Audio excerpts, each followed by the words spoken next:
Hello. How are you? Hello. How are you, baby? Good girl. I don't know if it's on. Is it on? Let's just wait and see if things turn on. I think it's on. All right, I gotta go to DLive. I gotta go to the channel. Click. Okay, and Facebook. Click that button, and I'm gonna go to YouTube. Click that button. Lots of clicking. Oh, all right. I think it looks like it's working. Wait, how's the frame rate? Looks good going. Looks pretty good. Okay, so it looks like it's live on Facebook. I mean, what's that? Freaking YouTube. Okay, I'm gonna click on that. Now I can, hopefully I can read button. Oops. YouTube, click that button. Bye-bye. I gotta click that off. Okay, turn the mute there. All right, so I can see the chat now on YouTube. I can hopefully see the chat on Facebook and DLive. Let's see, is it working? All right. All right, you people. So you guys voted for something weird, eh? A bunch of weirdos. Are you a bunch of weirdos wanting me to paint something weird? Yes, you are. You're a bunch of freaks. All right. Oh, yeah. Well, I just had a knife. Just put it down. 1 second.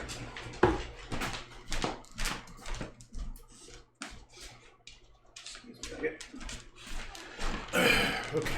I need a knife to take... oh, check this out. I got a mic stand, so now I should have like really good audio quality. Very good audio quality. And you can hear me drinking stuff. Probably really gross. Okay, just listen to this. All right. Okay, so let's so I got nothing planned. 0 things planned for this weird drawing. Oh, let me switch to the top.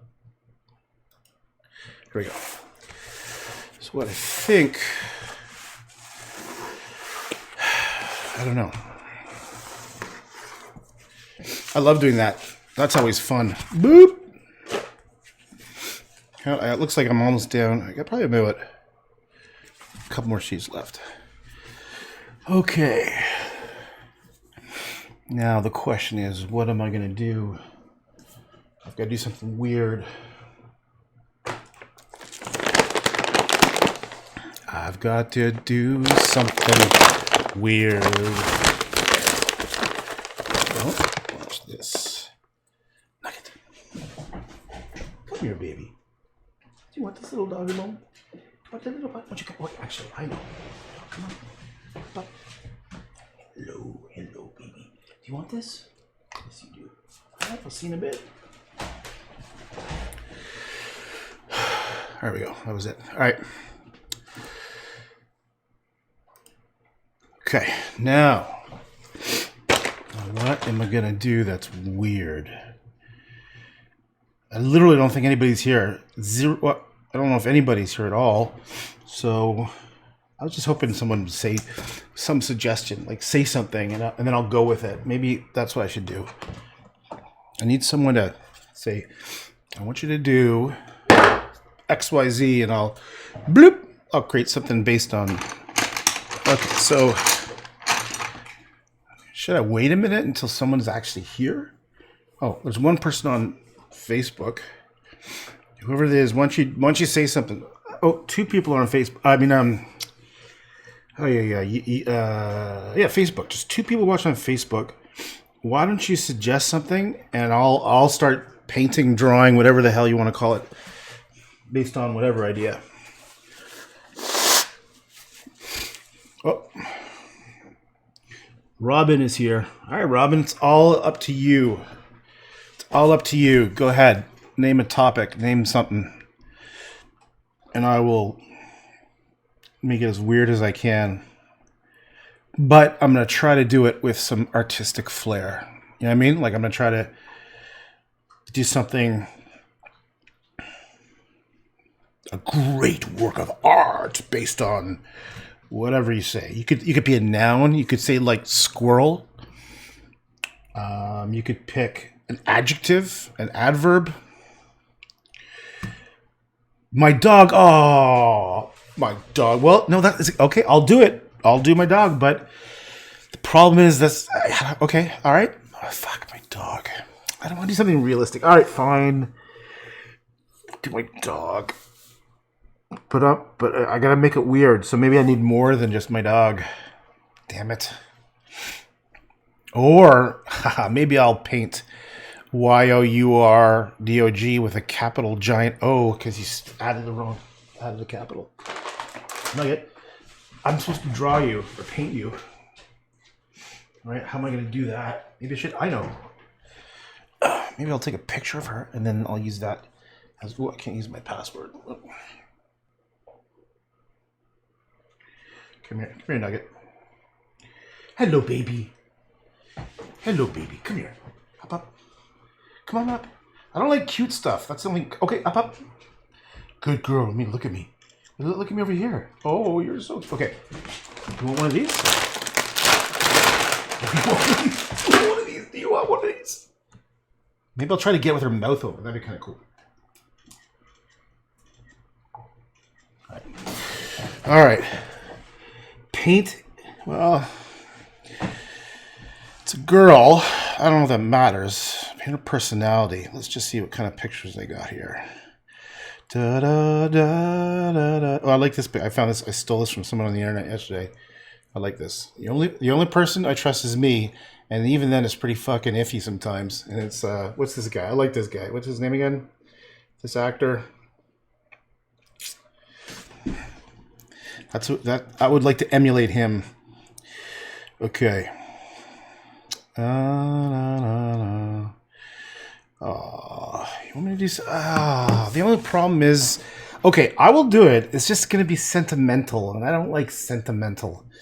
Okay, while I'm waiting for more ideas, I'm going to show you a painting I did of my dog, my old dog, a long time ago, and it's super sentimental, and that's why I don't like it.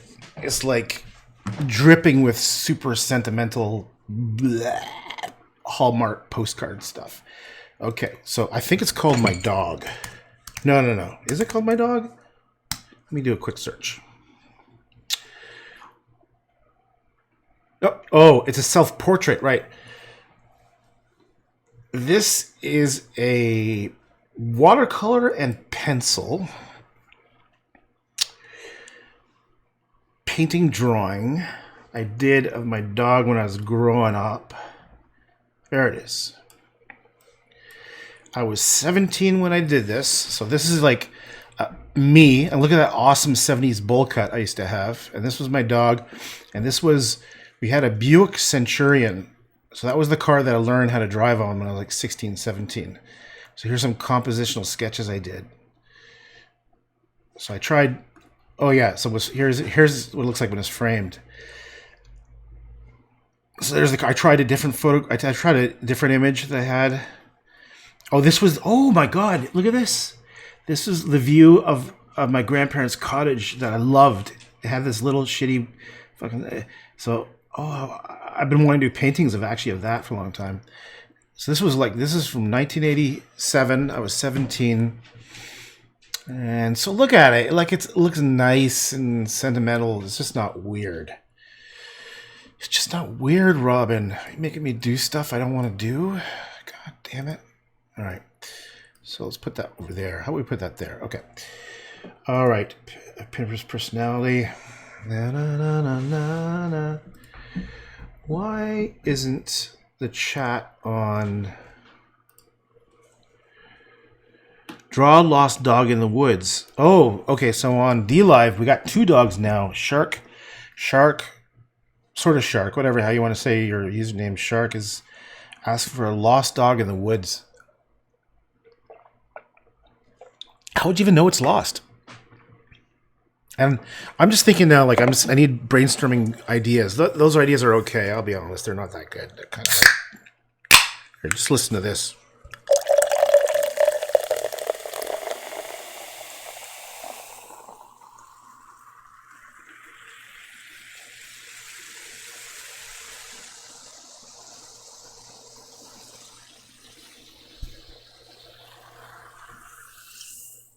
There we go. Okay. The lost dog in the woods and my dog personality.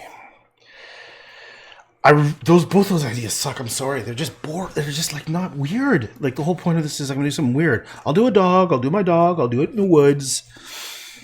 But it's just not that. It's not weird. How do I make it weirder? Like I gotta do something.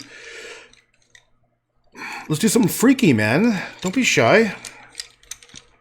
Was this gold? All right. So a lost dog in the woods. Maybe, okay, so I've got an option of doing a dog from my imagination that represents my dog. We're looking at my dog over there. Oh, you're so cute. Oh, Jack Nicholson version. Do a Jack Nicholson version of your dog. I wonder if I could do that. That's pretty goddamn funny. How would you do a Jack Nicholson version of your dog? Okay, that'll end up looking very strange. It wouldn't even make sense. Jack Nicholson. I thought someone was going to say like a banana and then like in a spaceship and stuff, and I was going to merge it together. Now to do Jack Nicholson as my dog. Was it a dog mixed with another animal? Maybe. Yeah, it's kind of freaky. Oh, I just got to think about Jack Nicholson version of your dog. I need to think about this for a second. So if I would do my dog, and the thing about Jack Nicholson, it's those eyebrows, right? It's got those eyebrows. I mean, no one is going to have a freaking idea why there's a dog that has Jack Nicholson. Like, I could do Jack Nicholson's face on the dog. But damn it, we're trying to do art here. We're not trying to do silly cartoon stuff, right? Come on, get serious, folks. His expression on a face, right? So here's the thing: on D Live, Shark is basically saying what Amanda and Robin are saying on Facebook. Dogwood, what the fuck is dogwood? Come on, man! You guys, you want something weird? You got to give me something to work with. I'll do the dog. All right, I'll do the woods. I'll do the dogs in the wood, and somehow I'll work Jack Nicholson into it. I need something like okay, I can do a dog mixed with another animal. Oh, for fuck's sake. Okay, so how do I do here's Jack Nicholson with the dog. Because dogs have snouts, right? They have like snouts like this, and my dog has cute little eyes, and she has like floppy ears that kind of come down like this, right? And she would be sitting here. I gotta figure out how do dogs even sit? Like they sort of like they put their paws.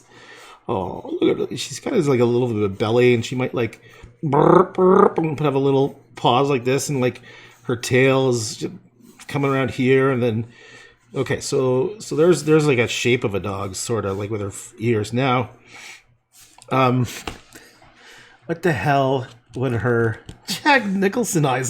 That's so fucked up. Da, da, da, da, da, da, da, da.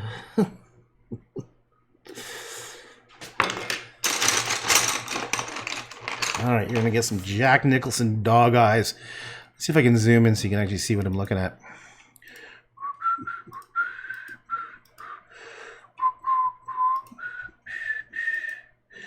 I'll move it over so you can see this is what I'm looking at.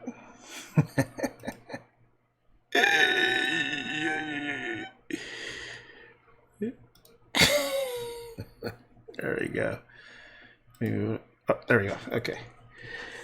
Her floppy ears are tentacles? Jesus Christ. God damn it, Amanda.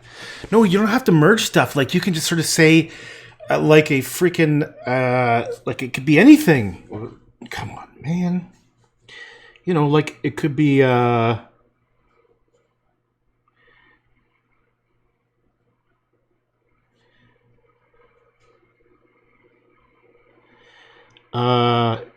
could be like different things. I need to sharpen this pencil. Where's the pencil sharpener? Okay, so far the dog is like. How do you even show you? How do you know if the dog is lost in the woods? Like, how do you show a dog that's lost? It's just going to be a dog, right? It's not going to be like looking around like Nicolas Cage. No, is it Nicolas Cage? No, it's John Travolta.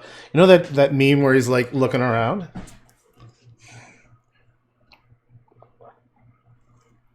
Okay, let me ask you this. How do you make floppy ears tentacles, right? Because they're no longer floppy ears. Come on. You guys got to get it together.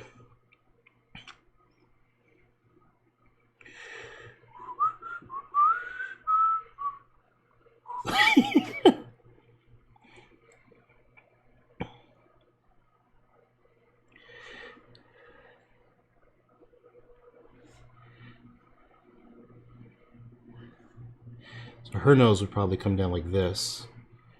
She's got a black nose, right?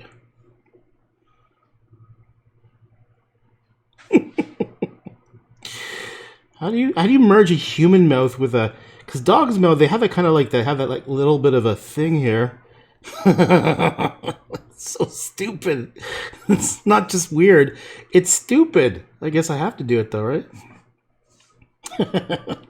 It's got little. It is so dumb. Okay, fuck. All right, what else we got here? Think of the creative system's thinking. It doesn't have to be your dog. It's too late. You already said my dog. Well, I don't even know. Okay. I don't even know what the, where do your ears start if you're a dog? Do they kind of come up like this? And I think her ears are kind of like wispy. They kind of like do that kind of thing. All right.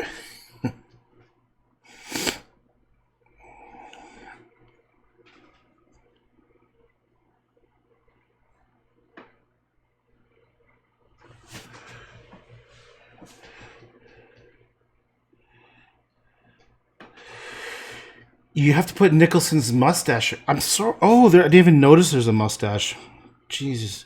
Well, the problem is then it wouldn't even be like. All right, fine. The problem. Okay, here's his mustache. He's gonna get a mustache. Do I do a goatee too? See, he's got like these cheekbones. His nose comes down here, and his problem is I kind of fucked that up. That eyebrow right there, just fucked up. Does not look like Jack Nicholson.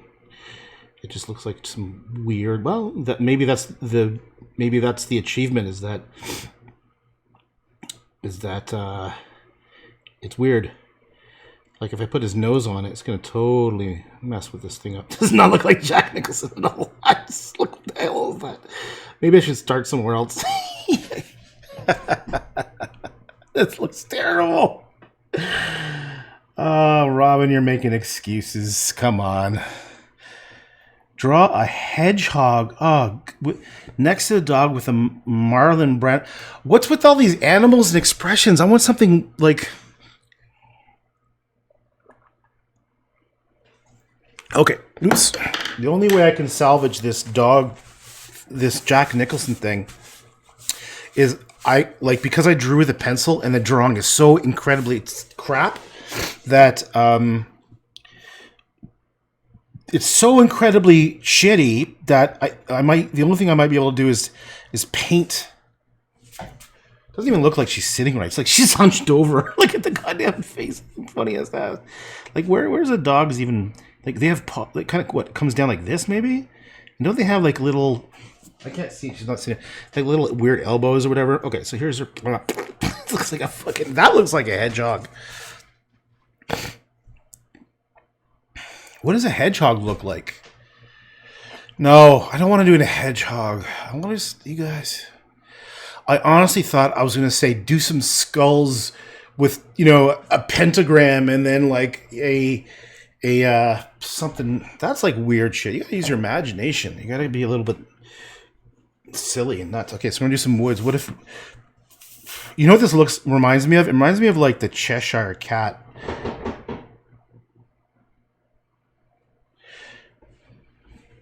That's what it looks like. Now, yeah, you know the Cheshire Cat from the tale with the Alice in Wonderland? I'm getting something wrong here. Like, I might have to look at a picture of a dog because I know there's something I'm not feeling, this back leg thing, and like I don't even know where their front paws come, like maybe come like this, and maybe like is there like a cross? Like sometimes they oh well.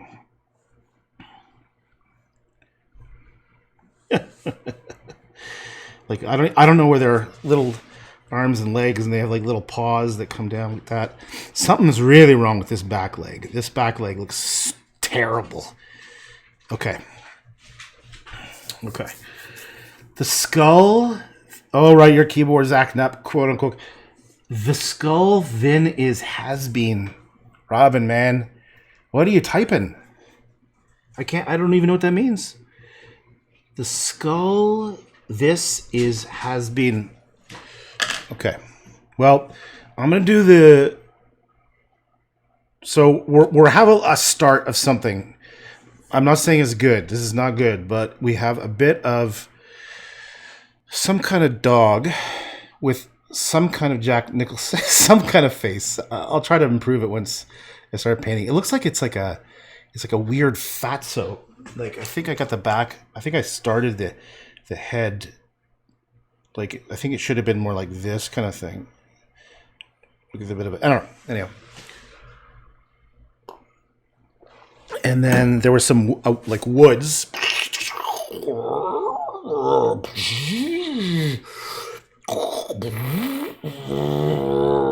These are trees. It's like I don't know if they're lost in the woods, but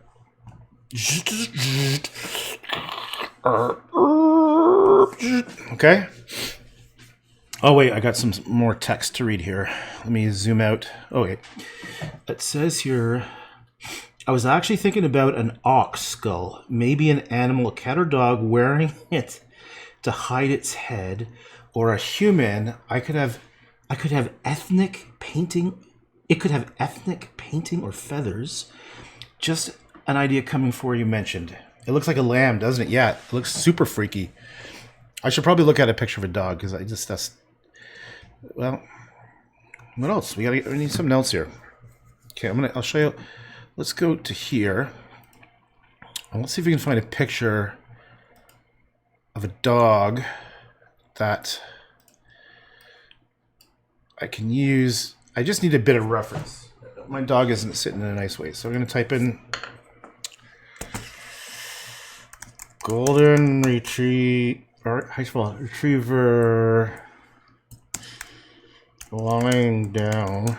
Okay. Let's have a look. Yeah, something like that. That's kind of what I was thinking. Oh, no, more like this. Okay, so what did I do wrong? I did a whole bunch of things. Oh, I think I understand. Yeah, it was kind of like this position, sort of. That looks weird. Leg looks weird. Okay, so I forgot about the second leg. I forgot about her other leg. Okay, so let's look at. Sometimes when you come up with it from your mind, it's just nothing like as it should be in real life. So I'm trying to find a picture that's sort of like the angle.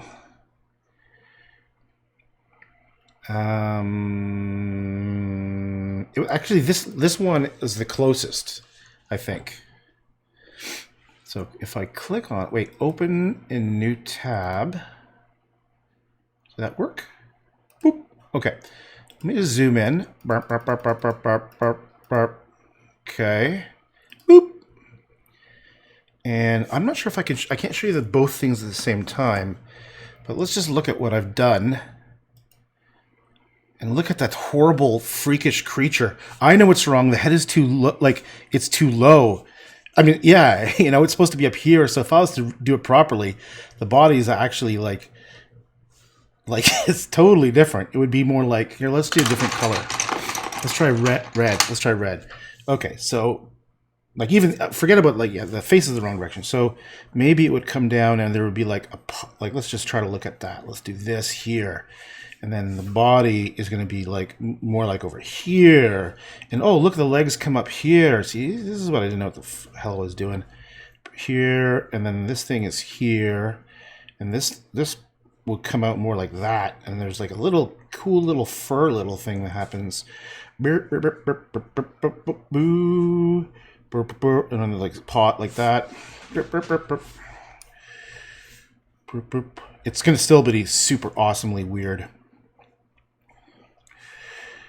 Da da da da da da da da da. Oh, oh, oh, oh.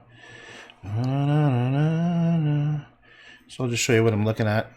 Looking at this picture here. Oops. Ah.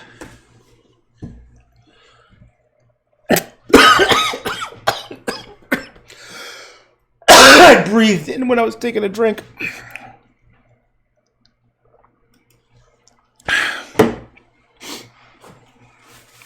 All right, anyone?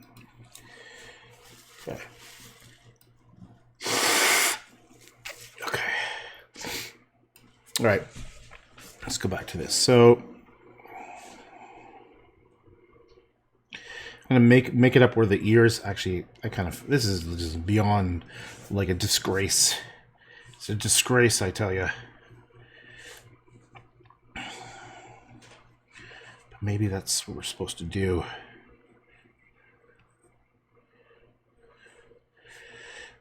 Can you see what I'm doing here? Yeah.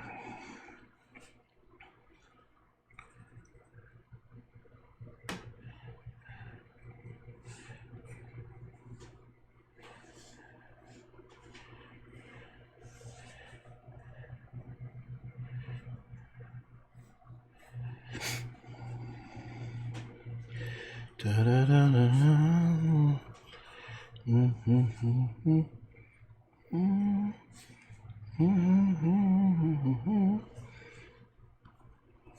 I probably should have made it even lower.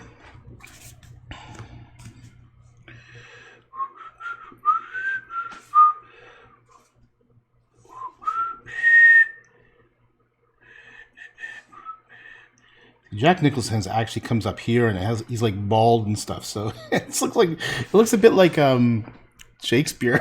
You know, the classic. It's okay. This is more funny and stupid than anything else. All right. Okay.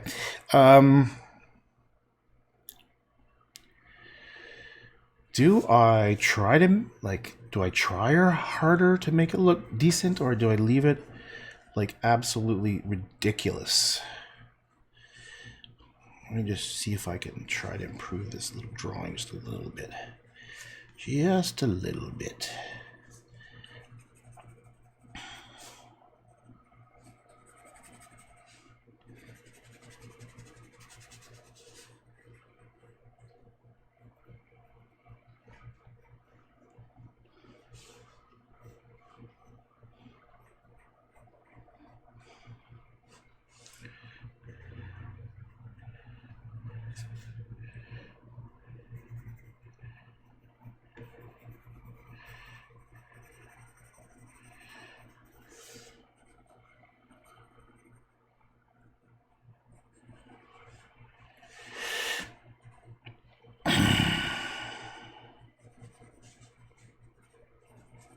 Okay.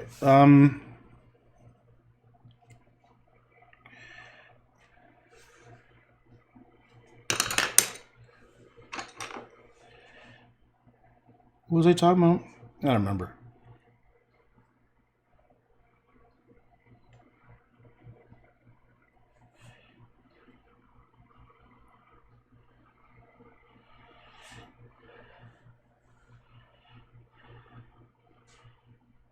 Oops.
Hmm.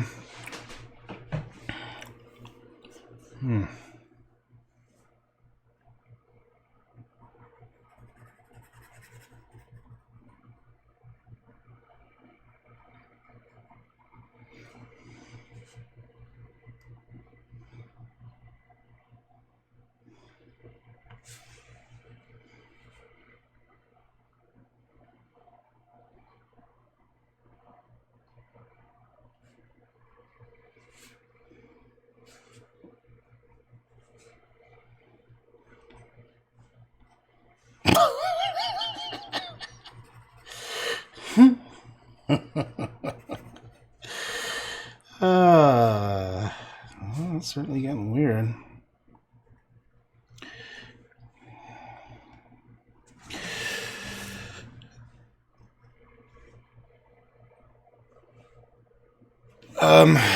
Oh wow, you wrote like a whole book here. If you're going to keep going with the Nicholson face dog, maybe make him like some kind of deity. You could put some kind of floating crown over his head. He's resting in big tropical plantain leaves. What else we got here? Oh my! I need glasses. I can't read this text; is so small. Well, maybe there's other chats. Let me go back here. Okay. Hey, Meek and Live Sleep. Just hold on. I'll tell you in a sec. I gotta finish off this Facebook thing here. Wait, I'm gonna close this restream. Okay, just 1 second. So what I'm doing here is this is supposed to be a chat that's supposed to pull up YouTube, Facebook, and YouTube, but I don't see it working. So I'm gonna close this. I'm gonna move. Maybe I'll move this thing behind here. Boop. I'll keep YouTube up here in case somebody shows up. This is Facebook, and I'm just in the middle of reading this one. This is Wait, let me move this over here. Boop. Boop. I'm going to go over here to D Live. I'm going to make it bigger. Burp, burp. Okay. Let me finish reading Amanda's thing. It says here, oh yeah, okay. You could put some kind of floating crown over his head. He's resting in big tropical plantation leaves. The tree branches twirl down and come out from some kind of plant. Like the whole thing just appeared out of nowhere, and people are revering it on the right side of the frame. Just throwing weird. Yeah, well, that's definitely weird. Next one, trees are speciality in the white mist with lobsters. Kim, you got voted down. You're voted down. This is the weird session. There's no goddamn. Okay, all right. So Mika, and basically, I posted on Facebook a poll. Do people want me to do another version of one of my trees or something weird? And they voted unanimously to do something weird. So I was asking people what they wanted, and on Facebook, people said like a dog with Jack Nicholson's face on it because I had a picture of Jack Nicholson. Was it Lost in the Woods? And now I got Amanda. Lilacs. Boy, lilacs. I don't even know what the hell lilacs look like. Okay. Trees are definitely not my specialty. That's just something I've been doing the past 2 years. Just so you know.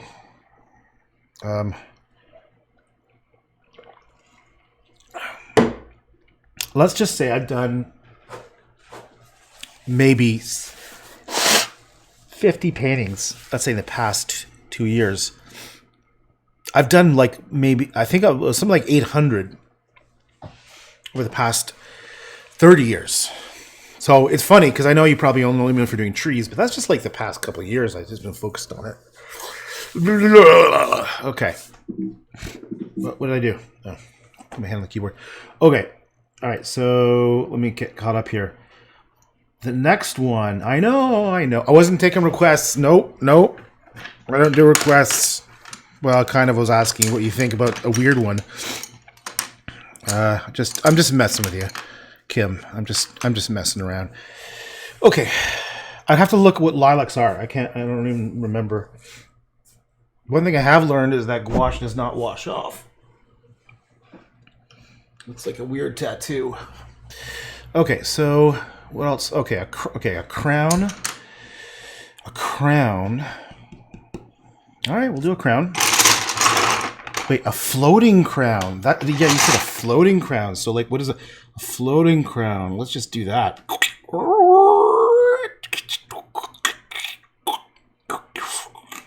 Like a floating crown. Like, I don't even know what a crown looks like. They have like unusual kind of like, it's like, I'm not good with symmetrical patterns and like perfect stuff. Like I'm incredibly shitty at trying to do straight lines and things. So let's just do this crown. Like, what does even a crown look like? Does it have like a this kind of a activity?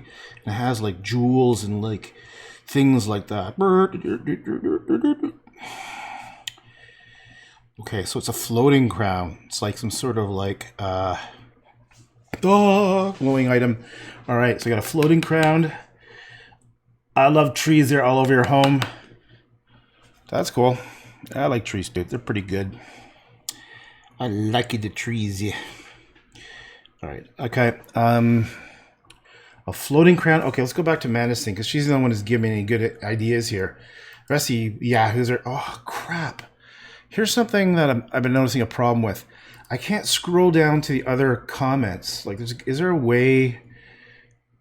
Like, how do I get to the comments that are past? See, look at this. It only shows the past 1, 2, 3, 4 comments, and Amanda had to give me some suggestions about like plantations and shit, and I just can't get to it. Like, how do you even? I can't. So sorry, Amanda.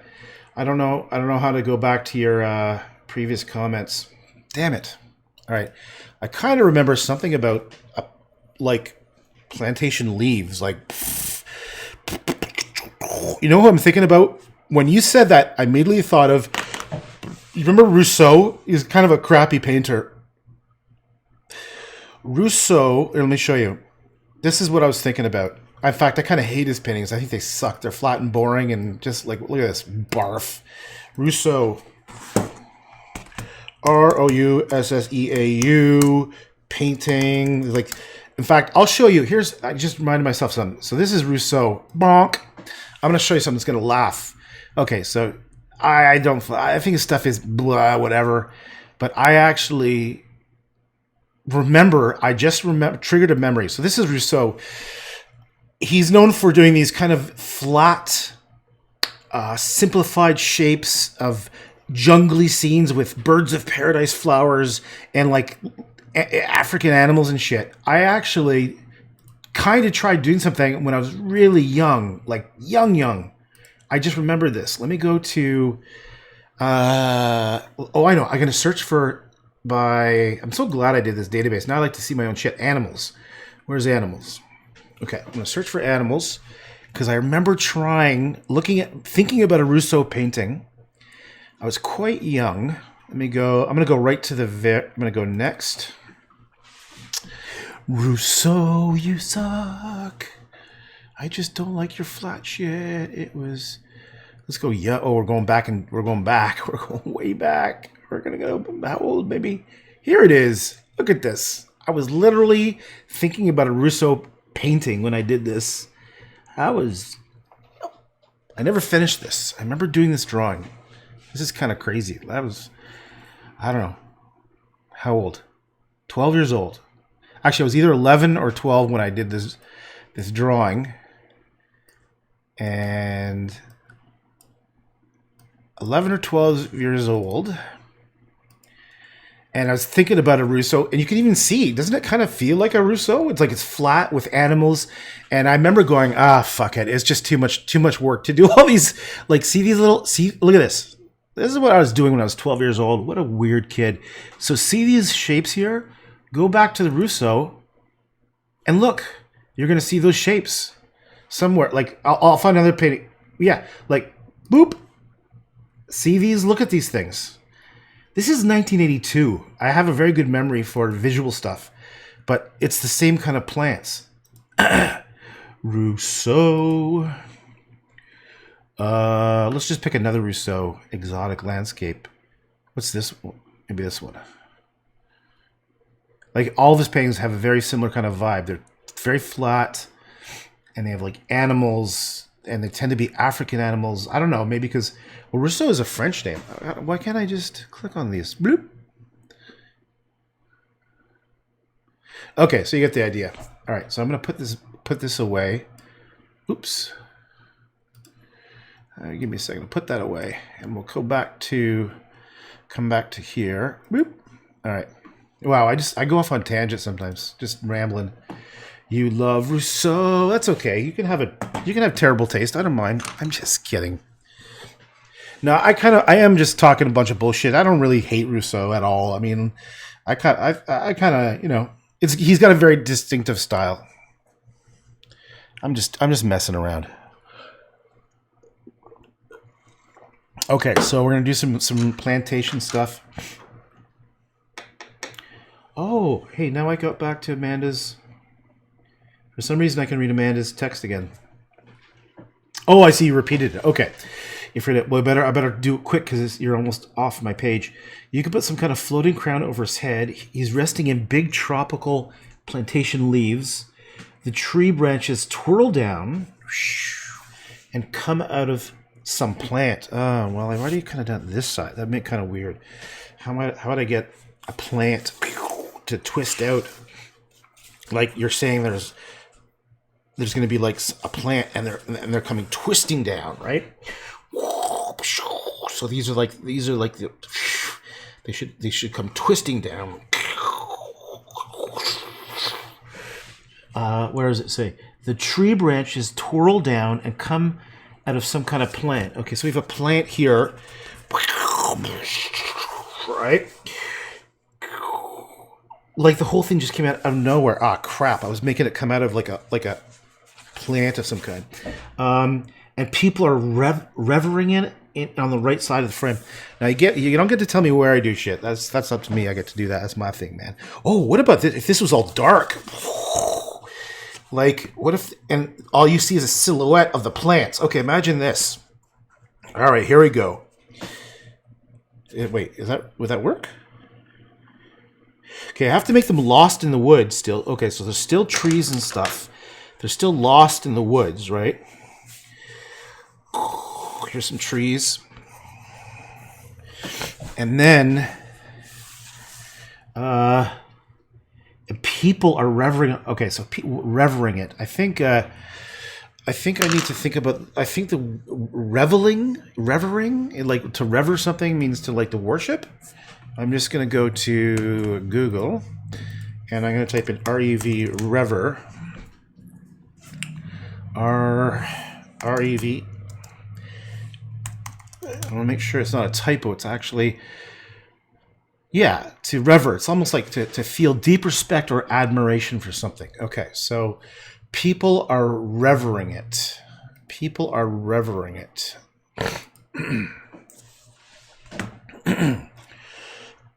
People are revering it. Where are the people? Okay. I think compositionally it was kind of like cool if it was all black, like dark here. It was all dark and you can't see what's coming on. There's like vines. Did you say vines? I think they said vines, right? So like sort of like, you know, like when a vine, they kind of do these little curly kind of things at the edges of stuff. And it's a plantation leaf, so I got to do some plantation leaves. So like, don't they kind of curl over? So they have like these vines, I mean those veins on them. All right, so these are all the plantation leaves.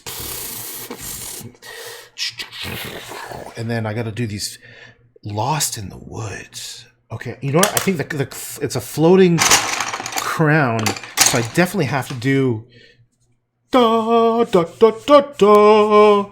You know those beams of light. Oh, da, da, da, da, da, da, da. So I'll have to paint. I'm going to paint over this, right? I'm going to paint, add some stuff. To add to Amanda's theme, under the leaves of the dog, do a jester juggling a pig and a squirrel. Jesus fucking Christ. Okay. To add to Amanda's theme, under the leaves. Wait, where are the leaves? There's no leaves. She didn't talk about leaves. Under the leaves of the dog. Under the leaves of a dog. Do a jester juggling a pig, dog, and a squirrel. Well, the problem is the only way I could do that is if I used a pen, because I need just like, you know, as sharp as I could get these pencils. It's going to be too. You see how already blurry this stuff is? I could get a pen, and I probably need a pen to make Jack Nicholson's face look better. Okay, let me just think about this. Fuck it. Let me think about this. Under the leaves of the dog. So the dog is on leaves? I think you made that one up. You totally made that up. There are no damn leaves anywhere here. I hope you guys understand. I like insulting people because I like to get insulted too. I think it's funny. So if I say "God damn it," you know, quit your yapping or something, I'm just joking. I don't actually mean that. I mean that in the most lovingly friendly way possible. Okay.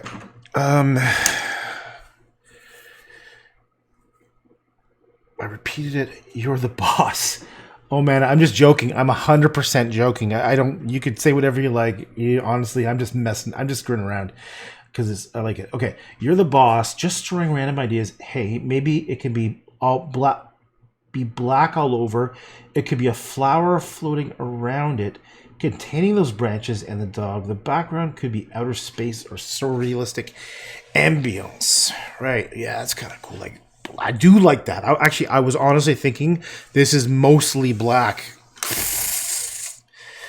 right? And then what could happen is it's like almost like it's like a crack of light coming down to this something. So like it was meant to be like that plant, the plant idea. So this is like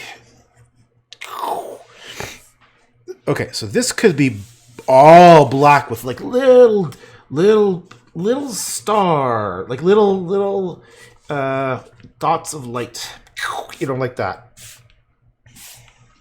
Okay, boop boop. Where's the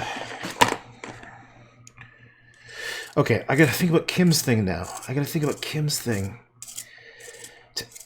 Under the leaves of the dog. So now you're adding leaves. I'm fucking babbling like a madman. Okay, so under the leaves of the dog. To a jester juggling a pig, dog, and a squirrel. All right. Excuse me. All right. I'm going to have to go get a pen. I'm back in a minute.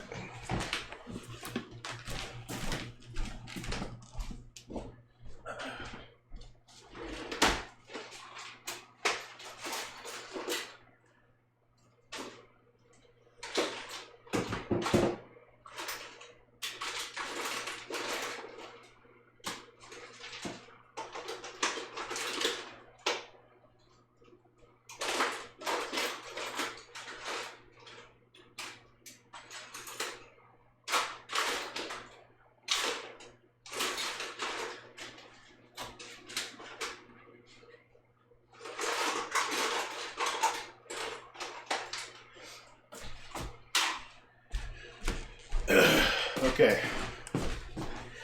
Can't say there's a certain kind of pen I need. I just went through my junk drawer looking for pens. What I need is something along maybe one of these. And like, you know when you have a drawer just full of shit? Like, oh, it's perfect. I'm just going to take a peek.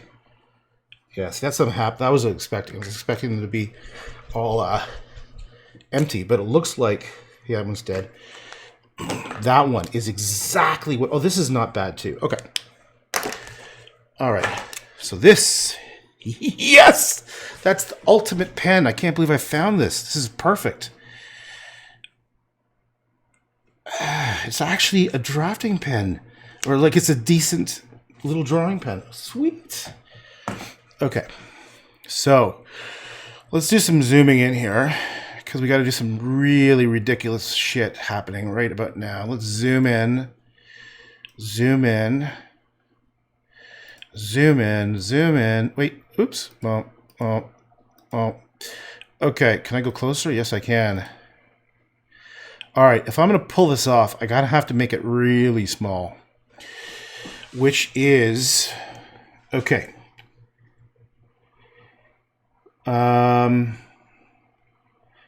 Under the leaves of the dog. Maybe, I don't know if you're meant to say leaves, but anyhow. It says, oh, I gotta turn off autofocus. Where's autofocus? I don't think there is autofocus on this thing. No, there's no autofocus. So it goes in and out. I can't control that right now. Anyhow, a jester juggling a pig, dog, and a squirrel. So should I try that on with pencil first? Maybe I'll try that with pencil, just because I could. It's a great 50-cent pencil. Okay, so let's do a jester. So a jester has these. The thing about jesters is they got those what are those meaning three. They got those hats with those pom-pom things on it, right?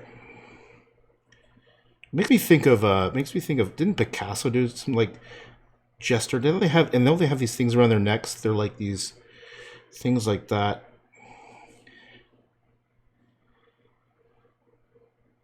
Something, okay? A jester. Like, what does a jester's body even look like? Like, maybe I'll make his legs like apart, like in a weird way, like standing like, you know, like you know, very like standing like this. Okay. Like with his legs apart. Okay. And does he have a belly? Like, does he even? What do their pants look like? I don't recall at all what jesters look like. And how would you even show them juggling? How would you show a jester juggling? Okay. Is this still working? Is it still streaming? I don't even know.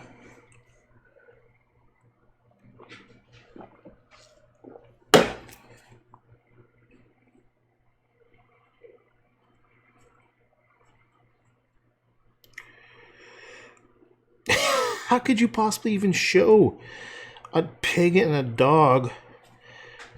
And maybe like, is this arm like more like holding it? This is a hand holding it. Look at this body. It's okay. I should maybe make it so that, like, you know, they're kicking, like one leg is like kicking out, like they're just like maybe one leg is just sort of like, if this leg is being holding. I was just thinking about like one leg, they're like getting fancy by sticking out a leg. And you know, like putting their foot out, like kind of like this.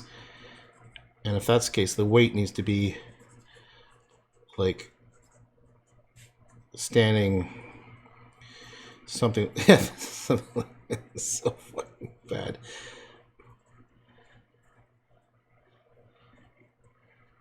Like the foot should be here.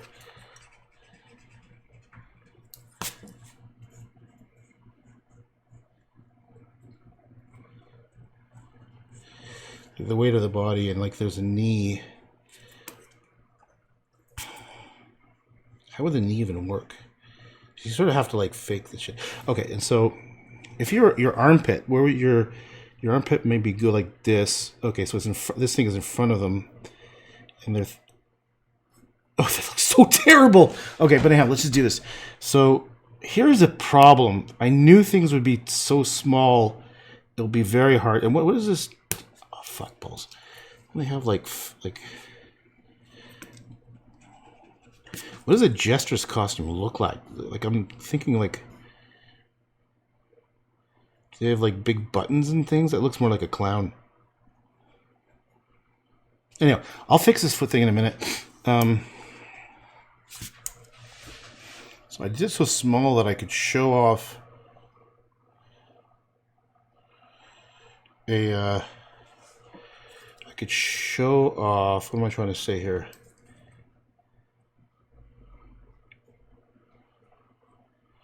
Not show off, but like I could, I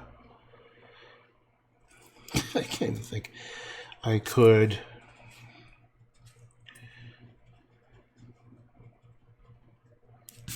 Sorry, I'm just trying to like concentrate. The fucking ringing is so goddamn loud. It's like, okay, I'll fix this leg in a second. It just looks so bad. Okay, how do I show?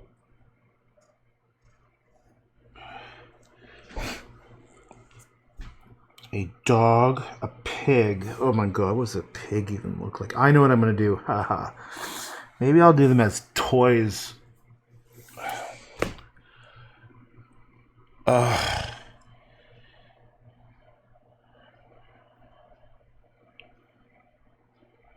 if they're being thrown in the air, they're not even gonna be. They won't be like straight.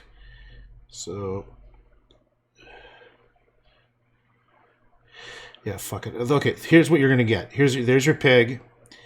Here's your dog. Here's your dog. That's all you're gonna get for a dog. And what's the other thing? You're gonna get a squirrel. So that's your squirrel with the tail. That's all I feel like doing. All right, so there's your dog. Okay. All right, so I'm gonna blend those ideas like so they're gonna be so small and whatever. You're not even gonna notice them. Okay.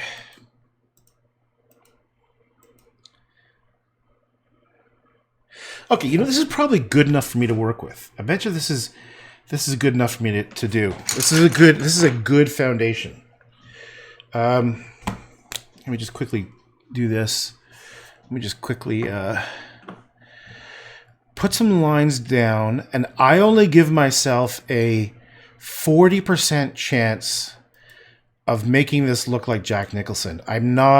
Confidence is not high because I'm rushing this. I'm not really. I kind of have a bad foundation for Jack Nicholson currently. It is not good. So, and the problem is, I don't think I can erase the pencil crayon very well. No. So this is part of the problem, is that I started with this pencil crayon, and it is permanent. So I'm not sure if I can really rectify this. See, right now there should be, yeah, it's gonna be, oh, this is the wrong pen. It's gonna be tricky to rectify this. Simply because, like, for example, there should be white under here.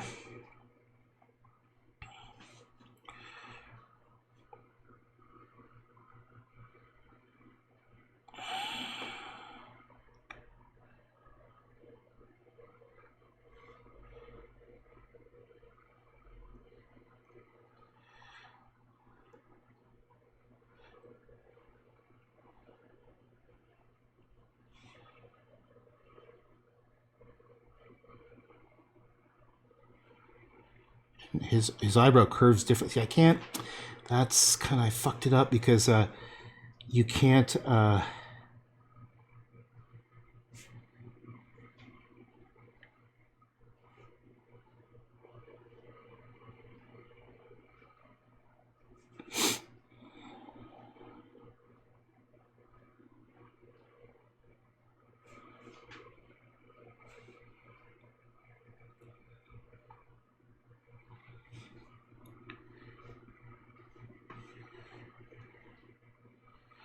Lost my train. Like that line should be higher. I might be able to add white gouache to like. Might be able to use white gouache to get it to where it needs to be. Like his whole mouth, it needs to come like there's like a line here, a line here. And this actually comes quite a lot lower than it is here.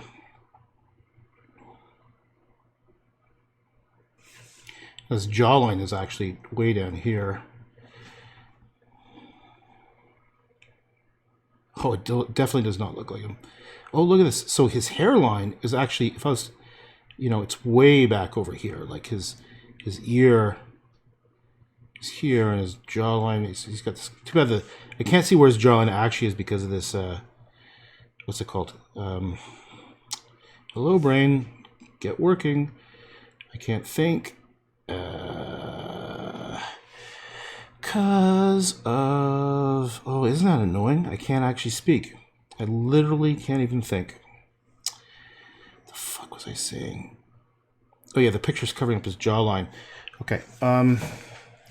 Maybe only focus his eyes, eyebrows, and mustache with his eye bags.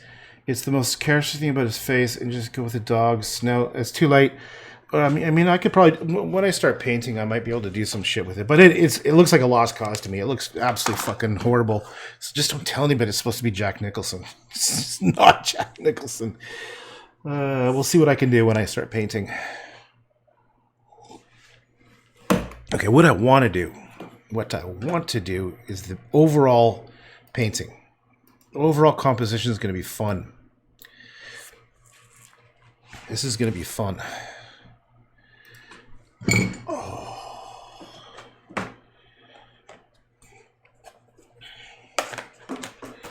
Let's start with blue. This is going to be blues and blacks. So blues and blacks. And maybe a little bit of greens. Let's throw a bit of greens in here. Maybe transition to some greens. And I gotta have to work fast because actually gouache, my brain, come on, work brain, what are you doing? I'm actually pretty smart normally. Oh, you were very frustrating. I literally have dropped about 15 points in IQ because of this thing. I can't remember what I was gonna say. God, that's annoying.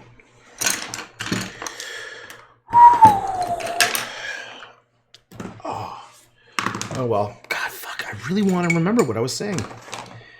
It's just like being like stupefied. I'm stupefied. So this is far too bright and pretty. We're gonna make it gross and dirty. As soon as I find the black, let's get the black. Oh, I forgot to keep the stars. Stars, I actually want to do as negative space. So what I'll do is I'll just make sure I leave space for those little stars.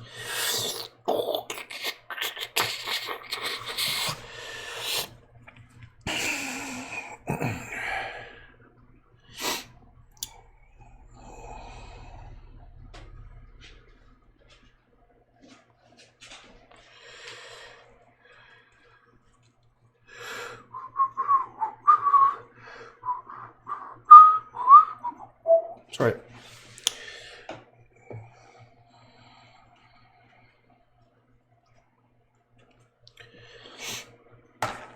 So let's just make sure I remember to do these little stars. So let's just start with big circles, and then I'll make them smaller later, but I need to sort of define...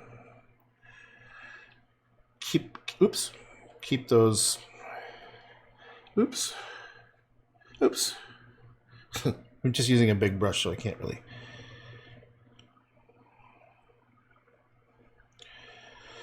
Oh, we got some loud action in this brain of mine.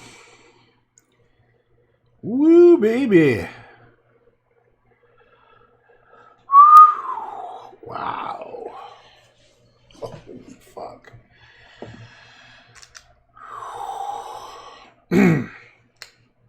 Oh, man.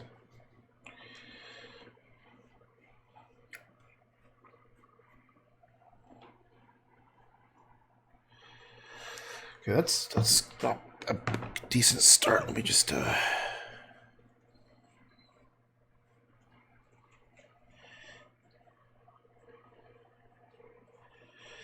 So there's the plant going off to nowhere. It's not even a plant, it's actually more like the ground. So maybe I kind of like screwed that up.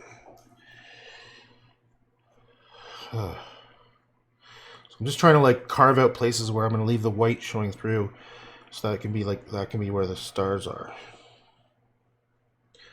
I'll leave more spaces than I need.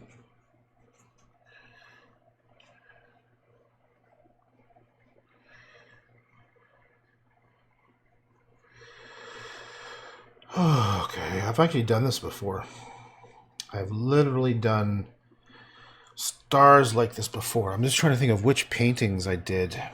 Oh, okay. This is gonna be kind of fun. Let me just do this. Oh, maybe you could, maybe focus. Okay. Oh, I can't read it. God damn it. Aldofo. Hello. Good afternoon. Beautiful. Thank you. Or maybe you could make some planets floating around after you start painting. No, it's too late. A light orange, yellow, pink. Nope. No, you don't get to say the colors. You can tell me some weird shit, but okay. All right. I'm just going to quickly look on my website because I did some silly shit like this before. Where is it? Gallery. Let's do... Is it under process? Under abstract? No, let me just think about this. Process? No. Under subject. No. I know I did some stuff like this before. It's going to be under... Is it fantasy? Yes. Fantasy and surreal.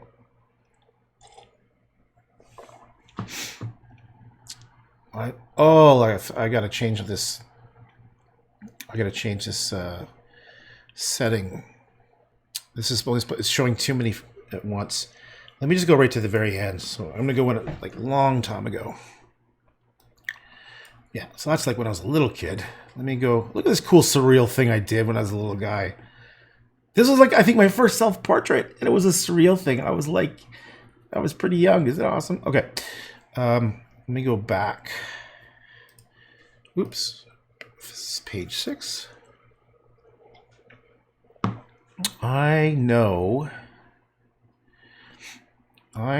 Look at this. This is genius, man. Look, I was like 15 when I did these. I never showed most of these. No one's ever seen. Ever. Okay, let me go to. I know I did so. You're going to young.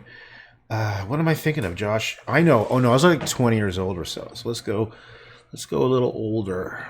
This is age. This is getting closer to the age. More like 20 or something. Now we're going down to, this is more like 18, 17. It's the one where I'm holding a triangle. See, look how weird this shit is. That's the kind of weird thing I thought I was going to be doing. Okay. I know it. I feel it. It's coming close. It's coming up.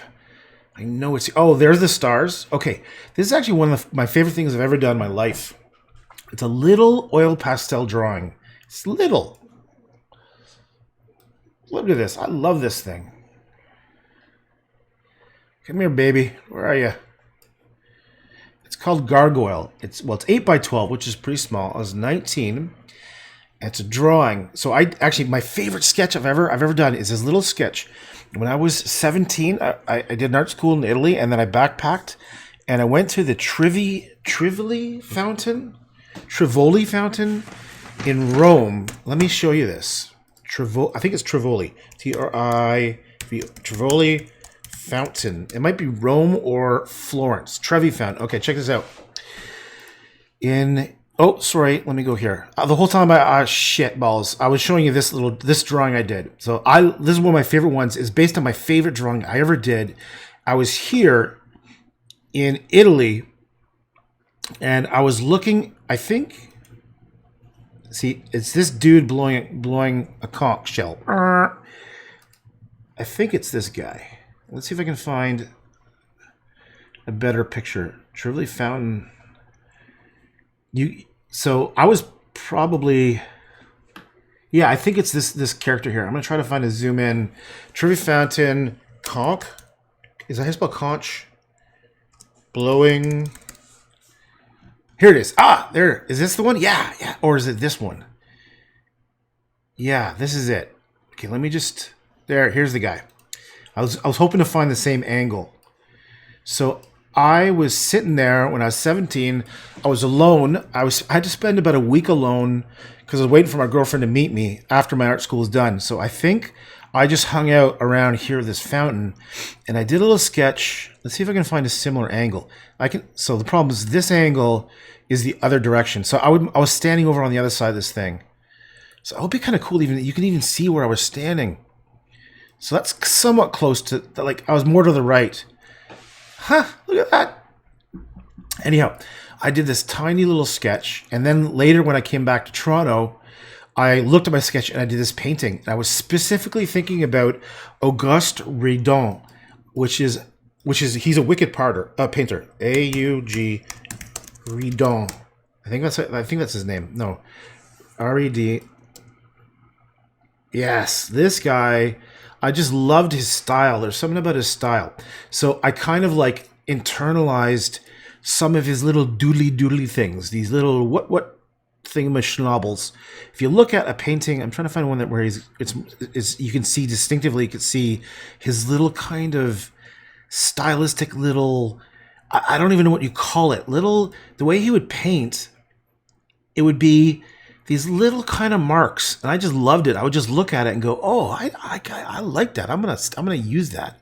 So I went and I kind of like sucked it into my brain somehow. And here's a good example.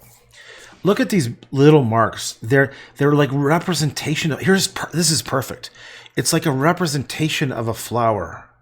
This is like kind of what I was into. Okay, open a new tab. Okay, I hope people can see. Did I even be able to see this? Okay, so this, if you look at that, isn't that beautiful? Like, look at those little marks and lines and stuff.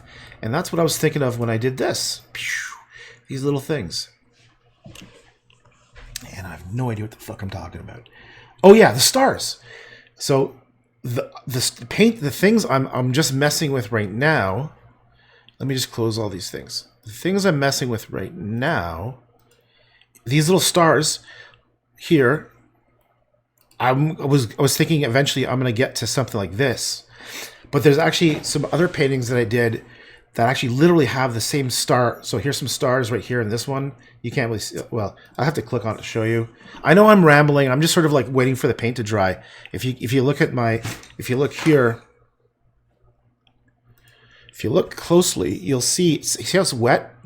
I want to wait for it to dry. So I'm just sort of doing stuff. So here's some stars here. But the painting I'm thinking of, there's one that's like these abstract watercolors I did. And they're very close to the same time I did this one. It's not under this category. I'm just stalling. I know. Oh, I know what it is. If I go to collections, I called it Symbols Have Meaning. 1991 to 1992.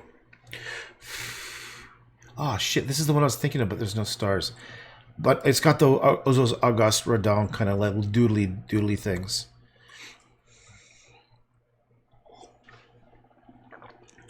Oh shit, I'm in the wrong. Keep on forgetting which page I'm in. Yeah, so okay, so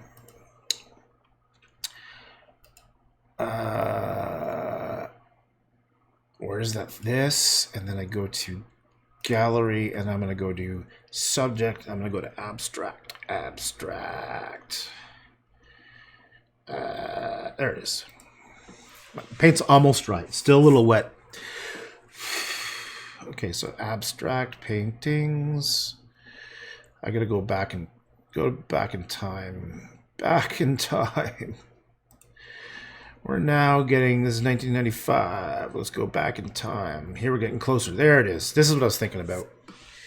These little abstract, and there's more stars. If you look here, that all these little stars. I love stars. So this is the one I was thinking about. Literally, as I was doing this one here, look how similar it is to something I did a few decades ago. So this thing was 1991. And then look at this. Isn't that freakishly similar? Those little stars I was just trying to create as we were talking is so similar to those kind of stars. So this is like a kind of abstract landscape. I just realized this is a landscape. I put it under abstract, so maybe it's more like semi-abstract. And I bet you, is this gouache? Watercolor. It's watercolor. All right. I think my thing is dry now. So I'll go back to here. Holy mackerel, did I ever just ramble on? Still wet. If you look, I don't know if it catches the light right, you can see it's wet. Like right, like this whole section is wet. How many paintings have I done? I would Redome. Okay. Oh shit! I just see Bandit says here. It's very interesting how he Redome makes little details that vanish into hard colors. It showed in the painting you made out of your sketch. So you're planning to do that around the flower silhouette? It's possible. I was thinking more about the stars, and then I just got stuck away on a tangent talking about Redome because I was looking at other painting. And for Aldolfo, how many paintings have I done? I would say depends how far back you want to go. I think I started painting like most kids when you're like 5 or 6. So I would say if you include everything since I was young, I would say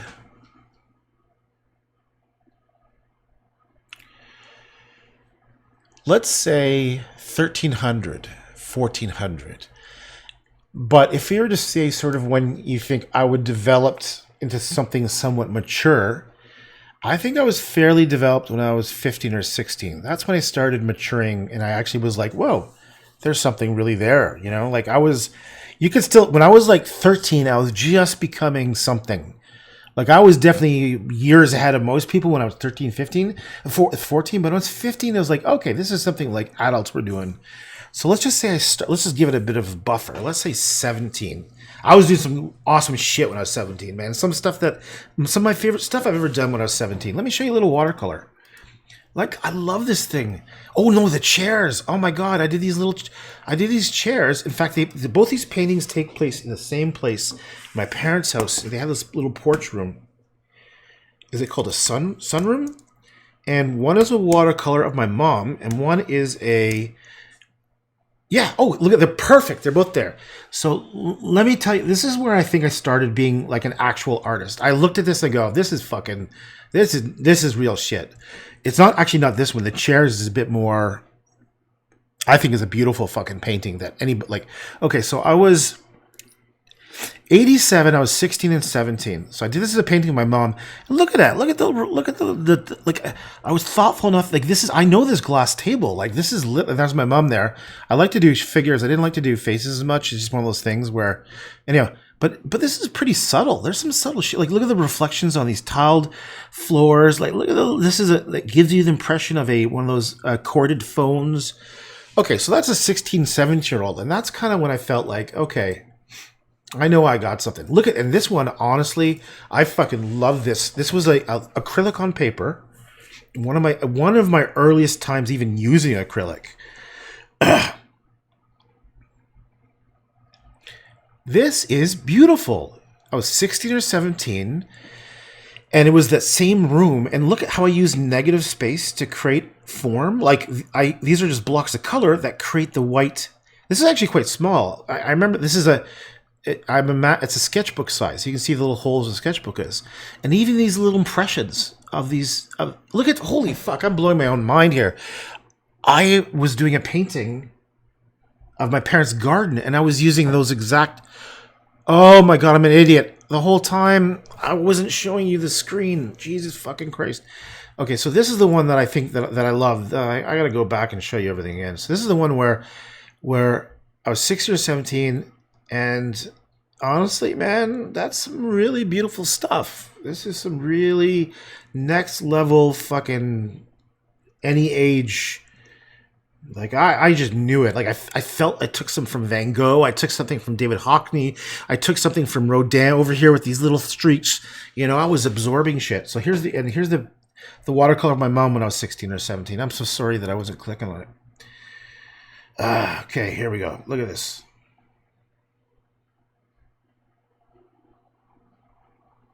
Here we go. This is what I was talking about. This is like some pretty good observation. Look at that. See that little line of light being reflected? I'm gonna make it bigger. 200%, 300%. Like I'm zooming in here. Like this is some next level shit, man. For a 16, 17-year-old. Look at that light underneath the glass, and even to see that there's dark green for the glass. Like this, I know this table. That's what it looks like. And this is what I meant with the cable. Look at that. Like if I came up to somebody and said that, I would recognize right away that they observed the form of one of those twisty white phone cables, and like it was just negative space to fill it in. And I literally remember doing this. I remember thinking, okay, do I want to do positive space like lines? I was like, nah, I'm gonna fill in with the negative space. And see the little shadows and the subtlety of this shadow transitioning to a lighter shadow. And look, there's a bit of a reflection of the shadow, like how it moves sideways. So this paint, like, and this I'm zooming in pretty severely. Like if I was to zoom out to show you what it actually looks like. Okay, so this is only 6 by 8 inches. So to be honest, this is actually quite small. And oh, like look at this. Look how fucking, oh man, I loved what I was doing back then. Let me show you something.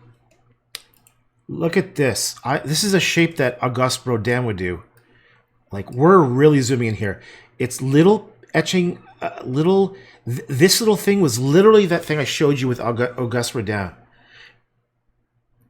Okay, I'm sort of, my brain is fucking falling apart here. It's like I get all spazzy and hyper about this stuff. Okay. All right. What the fuck kind of tangent what I was on right there? Okay.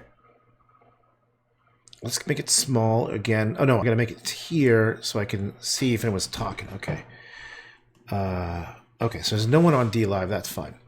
Let me go back to the here, and let's go back to the painting. Can you believe it's still a little wet? Okay, so I definitely, let me tell you, what I'm going to do here is oranges and yellows and light colors. So it's going to be like we're looking into a little portal scene, and this is all going to be filled in with darker colors. So I'm going to go in.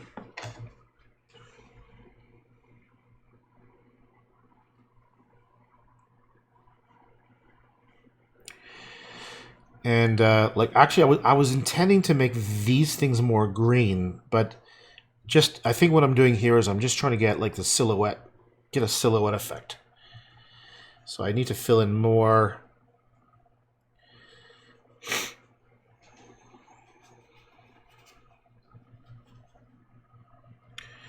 So here's going to be our silhouette with our plantation leaves coming in.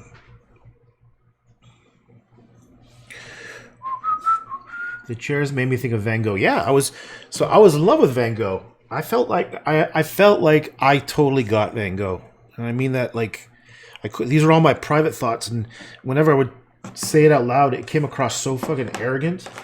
It's just that no, I felt like some cosmic linking. Like I felt like literally I could understand what this dude, because he was just a person, right? There's not like I don't like when we elevate people to some sort of unknown status, because there's people like this living every day all over the place, and so I felt like, yeah, I could do that. I think I'm there with you, buddy. I'm there with you, Van Gogh. That's what that's how I felt, and that's why I've always been confident about art, because I just felt it. I felt like, fuck it, I know exactly why I did it, I felt like completely. And it all came down to, it started at a moment when I think I was talking about this before, when I was at a high school trip. Maybe it wasn't even high school. I don't even remember how old I was, but we were in Ottawa and we went on a school trip, and we were supposed to do a tour of the art gallery for a couple hours. And what happened was, in front of me was one of Van Gogh's irises. And I just stood there, and I got close to it, and I forgot. The whole class went ahead. And I just stayed there, and I remember them coming back from the same entrance. I mean, from the same way they came in like 2 hours later, and like, holy shit, where were you this whole time? I was like, man, I'm looking at this painting, and I remember getting really close to it, like within as close as I could. And I remember security guard telling me to, don't get so close. And what else do I remember? Oh, yeah, and then I went home. Okay, so I must have been like... I remember going home and doing a painting. It was there was something about it. Let me just find it. It's upstairs in my son's room. I could go grab it, or I could just go here. I think I called it irises. Iris.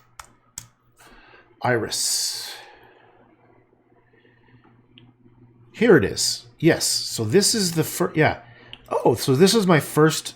Oh, I even wrote a note. I've been wanting to write all these thoughts down onto the website, but it's just too much goddamn work. So, but once in a while, I'll write little notes about it.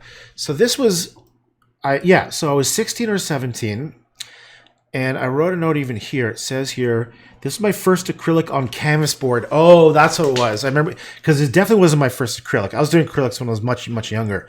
But I remember something unique about it. Okay, so it's my first acrylic on canvas board. I had visited the Art Gallery of Ontario on a school trip and spent the whole time looking at Van Gogh's incredible irises. His style and mastery of painting made a big impression on me. So what I did is went home and I thought, how do I try to capture what he did? And the only thing I kind of got right about this was up here. I remember remembering his things are so much more intricate and the lines are so confident and strong, and this is so rough. But I did get a couple things. Like I started realizing, it's all about these blue thick outlines and the blues and greens and stuff. And then I tried another one a little while later. This one is a little bit more Van Gogh-like. Let me just wait till this thing pulls up.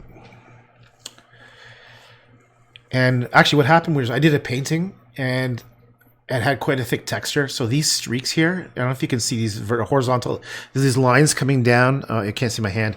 Those are actually, that's from the painting below. So, and it's also very shitty quality photograph. Like it's actually much more vibrant in real life. This is, I took it on a crappy camera phone a while ago. So this is my second attempt. I did this when I was, 2 years later. I just loved Van Gogh, so I was just learning about how he was doing things. Yep, I love me the Van Gogh. All right, we're looking like we're dry again. I mean, we're ready to rock. Okay, let's start putting down some colors. I'm thinking I need to draw the rest of this form here. I need to draw if there's a like what is this shape? I need to give it some perspective. Like, so maybe there's kind of almost like a horizon in these trees. So this tree's no good because it's blocking the view. It's going behind his paw. All right. So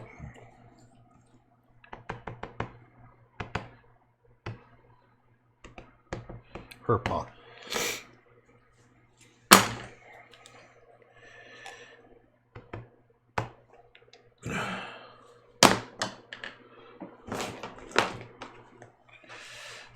Oh, damn it. Well, that's kind of a cool view. I tried to make this camera view. I just realized, I don't know how long I was on this camera view. God damn. I don't know how long I was looking here. But that's kind of cool. You could see from the top down. Huh. Okay, I thought this is better though, because, yeah. Okay.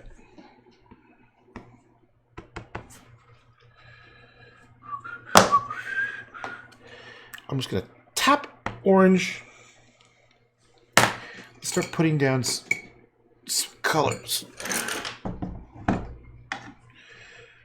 Oh, this brush is very hard.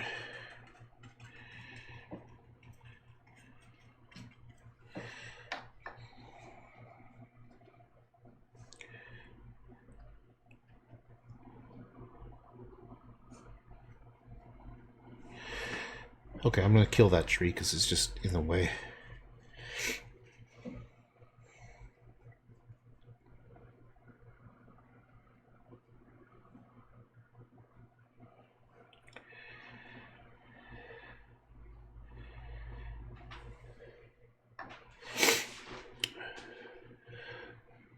Sorry, I screwed up. We're not. Yeah. I don't know if. Is it? Yeah, I gotta keep on remembering that which camera angle that I have on here. Oh, this jester pissing me off. I didn't want to do a jester. I think I might actually paint over it a little bit. Sorry, Kim. I just don't like it. It's pissing me off. I like to say that a lot. It's pissing me off. I love grumpy old guys like with their curmudgeon-y personalities. I just like that. It makes me smile.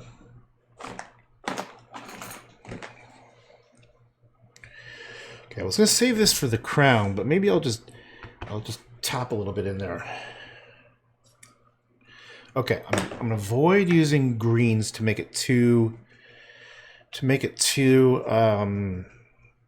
I have a tendency to go too colorful and bright when in my mind I'm thinking something much darker and menacing, but it tends to come out very happy. Like the other day, like the one I did yesterday, I was totally intending it for it to be I don't even know how you describe it. Like this one here, I'll go to Facebook for a quick sec.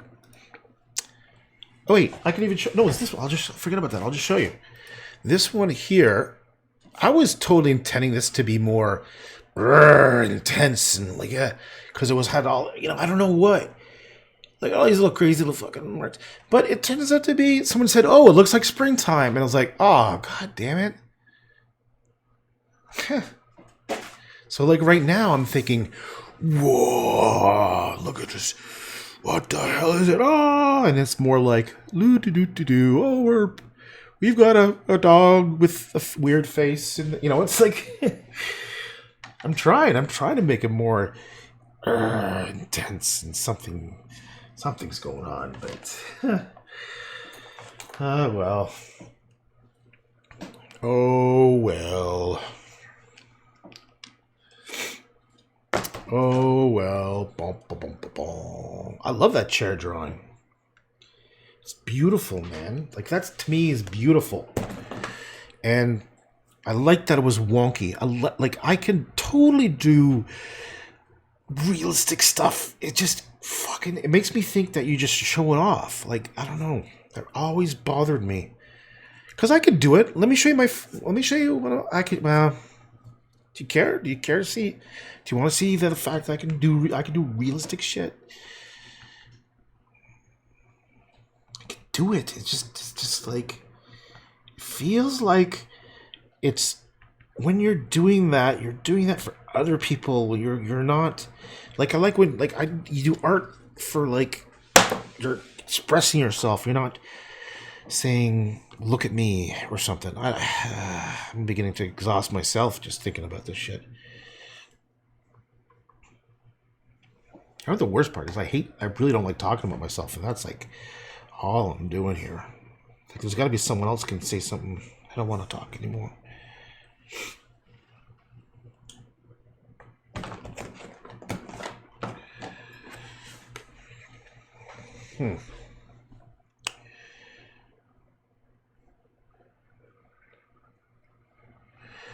Maybe I know what's wrong. I gotta stop painting with a paintbrush. That's what I need to do. I need to stop painting with a paintbrush so much. It always looks so similar. I wonder if there's something I could do. I'm just looking around for something I could paint with.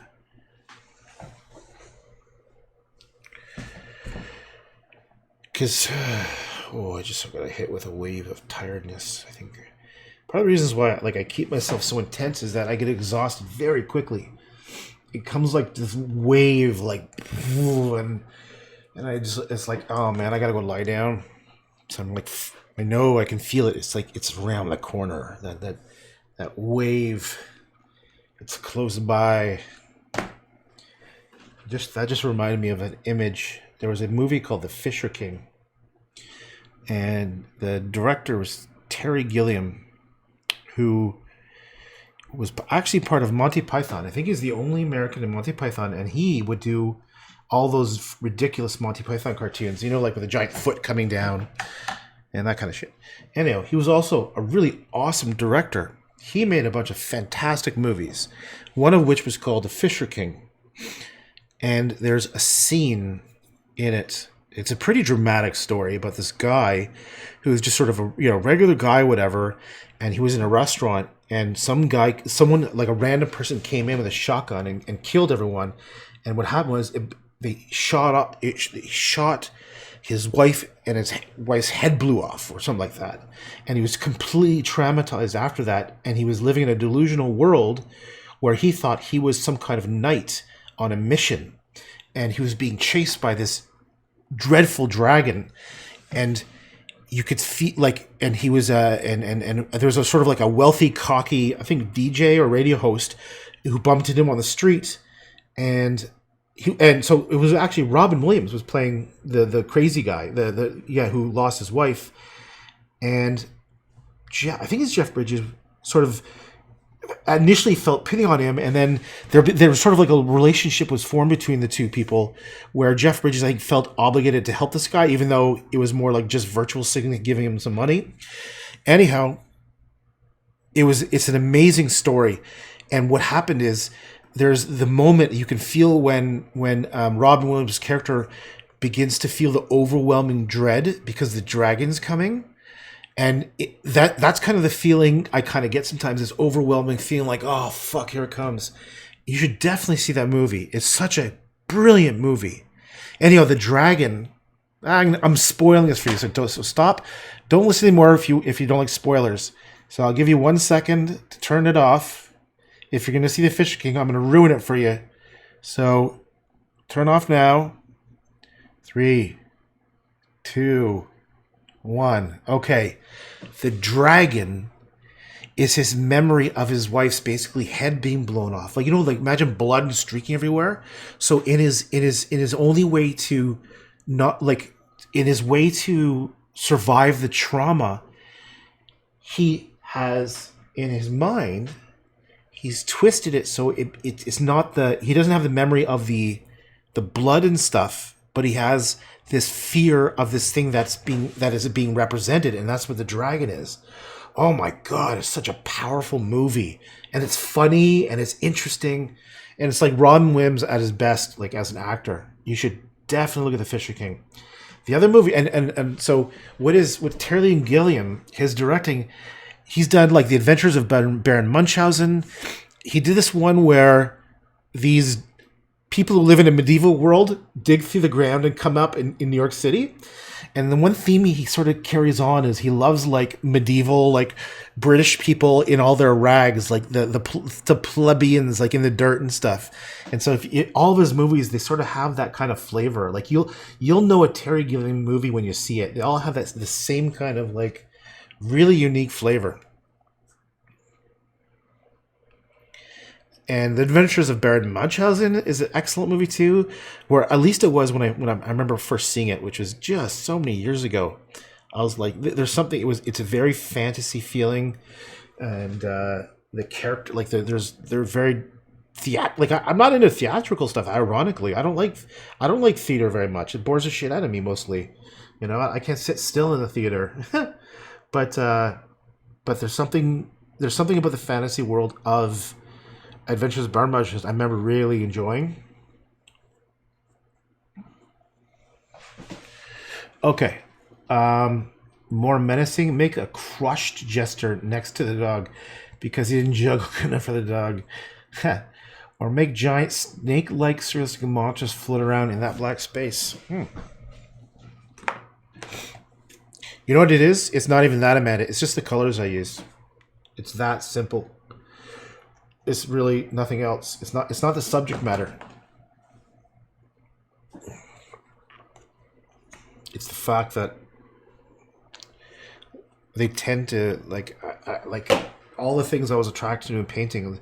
Very strong post-impressionistic, which is like the Van Gogh era stuff, with these colors where I was always so tired of people doing edgy shit. Like what am I trying to say? So much of art since I was young that was hyper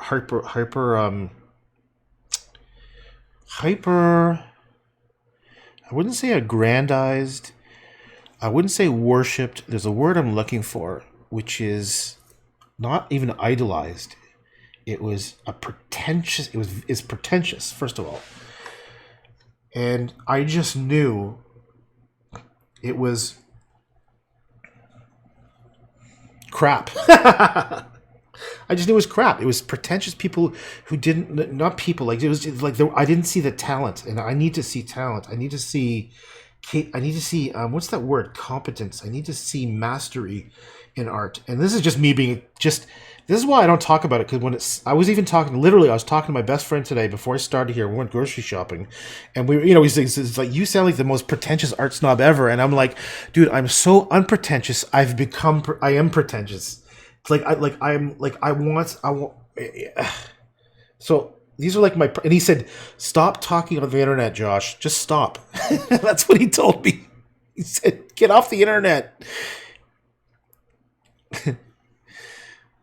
He knows me so well because I'm not like, I don't talk to like about subject matters to people. I keep it locked up inside for literally. I'll keep something locked up inside for years and years and years, mostly because I don't want to hurt anyone's feelings if I say things wrong, because my intentions are pretty good. Like, this is one of the problems I have with art, is that half of me is like, fuck, it pisses me off because, oh yeah, he was saying it was jealousy, right? I was being critical because I was jealous. And I was like, yeah, there is truth to that. Like, I realized that I could be working on this till I'm dead.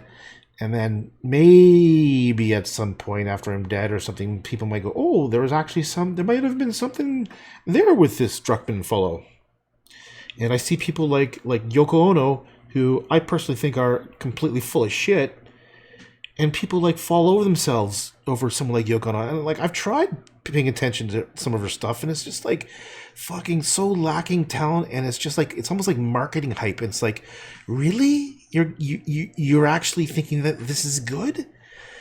Like, it makes me want, I don't know, like I have a gut level feeling about shit that I can't even articulate, that I just go, wow, that is embarrassing. And it makes me upset that there's people that really think, oh, this is fantastic. And here's the bottom line. When it comes back to it, I always remember that, thank goodness that they're still doing it. Like, I like the fact that Yoko Ono is doing whatever the fuck she's screeching away at, just yabbering on like an insane person. It's more like go for it. Fucking A, good, do it, please, because at least you're not just being a robotic moron. Like, you're not just like, you're not hurting anybody or something, right? You're not stealing, But what I don't like is the people's reaction to it. Is people who have, what is it, elevated? I know what I was thinking. Put it on a pedestal. That's what it is. That's what always bothered me, is when people put it on a pedestal. And the problem is, it's people who are in positions of these authority that other people just follow blindly along, and they listen to it. And I've always been one that I've only ever listened to myself. Like, I'm only really confident in this one area of my life. And I was since I was young. I got shit when I was young. But failure and everything else in life. Failure in life. That's kind of interesting. How are we doing here? Is anyone even listening? Nope. Probably all doing that. I took it literally. Okay. Failure. I don't actually really feel like that. I'm not a failure in life. I've done a lot of stuff I'm very proud of. I worked very, very hard in my lifetime. I have sacrificed a great deal.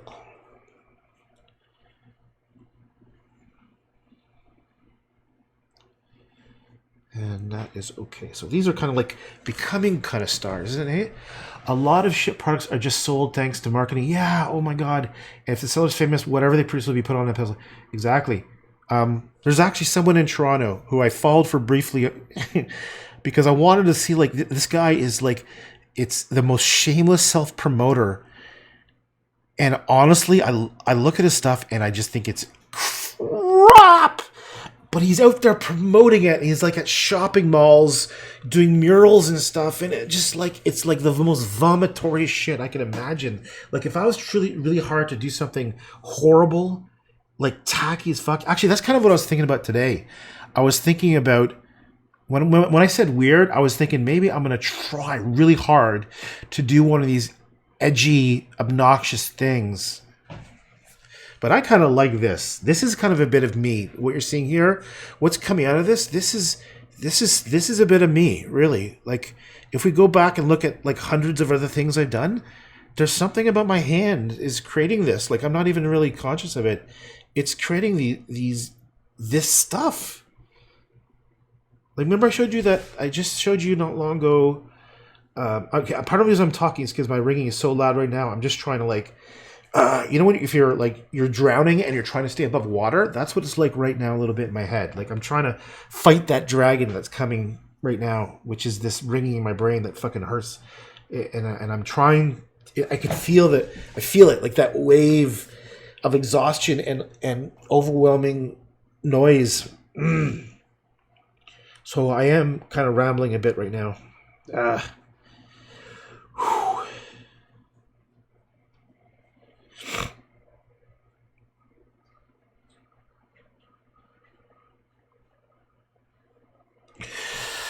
This little thing, I feel it. Oh, for fuck's sake. I just got this huge wave of tiredness. Okay, so Amanda, this little thing here, it's actually the opposite. I was thinking, remember we were talking about the plant coming and growing? It's like this is the earth. Yeah, that's what I was thinking about. This is the earth, and this is like the what's it called? The root kind of coming out, but it's inverted. Yeah, blue ivy branches. It feels, it feels floral. That's because there's little bits of green and blue, and that's got a very floral kind of pattern to it. But that's what I mean, like it's still kind of pretty, and I can't help it. I like pretty, fuck it. Fuck it. Fuck you with all your edgy shit. I don't mean you people. I mean, I'm thinking in my brain about like, I was looking on Instagram, there's one guy and he's like, has 150,000 people following, and I go to his art, and it's literally like, and like he's got a show in New York, and he's like wearing all these fucking rings, and he has like mascara on, and he looks and he's like drawing skulls and stuff, and some of his drawings were like just honestly like a reproduction of some other edgy shit. And I'm just like, what am I doing? I'm so fucking stupid. Like, but I just can't do it. I tried. I can't bring myself to do this marketing shit. I can't do it. It's like the most. It's very frustrating because I feel like it's so hard. I don't know how people can do that. Like I want to run away when someone looks at like, it took me weeks to build. Like when I had the show, I could not have done the show. I did a show that was part of a charity, and they actually had 3 project managers organizing it.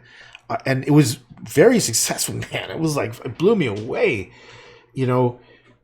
but there's no way I could have done it. They had 3 project managers organizing this thing. And I basically, had to do the setup and stuff, but they took care of all the sales and everything. And, I walked around. I'm actually very good with people just for short amounts of time. Like I am really good at meeting people, talking to them. I'm not shy in the slightest bit. But I get after a while, like I'm an introvert, so like after like about 40 minutes, I'm exhausted. I need to be alone. Then I got to recharge my batteries, come back, and I'm ready to go. And anything more than 40 minutes, that's it. I'm done. And so at the show, like the marketing and stuff was taken care of, and it fucking was fantastic. It worked out so great. And so I have people tell me, you have to do another show. You have to do another show. And honestly, I was going to tell you, it took me like 3 weeks to build up to be able to know that for 2 hours I was going to be held captive. It was actually 3 hours. In fact, just thinking about it, in my brain, I'm getting I'm getting like fucking a pain in my temple. Wow, because you understand, I've been doing this for like a few decades and not showing anybody because it was too hard, man. I couldn't. I tried to be a full-time artist when I was younger. And it was too hard. I didn't want to, also like video games a lot. Okay. I've just been talking because,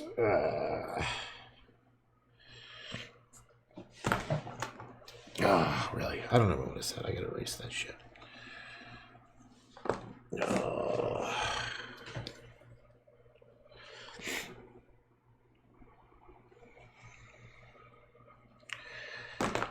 A root, yes. So maybe I'll add some brown here to give it more like an earth-like vibe over here. And this is actually pure black, isn't it? It's too dark. Oh, really? Seriously?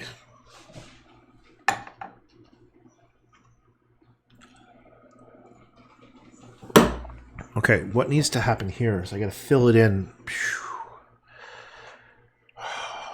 I'm just hoping this goes down, because right now it's really bad.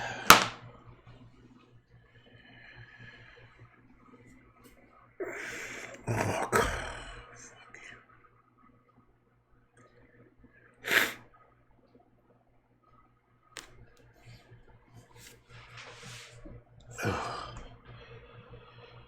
Where is it? Okay.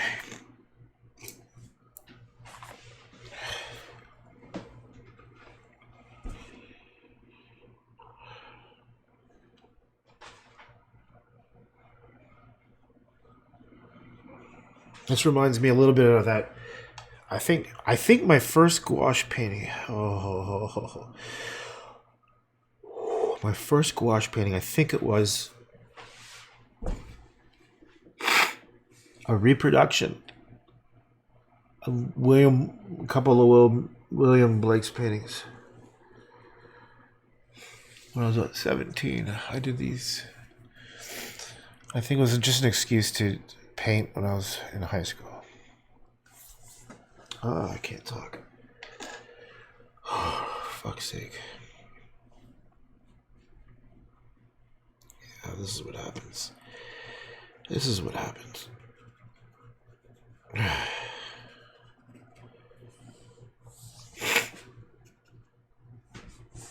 think I'm going to try to keep going here. I want that to be... Oh, I know what I'm going to do. This is going to be light blue. Let's get some light blue up here. I need more white.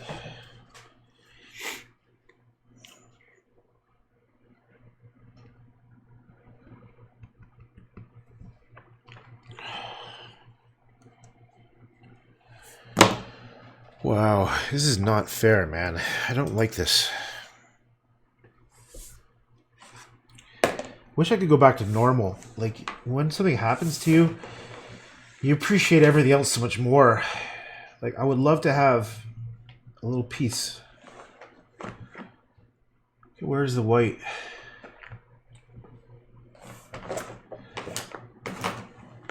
Where's the white? Oh, here's the white. Okay, so I'm going to try to do a little bit of a sky.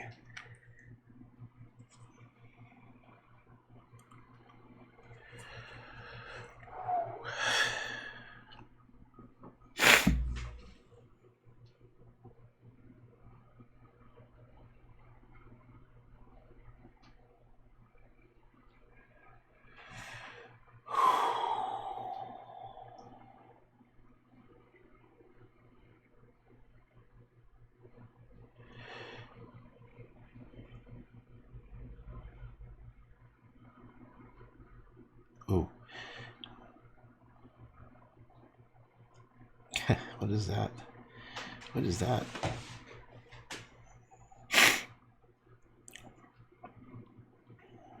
Look at the dog. Okay, let me see. I understand that feel of exhaustion after Susan, yeah, but I'm glad it worked out and your art is being recognized. I don't know if it's being recognized. I mean, yeah, I mean, I don't want to be like ungrateful, but I don't know. What is recognized? Like, oh my fuck. Not really, actually. Oops. Not in the art world. The art world doesn't like me at all. Apparently. I've been trying hard, fuck, seriously? Like, it's crazy how loud it is. It's crazy. This is insane. Imagine being next to, like, a really loud engine. But it never goes away. It's always there. Follows you around like some sort of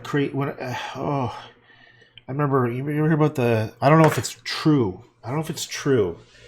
it was called. Is it called Chinese water torture? Where the idea is they put just a drip on your forehead, and it's nonstop. It's like that, but amplified. Because you can't escape it.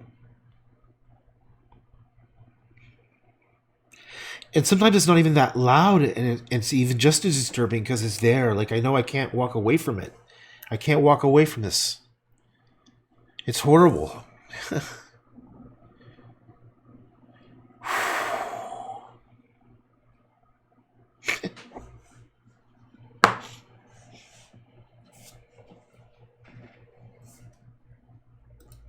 Yeah, let me just turn this off for a second.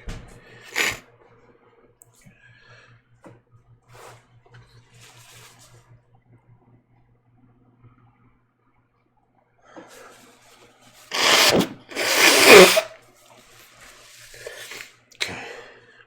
I'm just gonna get a drink.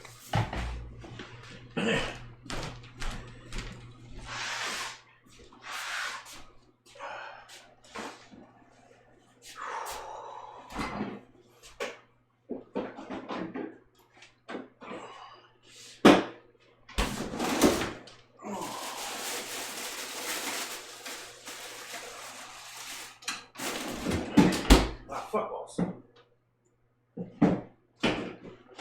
It's all over me.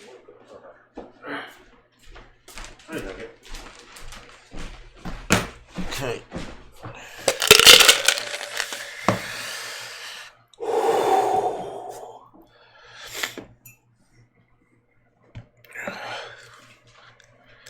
Did I ruin it? Oh, there it is. Okay.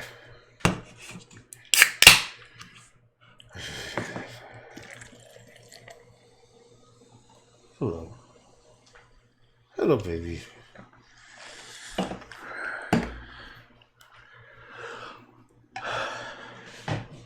Hello. Hi, baby. How are you? You're so cute. Look how cute you look. I know. Okay, let's get back to this. Where was I?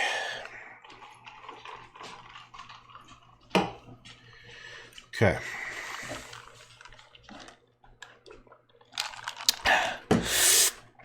All right, so what I'm trying to do right now,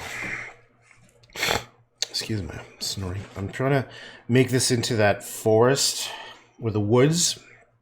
So, I forgot about the trees. Okay, you know what I'm gonna do? I'm gonna throw my out in my trees.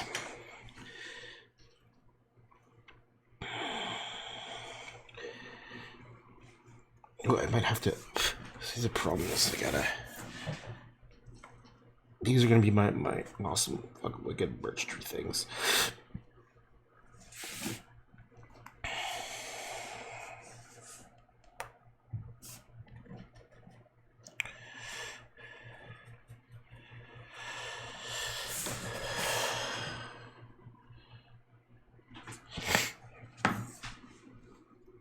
I could have swore this looks so familiar. I think I've done something like this. Oh my god! Okay, this is gonna. Okay, look at. I just remember this painting I did. Look at this. I don't remember what it's called. It's got the same flavor. Oh my god! How do I even find that? It could be. No, it's not fantasy. It's like a landscape. But it's like, it's where here. I'll try to describe it as I'm just thinking about it. It's basically kind of symmetrical, dark, like this kind of like vegetation-y leaves coming around with an open light area in the middle, like this kind of what is almost like an umbilical cord, not like a fuck. I can't even explain things. Oh man, I know you. Where are you? You are gonna be. It's a painting. It's a subject landscape. The problem is I've done fuck tons of landscapes. I don't know if I can find it. I'll have to go way back in time. I don't even know where is that.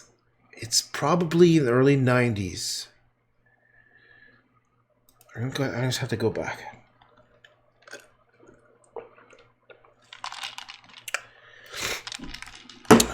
go back in time.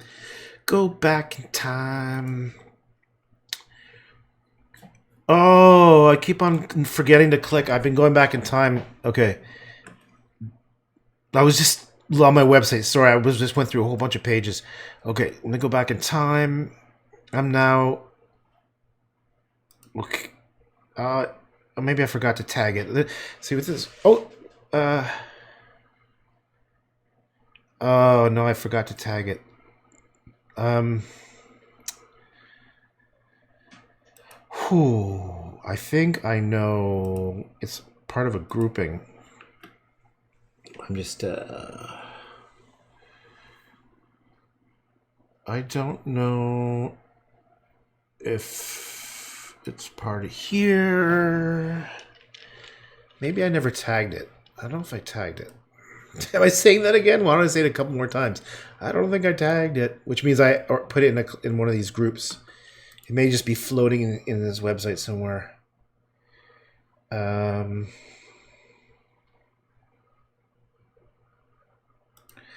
I'm just give myself a little break here.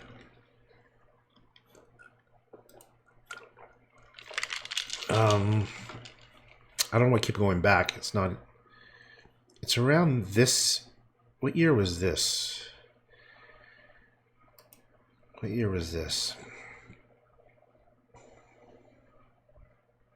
I remember it was like a watercolor gouache. 1987. Let's go to 1987. I don't think it was 1987. That's when I was 16 and 17. I don't think it was here. 16 and 17 now. Well, it might have been.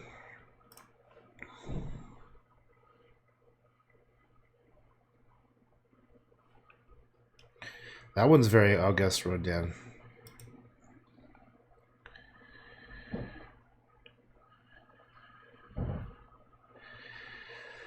Okay, I'm just slow. I'm just giving myself a chance to catch up here.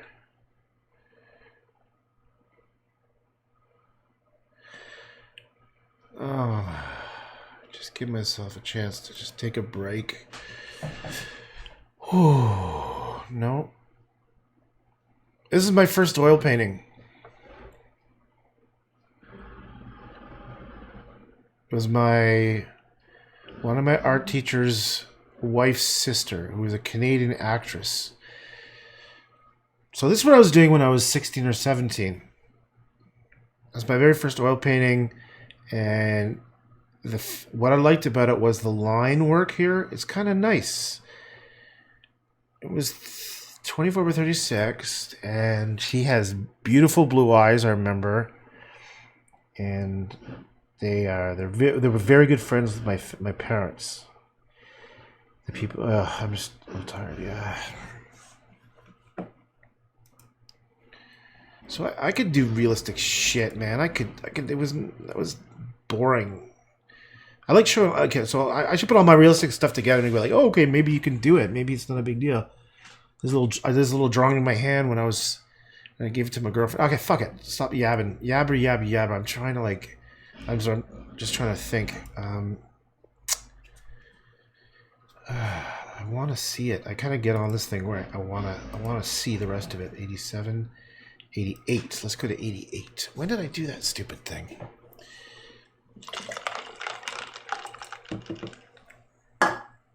There's that conch again. I love this painting. This painting has had meaning to me. I got so many good stories, man. This painting, and there's that. Remember that conch? This is a bigger painting. It's 4 feet by 96 feet. 4 feet by 96 inches. So that's like 8 feet. About that. This was my girlfriend at the time. This was about our trip when we went to backpacking through France. This was in Arles. This is like this monastery in Arles where Van Gogh was. This is sort of like an idea of Chagall, one of Chagall's painting. This was my rabbi, who is not. We weren't even really. I got some cool stories about this fucking guy. He's awesome. This is my girlfriend, who the gargoyle was whispering into the rabbi's ear about her telling me a secret about her life, and it was more like how she loved me. It was beautiful. I loved it. This guy, Rabbi Slonim, was such a fucking cool guy.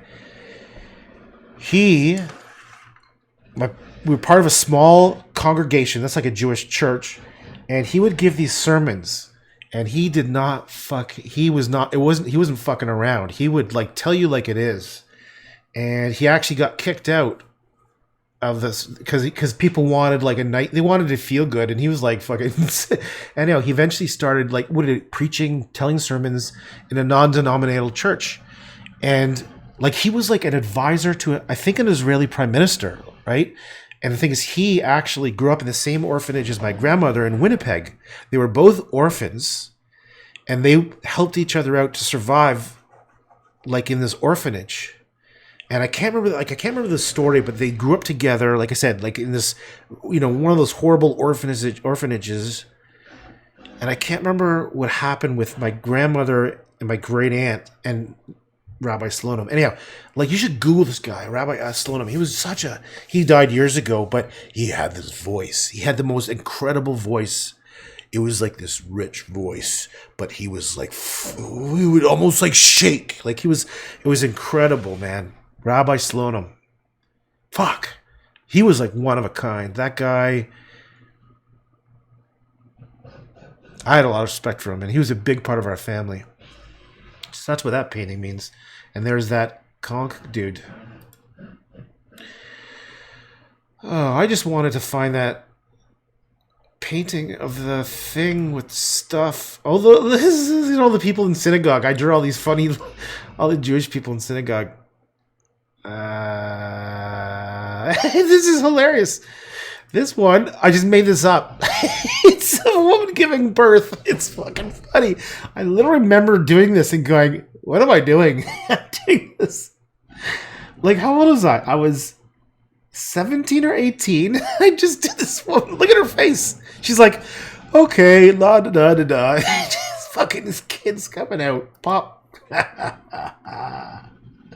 Oh, this is like, here's a self-portrait I did. This was actually kind of funny because what I did with this painting. Okay, I remember this. I was 18 and I did this painting. So there it is when I was working on it. That's what I used to look like. I did this painting predicting what I was going to look like when I was 25. So from my perspective, I had about 4 or 5 photographs. Plus, over here I had a mirror right about here. This is my high school art room. And how was it? Is 48 by 48? Yeah, that's what I actually looked like.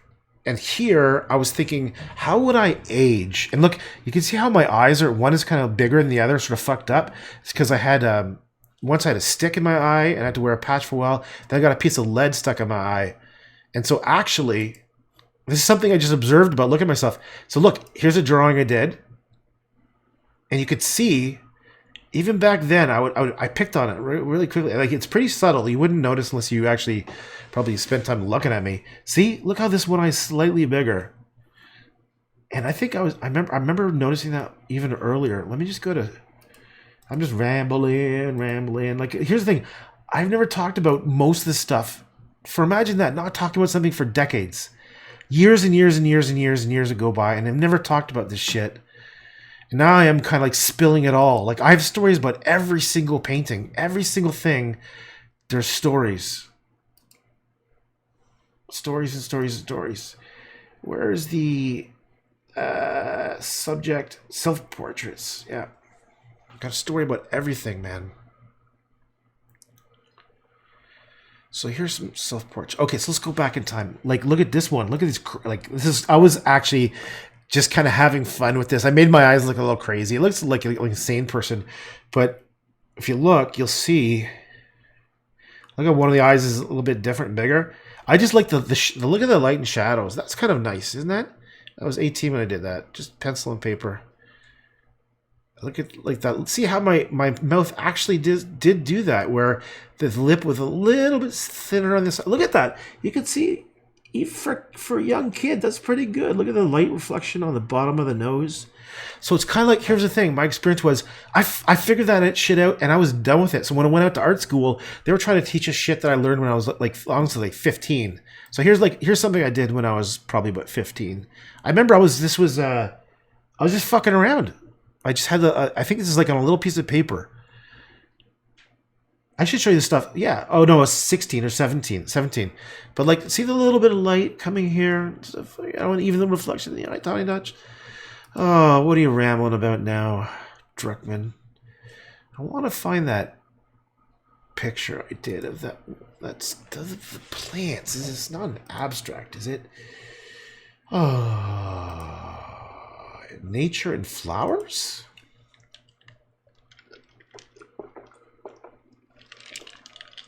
Maybe it's nature and flowers. Nature and flowers. Nature and flowers. Where are you, nature and flowers? No. Ah, damn it. That sucks because there's one thing that I did that is so goddamn similar to the painting I'm literally doing right now. All right, I'm feeling a little bit better. I was like, honestly, the whole time I've been talking, I was fighting off this fucking horrible thing. Wow. Places. Maybe it's places. Places are things that aren't quite land. They're more like specific places I've been to or thought of. That's what places meant represent. It wasn't quite a landscape. Oh, here's something cool. See this drawing here? I'm actually working on a painting of this right now.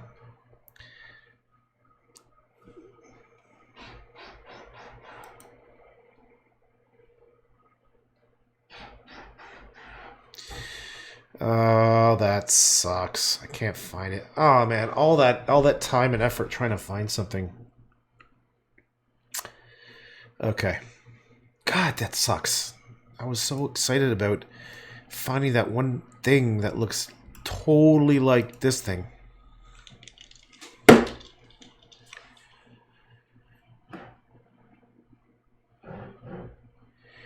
Instagram. Yeah, I got an Instagram.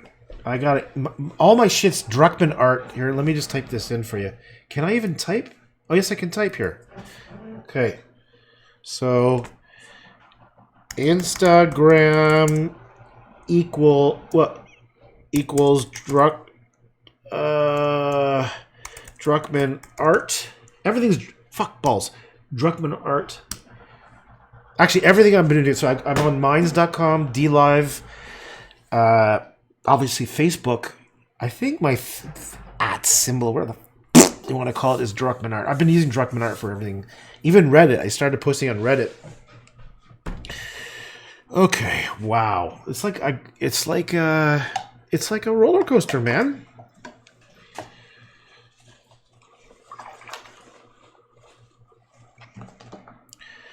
I'm really debating. Okay, I'm fighting this.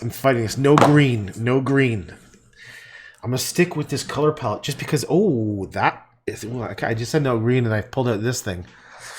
Ooh, it has the color palette of that. Who am I thinking of? Oh my god, I don't know. See, here's the thing. I think if I was watching this, I would think, Jesus Christ, this guy's an idiot. That's what I would think. I just posted recently that those 2 gouaches I did, which I think my first gouaches. Oh, medium. Look, I can search by medium. I don't think I've actually ever searched by medium. I tagged everything. Well, some of the first gouaches I ever did were those 2 reproductions. Oh, I've got a place that's called Reproductions. Here, let me just go there. Look at this. I made sure that anything that was like a copy, that I made it clear. So under subject, is it Reproductions? Yes, Reproductions. So these are things that are like a direct copy of somebody else. Like here, like this. This is actually really similar to the original, and I couldn't find the actual one that it's most similar to. So everyone finds it. Like that one, if you look at it, it's like a different version that he must have done. Because I remember doing those little tiny white dots, like those were similar to the original. And I remember I had this little picture next to it. But look at the color scheme. Isn't that similar to what I'm doing now? There's a bit of similarity with these oranges and or it could be similar to the other one maybe. I was thinking about those oranges. Yeah, they both have a similar color scheme with those kind of shit. I was looking here. There's the orange kind of yellows. That plus this one. Yeah, you know what it is? I feel like because I've kept everything inside for so many years that I feel like it's all trying to like get out at once. Like every time I look at it, I'm like, oh my god, I should tell you this story. Like one time I was hired. So it was the opening of Joseph and the Amazing Technicolor Dreamcoat. Up to that point, I'd never heard of this thing. It's like a play. So what I did is I did these chalk drawings live at the opening of the event. Look how young I am, and it was at the. It doesn't look like so. This is what year was I was 24. Sidewalk drawing, Roy Thompson Hall. That's what I was looking for, and look how young I am. A little whippersnapper. And I didn't. The funniest thing is I didn't even know what this play was. I never even heard of it. Look, how 80s is that? Look at my swatch. I had a swatch. Look at that thing. That is awesome. It was probably only worth about $20, but that was a swatch.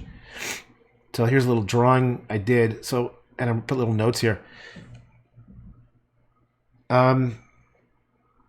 Yeah, that feels like 80s. Look at their clothing.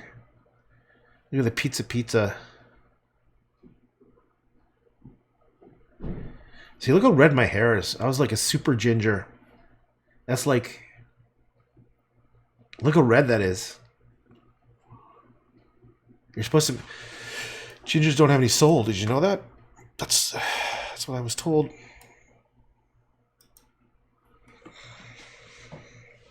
Okay, what was I doing? Okay, I'm gonna add. Well, this is olive. This is the closest I'm gonna get to green, and what I'll do is I'll just put a couple of dabs of it. Boop boop boop. I'll just put a couple of dabs of.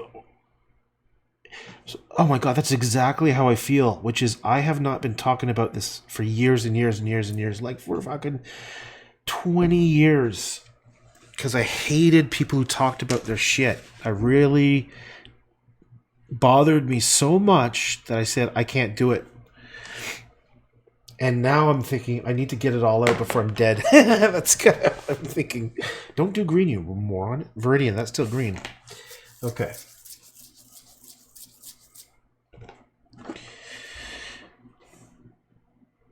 Okay, actually, I was thinking about, some bright yellow for the crown. I don't know if I said this before, but the crown was going to have these rays of light coming off, and it needs to be bright yellow. It needs to have because that's sort of like, I was thinking Illuminati glowing yellow kind of thing. Oh, let me go back to the leaves in case someone's here, because there's probably no one here. No, there's no one there. Okay.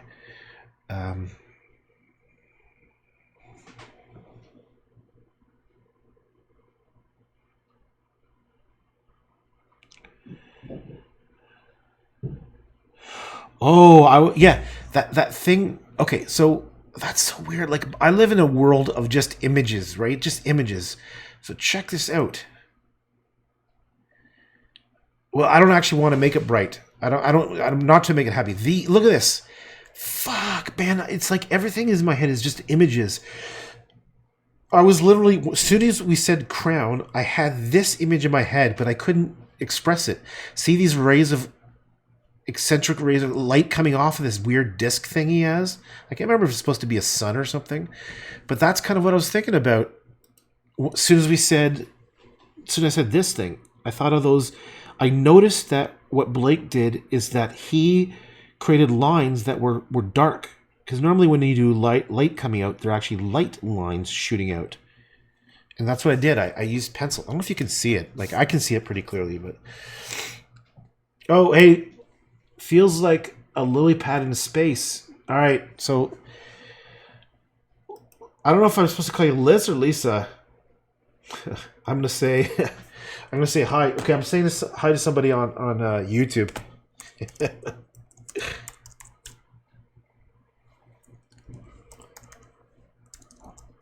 See, I'm here too. Okay.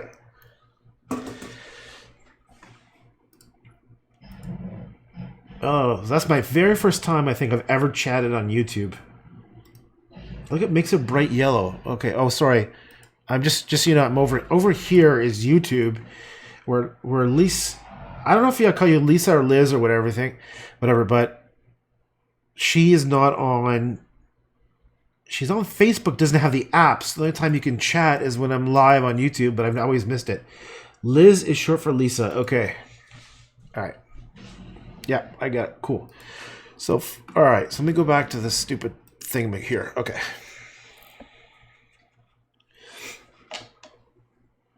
You're missing on all the good shit on you got to get the app, man. How hard is it? Oh, right. You don't want to be on Facebook. You don't want anyone to like have your data. That's the way I've always been until recently. I said, fuck it. I'm just like, it's too late for me. I was just telling my best friend, we were hanging out just before this thing. And, he said, he's like, get off of the internet. Stop talking. You're saying too much personal shit. And I was thinking, you know what? Fuck it. We're going to be dead soon. You might as well just, like, it's too late. I've already sort of, like, talked about everything almost as personal as I could possibly think about. So it's almost, like, too late. And he says, yep, it's too late. You're fucked.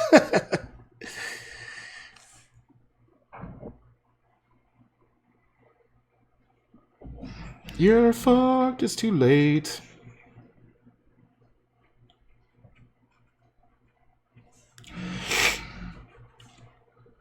All right, so let me think about this little... Now we're coming back to the dog. The old doggy. I think what I'm going to do with the dog is I'll make some shadows under her. I'll make her... And I'm afraid our jugglers... Oh, no, the juggler's getting painted over. Ah! It just didn't work. I'm sorry, it's still there. I still did what I promised. I still did it. But it just doesn't. It'll still be there. It'll still be forever. It'll all be there. Was that Kim who said that? It'll be there. Okay, so what I'm gonna try. What I'm doing is I'm just filling in the little gaps. Let me draw some of my weird little. Okay. It's curious how those rays are made out of dark paint. Yeah, so all he did, like I figured that, oh my god, I forgot, this is mine. This is not the original. Huh. And look, okay, I don't know if you can see this. When I was doing, okay, this is how I think I live in a time warp. I am able to time travel back 20 years like it's nothing. Like in my mind, visually, I see things exactly as they are now. Like I could see, but I just can't articulate it. Like for example, look at this. Let me zoom in here. I'm going to show you something. Oh, I don't know why it's not getting bigger. Check this out. Remember when I went to get that pen? When I got the pen, let me zoom in. Boop, boop, boop, boop, boop, boop, boop, boop, boop. And I started to do the drawing with the pen. Where's that pen? Here. This thing. Okay. I think it was for the goofy dog, Jack Nicholson face. Starting to do the drawing. Oh, man, you can't quite... Oh, no. You can't... no, I was going to do it on the character. Anyway, my point is, I literally did that with this. If you look here, look at the hand. It was drawn with a identical pen to this. And that's what those lines were. So for me to try to recreate what he did, if you look carefully, this is done with a pen. Like even this little line, I don't know if you can see that line... To mimic the rays of light he did, I did two things. I did a pen, which I painted over to make it faded away, and I put gray, which is just black with lots of water, here and here, to try to mimic what he did. And I'm not sure, this is the original. And I'll tell you, I can guarantee that mine is really close to the original. I had a book. It was probably a book on William Blake. And... So the photograph I have here, I just found online, I can tell you the colors that I chose up here in my original were very like even that orange, even that spread of orange there was exactly like the original. Like there was this orange reddish. I went from orange to this fuchsia sort of. And it's weird because I couldn't find. Look, oh, here you go. So you see the fuchsia and the orange, but in the one that I saw, it was much more like the original. So his. Oh, look at this. Okay, I haven't looked at mine. I can see right here a light streak. Let's see if I did that. Oh, I did. Look, there's the light streak. I know I got a little. Okay, a light streak here, light streak there, light streak here. I didn't do that one. Let's see if I did another one. Or maybe that's, yeah. This is quite small actually, right? We're zoomed in. So this is 6x8. So imagine it's about a quarter that size. Am I rambling? I'm fucking rambling. God damn it. I get so excited about this because I haven't told anybody before. I haven't told anybody about this since 1987. Imagine that. Fuck. Hey, Stephs. I've been rambling on like an insane person. All right. Okay. This feels kind of good, man. I literally have not told people in 25 years because I hated when other people talk because they sounded so self-promoting. Oh. My wish was that I could just do something and I didn't have to say anything and that it would stand on its own. That was my dream. So I ended up just stopping showing people, period, and just said, "Fuck it." I don't even care. I'm just gonna do this and I don't even care.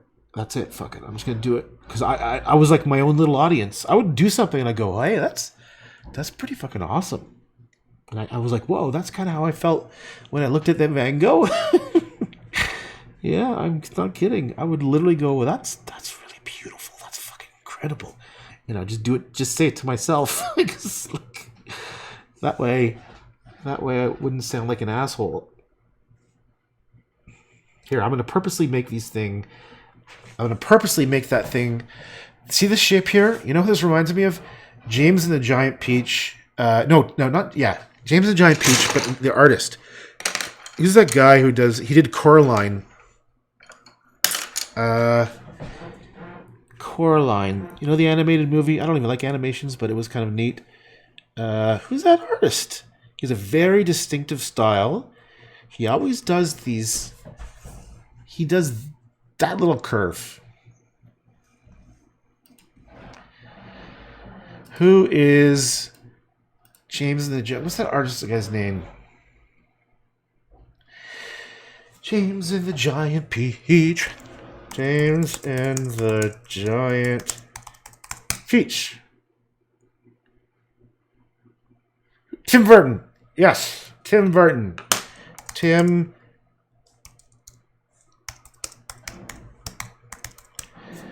Burton. So he's got a very distinctive art style.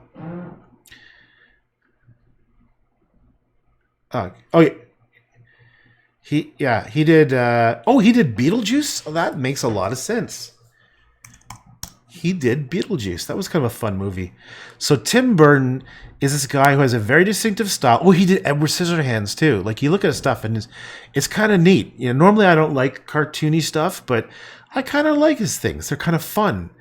And I've noticed he does this a lot. This is called Tim Burton style. I don't know what it is, but here's exactly what I'm talking about. I swear to God, I live in this world of just images. That's it. So if you look here, see this little swirl? That's what I just did in my brain.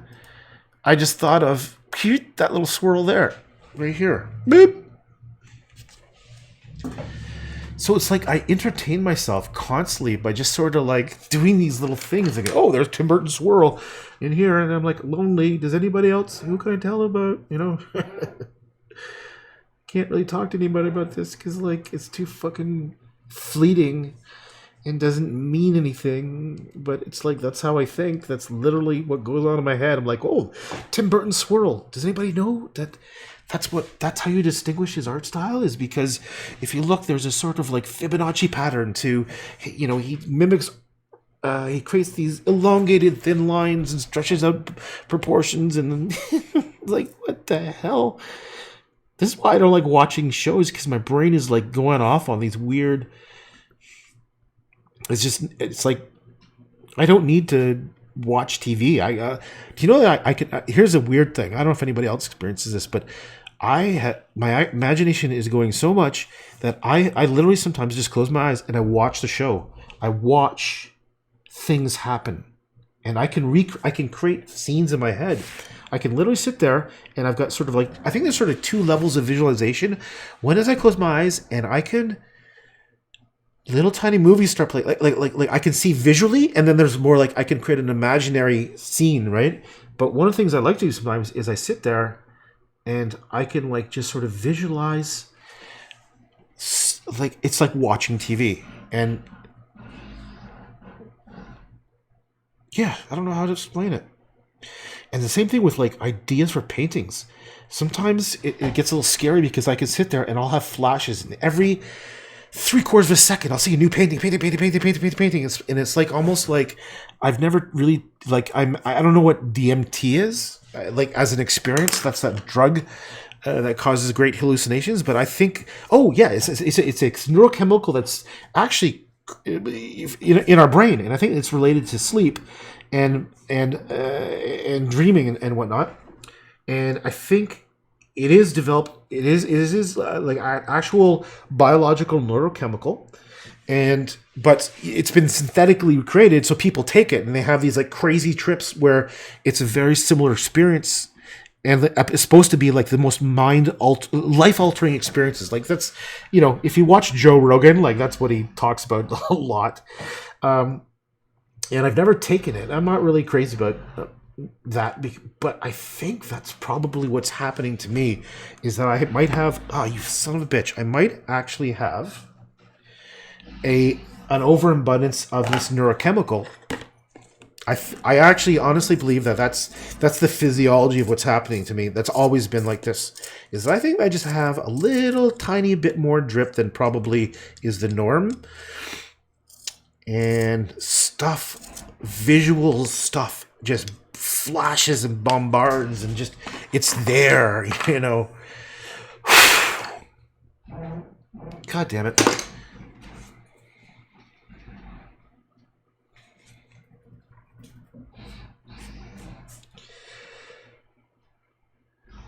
And it's weird. You know what the weird thing is?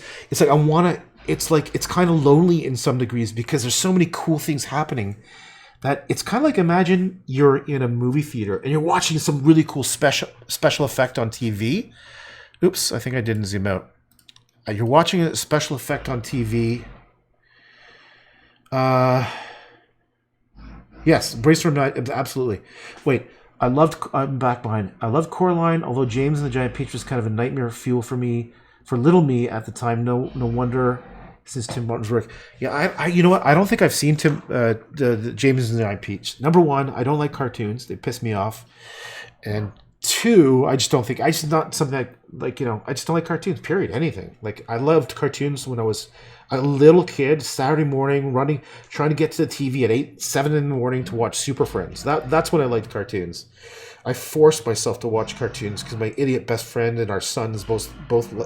I call my idiot best friend, but he's my best. We insult each other all the time. That's how we talk. Anyhow, our kids like. In fact, I don't even go to the movie theater because I hate going to the movies now. I don't like being in some goddamn little room. Anyhow, oh my god, am I ever rambling? This fucking madness. It's like there's something like I think this is why you shouldn't be like me, which is not to talk for, and then suddenly go on the internet and just start talking a whole bunch of shit. Okay, so these are those things. I'm gonna recreate those little funky little birch tree things. I can hear someone outside has a drill. I know exactly who it is. Someone's outside taking apart some wooden structures so they can throw them out.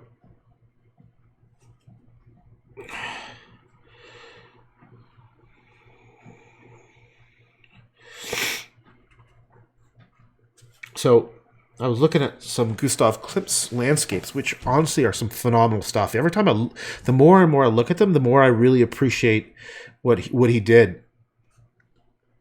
And one of the things he did is the bottom, like he observed some stuff about I think they were beeches trees, but I don't know. I've blended them all in my head now. Where the bottom were these vertical lines, and he had so much cool variation going on it. Like I highly recommend go look at Gustav Klimt's landscapes. I always kind of made fun of him a little bit in my head because it's like paintings like The Kiss, like every girl at university, like, you know, every other girl at university in their dorm room had The Kiss, the painting up there. And Gustav Klimt's stuff was very design oriented. And I kind of always had a bit of a negative feeling about illustration. It wasn't real art, like it wasn't higher art. And that was in my head. And so I really liked Klimt's stuff. I love his figures and things. Some of the designy stuff where he does patterns, it just kind of bugged me a little bit. It got too pretty. You know, it was too pretty. It was too focused on pretty. And it wasn't like it was, you know, like that's where I was being one of those like edgelords who, you know, there needs to be something more gritty and real. But, you know, I've long passed that. I'm like, meaning that I'm fully accepting of something that's beautiful now. And I like without any kind of reservations anymore, you know, because, and so I've been looking at his landscapes and holy shit, like I'm looking at going, that is like mastery. Like, oh, there's one other artist I found. Ketamine. Wait, it's great. You don't have to use DMT then. They're pretty interesting people as to the kinds of perception. Have you heard from people who see sounds? Yes, and synesthesia, I think it's called. Yeah, so synesthesia is very interesting. It's like you know, there's some sort of crossover between the senses where they smell sight, and this kind of thing. Someone asked me recently about it, and now I don't think I don't have that. I just think I have got a oversensitive or overdeveloped visual cortex, and in consequence I have much more underdeveloped areas of my brain. I can tell you, like certain like math, I am dumb as a fucking post. So, or as a bag of hammers, or whatever metaphor you want. So I definitely am visually oriented, and I definitely have auditory problems. So actually, one of the things that it's possible, I might have had this brain tumor most of my life. Because when I was young, I went to see some specialists because my hearing, I always had trouble understanding what people were saying. And my ears are totally fine. But I always had difficulty in the comprehension of audio things. It's like I could see you and hear things, but it wasn't, there was like, I had to strain to understand. But visually, it was like 100% the opposite. So we don't know how long I've had this thing for, but just the deafness and the tinnitus came on very fast, and almost like within, it was incredibly fast. So we don't know what the deal is. Oh wait, people opinions of artists. Okay, do you got a website, Stephs, if you want me to see? I dig Tim Burton's work too, but Henry Selick did the art for Coraline and James and the Giant Peach. Ah, really? Okay, that is interesting. That is okay. I get that way too, man. Don't worry about it. I like listening. Oh, this is interesting. Okay, so Henry Selick. I've never heard of his name. Well, there you go. So don't listen to me. I thought that was Tim Burton. It looked like his style, right? It looked like. So I never even heard of this Henry Selick guy. Oh, we got some good rambling. I totally get that. People ask how I can just sit and do nothing. Oh, exactly. I love being alone, man. I love it. In fact, I need it. I need to be alone because there's so much shit going on. I could just sit there in an empty room, and I'm like, fuck, man, this is stuff going on. There's something I've noticed for the past little while where I'm good for the beginning of a movie and the end of a movie. I can't stand the middle. Like I love spoilers. I just want to know how it ends. I don't need to be built up for anything. Because I find half the time I'm just trying to solve whatever the mystery is. And it's like my brain won't shut up about that. I do like movies with the big twists. Like Fight Club for a while was one of my favorite movies because I love the fact that I had to go back and watch it again from a new perspective. I loved that one. And the movie that I loved, but I loved and hated was Memento. It was like the same kind of deal with this big twist, but it was a one-trick pony.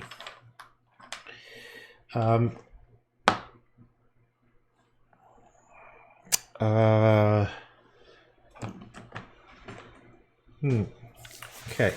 White. Let's do white. What color is my dog? Oh, she's so cute. Let's do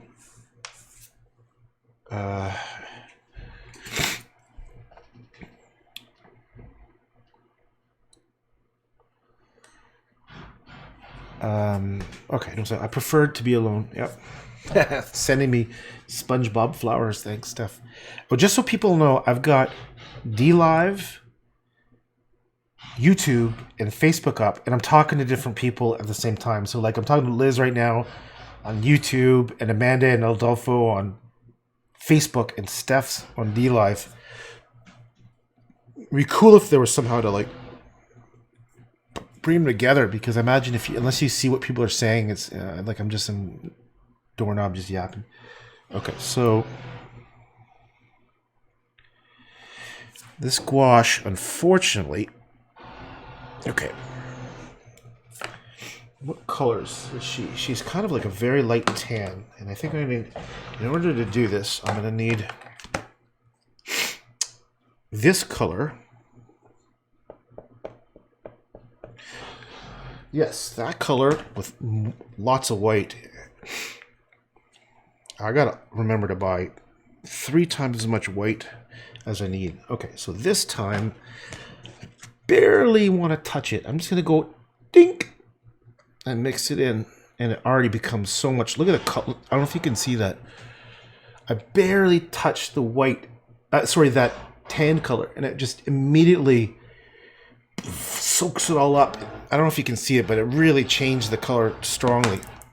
Okay, so I'm going to go back to that picture of that golden retriever, this one here. And I need to look at it to see where the light and dark is. So the problem is I started off with our goofy character. I'm actually looking at my drawing. I still haven't lowered the body to enough, because when we look at here, the problem is Jack Nicholson's face. His head is still too low. Like the body, the head. Here, let me show you. If we go back to here, look at where say the chin line of the dog is here, and we look at our thing. Our chin line should be here. So I really fucked this up. Right here, where the nose is the bottom of actually the heads of the dog's head. So that's, if you want to know why it looks weird, is because it would be like this. It would be like the head is squished down too low, like that. Other than the fact there's a weird human head with a floating crown on top, it's additionally weird because of my shitty drawing. Okay, so let's go back to the dog. I'm just going to keep that up there for a minute. Okay. All right, so I can see the dog, and what I'll attempt to do is I'll attempt to paint at least the body a little bit better.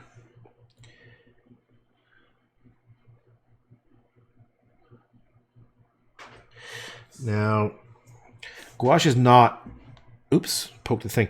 Gouache is not exactly as good as acrylic when it comes to painting over stuff. So you'll notice, I don't know if, I can't remember where my camera is, but you'll notice that you're still seeing the lines come through. So I might have to do a bunch of, come on, brain, you can do it. You can finish the sentence. A bunch of Come on, you're almost there. You're so close to your thought. Oh, and it's gone. It's gone. It's like, I think this is what Alzheimer's must be like. This is what Alzheimer's must be like. It's frustrating. It's like there's a thought and I can see it and I see it slowly evaporating. That's what it's like with speech, actually. When I hear something, it's like I have got the worst auditory memory ever. If someone tells me something, it's like an Etch-a-Sketch. Have you ever used an Etch-a-Sketch and you shake it and it disappears? That's literally what I see. Oh, maybe I did have kind of synesthesia because I see words. When I hear something, I see them and it disappears. But when I see a visual image, it's like fucking right there. It's right there. So it's very frustrating. So like as long as things are presented to me in a way I can visualize, I'm good, man. You tell me something and I'm like, what you just told me, and I immediately forgot. And my excuse was, I'm a guy. I can, we're supposed to be like that. Okay. Instead of a flower, it's starting to look like a crack in space, like showing an alternate universe. That's kind of, honestly, that's what I was thinking. I already followed your Instagram. We'll share it. Cool. Woo woo. Okay. So Amanda, yeah, well, this, you're talking about this down here. Yeah, that's literally, as soon as you said the plant growing, I had already kind of committed my head to that kind of like that painting I was always thinking about before, where it's like looking in. And I thought that, you would still maintain a root-like feeling, but it is like a crack. It was meant to be like a root plus something. Okay. Let's go back to our little fucking weird. This actually is not that weird for me. I kind of like it. It's all right. There's nothing wrong with this. Okay, so what I'm going to try to do... Oh, yeah, look at the dog again. I'm going to look for ways to add some... Make it less shit-tastic. Make it slightly better. So, as for being alone, because Steph was saying I like to be alone, you know what I like? Here's my favorite thing. I like to be near people. I love being near people. I just don't want to have to interact with you directly. Means I love to, and this is the funniest thing. Like I did a whole painting series on this not long ago. Fuck you. Which is, I love being near my family. I just don't want to have to talk to anybody. I just like, you go about your business. Like that's my dream relationship. Is like, my wife walks in the room and just sits down with a book and starts reading. Doesn't say hi to me. Doesn't anything. Might kind of look at me and go, you want some? Can I put in some music? I'll be like, yeah, go for it. And then they sit down and that's it. That's like the perfect scenario for me. That would be ideal. I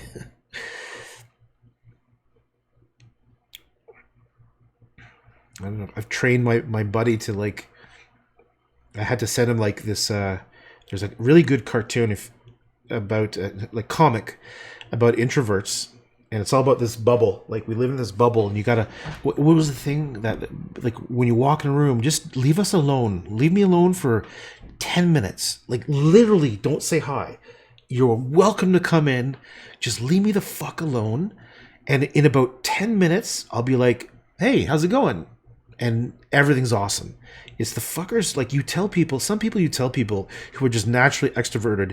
And the thing is that I'm not shy or timid in the slightest bit. I'm the exact opposite.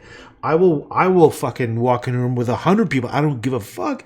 It's just that I feel like I need my own space. I just like, when someone stands too close to you, it's not like I'm afraid of you. I'm like, just back the fuck off, man. Like, but I think the norm is to be more, well, at least the way I grew up was, it was normal and better for you to be outgoing and extroverted. That was like like my whole family was the exact opposite of me. Like they were, I was the weird one because I was not weird, but I was like, I wasn't doing it right for some reason. Although in my heart, I knew there was nothing wrong with me. But when you're a kid, you don't know anything. You don't know. Oh, actually, I'm painting this dog, not my dog. My dog is different colors. Okay. It's going to take me a while to get this thing right because if you saw me do the original sketch, it was pretty goddamn horrible. And the problem too is like, I don't know if I can get the subtleties with gouache here. It's like it's a different skill set. Gouache painting is like it's a bit like watercolor where you kind of have to plan it out ahead of time. And what I did is I just did these quick little goofy sketches, right? I'm just making sure no one's talking. Okay, no one's saying it. Okay, you're speaking my language. Right on. We're kindred. I've heard of it exactly like that. Yeah. So, you know, if you ever looked at Briggs-Meyer personality types, and I thought they were fairly. I thought it was like it was under. They were just to be fairly true. But actually, chatted with my dad, who's actually a psychiatrist, and you know, he kind of the tonality of his response was that it wasn't maybe not necessarily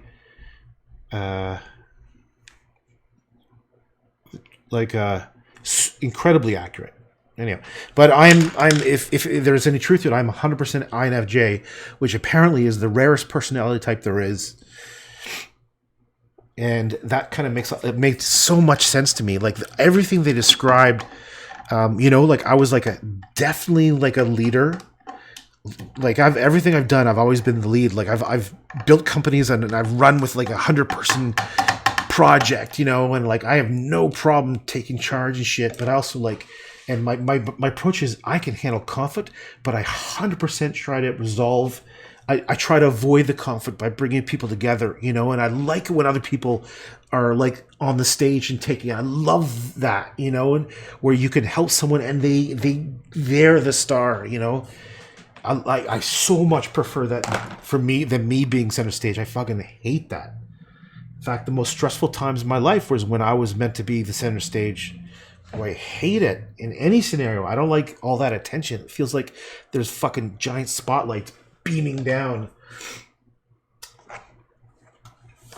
It's so weird because a lot of people interpret it as being shy, and I'm like, no, man, no. I'm not. It's almost like it's just I choose to be quiet. I don't feel badly about myself at all. Like I'm not in the slightest. I think it's awesome the way I am. It's everyone else that's a little fucked. I wish more people were like me. I think the world would be a fucking wicked place if more people were like me. You know, I'm like open-minded, easygoing. I'll let people can be who they want to be, and instead of being like aggressive assholes just trying to grab things for yourself. That's kind of how I see the world. And I'm right. The world is very aggressive, trying to grab things for themselves and dog eat dog. And, you know, I'll take what I can if I can. That's like the world that I know. It's unforgiving. It's true. Oops.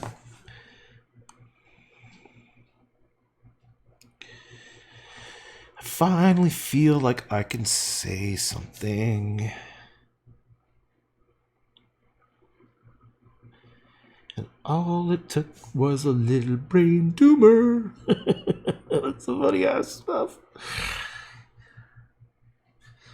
I've actually kind of been thinking that this is what it would take. It would take something. I remember thinking like I think it would, like if I had like some horrible thing happened to me, would finally let me just sort of like give myself a break to try to do something like this. And that's exactly what had to happen. Literally had to go to the edge. Maybe there's one expression that's always fascinated me. The one about staring into the abyss. What is that expression? Look into the... It's when you look into the abyss and the abyss takes... Yeah. What did Nietzsche mean when he said, if you stare into the abyss stares back at you?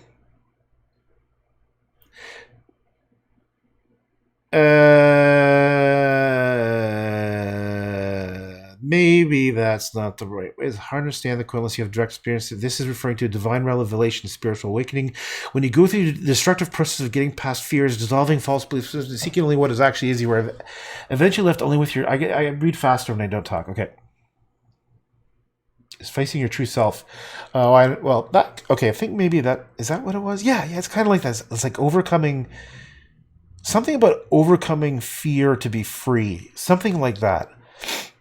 And I think the Nietzsche quote is more like, is it almost like be careful what you wish for or might get it kind of thing about vision.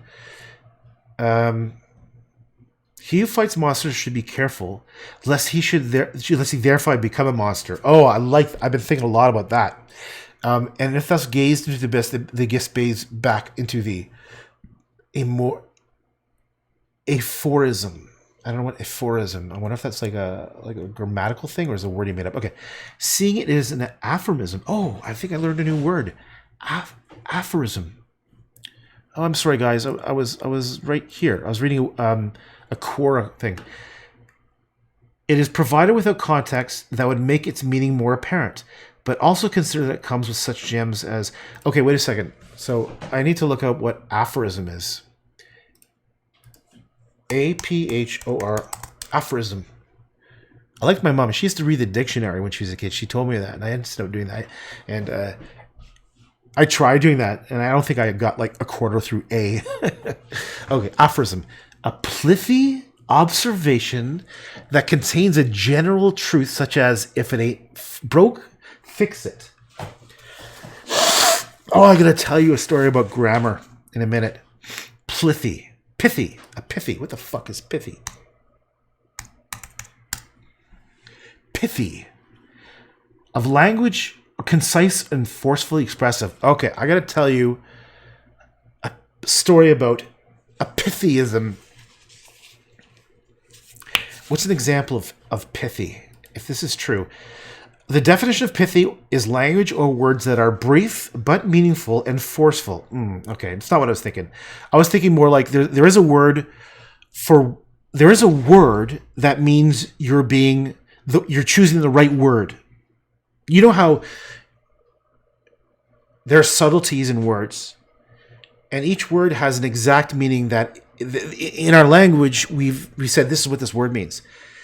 And I'll tell you my story about John Potto, this guy I went to high school with, in a second. But pithy's example is something he described as short, meaningful comments. Okay, so as I paint, I'm just going to mention this guy I grew up with. I went to high school with. His name's John Potto. He was one of the few geniuses I've met. This guy's like a literal genius, especially with languages. I think he teaches at Harvard now. And I think he was like one of the youngest law school professors at Harvard. I think. I got to go back. I haven't talked to the guy in years, like since high school. But I don't think I've ever told him this. But when I was in high school, I used to listen to. He used to talk, and he used to use words so beyond, so perfectly. I used to go, and I was stunned by his vocabulary, because I remember going back and going, I'm going to write down what he just said and go fucking have to look it up what he just said. You know, I was bright, but this guy was fucking off the charts. And I remember there was like a big, we would have these debates in front of the whole high school. Yeah, I did go through the encyclopedia a little bit too, but to respond to Liz, what I'd like to do is randomly go through an encyclopedia. So I don't even know if kids know about encyclopedias, you know? We didn't have the internet, so the encyclopedia was the closest thing you're going to get to it, right? It's just knowledge and data about any subject you can think of, whereas dictionary is just definition of words. Anyhow, I used to go through the encyclopedia, which is always fucking huge. And I even remember the smell of it. And basically had these little cutout semicircles where you put your finger in, like on the pages. Anyhow, and I used to randomly go through the encyclopedia to learn about shit, you know, because it was just neat. But anyway, so John Potto, like I remember one time there was a debate in front of the whole school, and it was the methodology of the debate was the debaters, one person against another, would have 5 minutes to prepare. They'd give them the subject, and so the debates have a format where they're presented with a theory, a concept, and you had to be pro or con, and you present arguments. I think for 5 minutes. Then the other person was allowed a rebuttal, and then you could have a counter rebuttal. And there was always a pro side and a con side, And it was kind of like the ends justify the means. You're pro, you're con, that kind of thing. And I remember there was like in front of like the high school, right?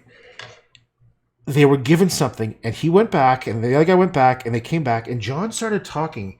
And no exaggeration, it would have taken me days, if not weeks, to come up with the arguments and the structure and the logic and the language, how he would talk. And I'm pretty sure he won like one of the major debating championship things, whatever they are, like World Affairs Conference or whatever the fuck they are. Yeah, that's all I got to say about that. What the fuck am I think the more I do these live stream things, the more I'm like just cracking open like an egg. just. Oh my god! But there was a point in there. There was a whole point about that. What was it? I think I was talking about language. I think I was talking about. Oh, I always respected the hell out of that guy. He's such a proper guy too. Like, he's one of the few people I've ever seen pull off a bow tie.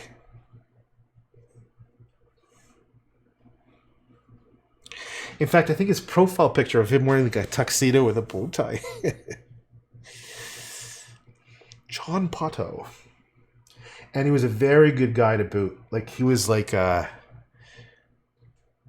was an anti-snob. I was snobby against people who were snobby.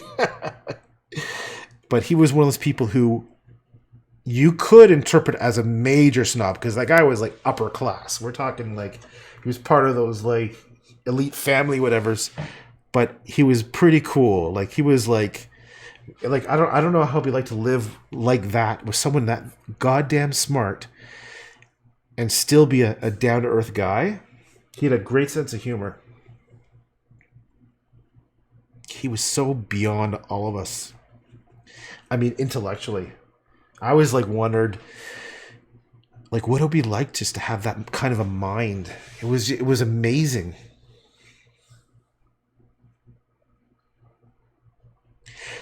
And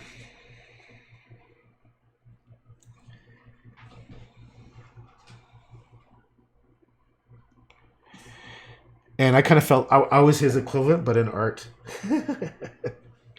And I was treated like that too. I was the genius artist. I better not talk too much about it, but it's true. That's how I was treated. I was like a god, man. I was like a god. I couldn't not do wrong. But the thing is, I was pretty, like, I wasn't like arrogant outwardly. I was so fucking confident, man. I was so confident.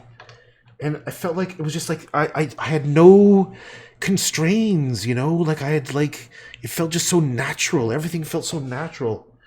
And like when I go to art class, it was just like I was so like ready and beyond. And one of the best things I got about my education was they were very free and open to me experimenting. I was very lucky in my art education.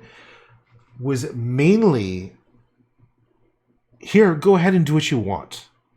Feel free to do that stuff. And what I learned mostly was art history and art theory, like things that is knowledge. But I never really learned technique, with the exception of printmaking. But like observation of light and shadows and texture and all that stuff, it fell into my lap. I didn't even have to. It never felt like I was even trying. It was almost like I was actually very often kind of dumbfounded how fucking easy it was, and why can't anybody else see it? Like, remember I was showing the picture of those like little subtle reflections in that painting with my mom when I was like 17. I was kind of like, imagine if there's like a big letters of ABC and you're going, why can't, ABC, can't you see it? And I remember even my family, them being like amazed when I would do something, and I'd be like, really? Like, I don't get it. Like, what's wrong with you? Like, why? But then again, all it would take is, I remember trying to do math with my father. I remember getting in so many fights because I hated math, and it was like the biggest stumbling block. Like, I was so bad. I just couldn't understand it. And there's many things where I just couldn't understand it. For example, history. I fucking hated history because it was so abstract and I couldn't remember anything. I think it's very simple that I have a brain that's been tilted towards visualization and removed from other important areas of life, such as like auditory things. And it's made life really challenging, man.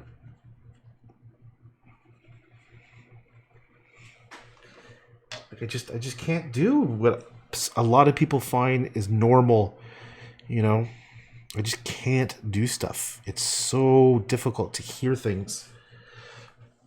But if you show me a picture of it, no problem, man. Let's do it. I got it. Right on. Let's move on. Go faster.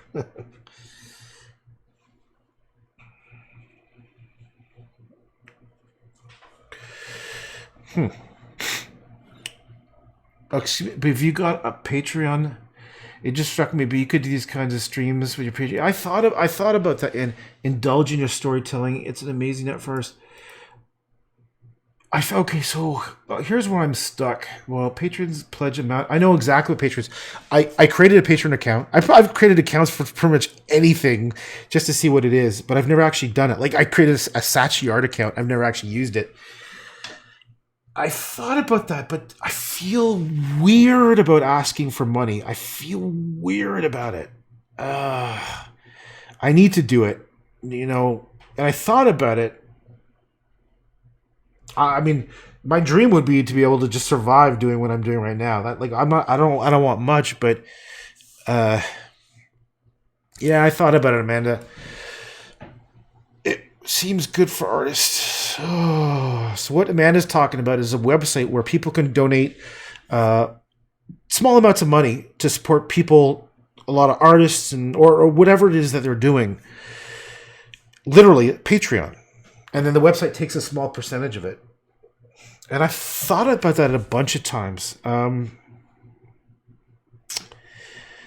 Yeah. I mean, if people will actually do that, would they actually do that? It does kind of stress me out to think about, to be honest. Like, I just feel so weird about taking money, and then there's like a pressure to perform, you know, like, I don't know.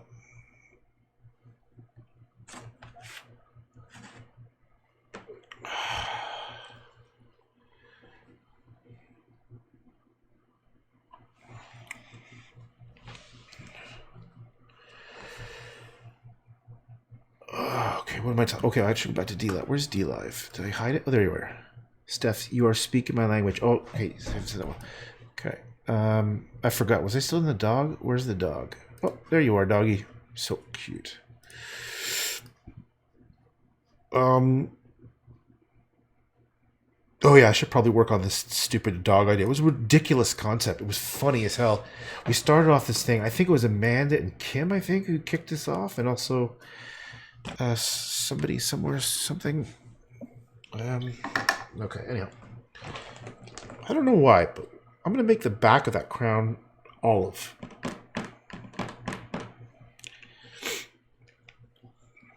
Or do we leave it white? It looks really weird white, doesn't it? I'm going to leave it white. Screw it. I'm going to do olive streaks in the sky. That was a bit of a mistake.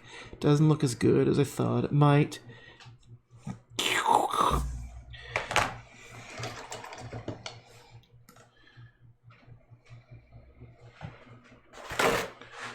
I have another drink right here. Okay.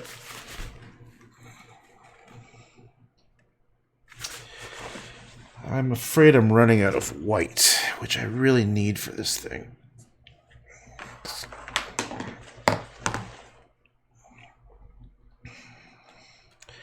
Yes.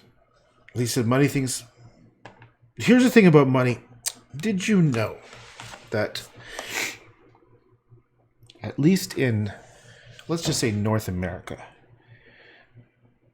when it comes to money, the relationship between money and happiness, it caps out at a certain amount so that the more money you make does not increased amount of happiness you have. And it's when you can pay for basics stuff and maybe have a little bit left over for like an RSP, which is like a retirement savings, and maybe like go on a vacation a year kind of thing, is about where the more money you make, it doesn't matter. It doesn't affect your well-being and happiness.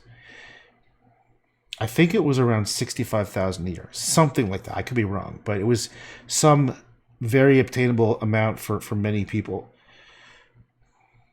but not for everybody. Yeah. That's kind of where I'd be happy with, is just as long as I can pay down a mortgage, not worry about groceries.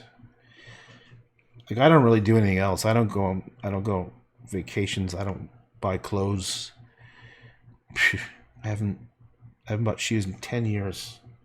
It's because I bought 6 pairs of shoes and I wore them every day, and I'm down to my last pair. I buy black t-shirts and jeans. That's it. You should see the jacket I have. It's the most fucking fallen apart piece of shit.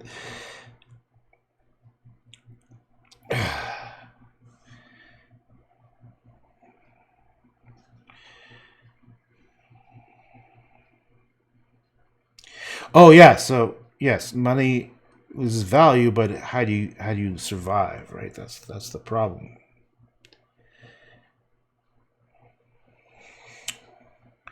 How do you survive?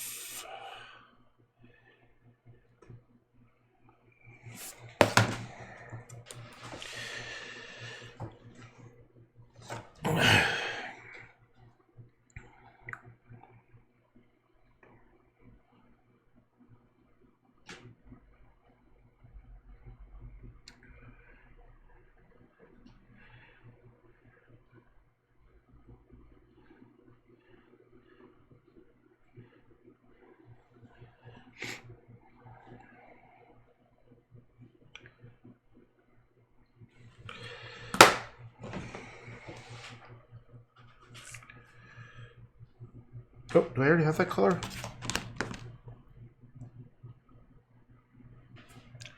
I do already have that color.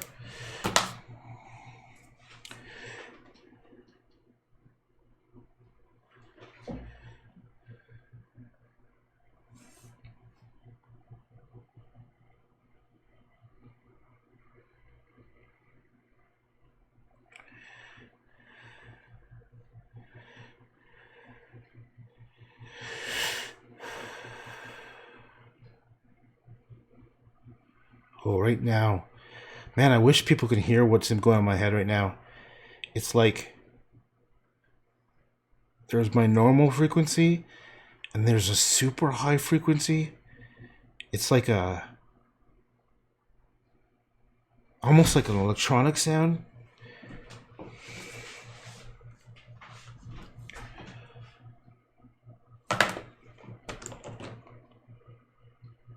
It's too quiet in here. God damn it.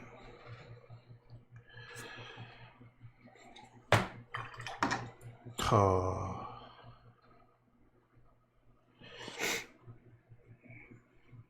What is that?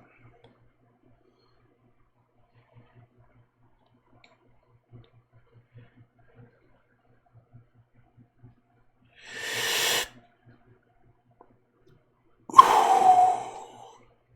just noticed Lisa texted something over there. I'm just going to try to get this thing. Oh.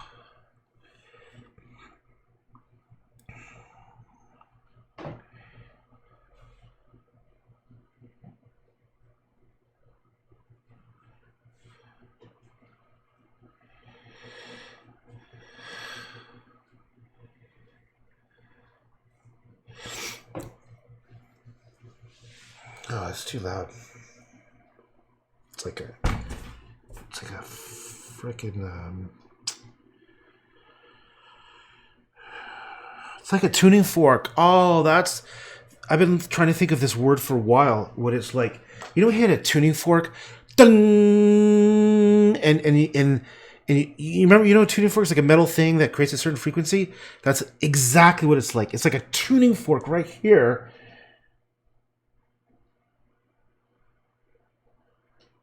And there's also like a weird pressure. Like, when you're underwater, there's a pressure. It's weird.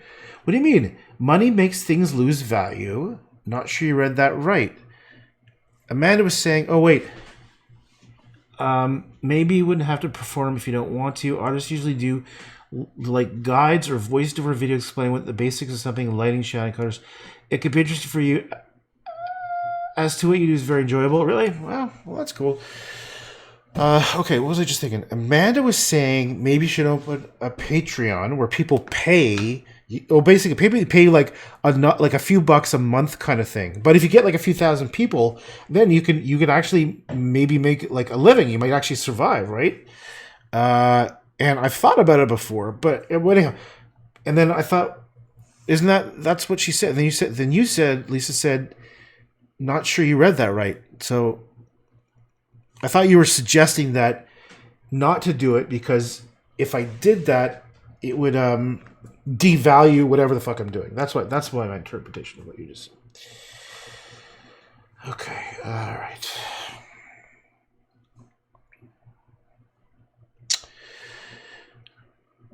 This very much has that kind of, who's that artist? William Blake. It definitely has that kind of William Blake kind of vibe to it.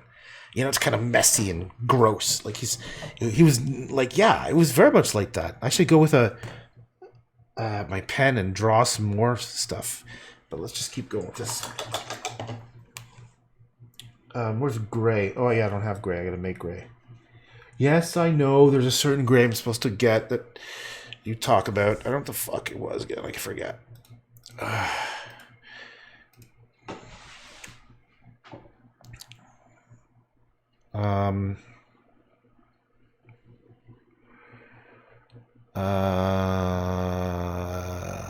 Brain work.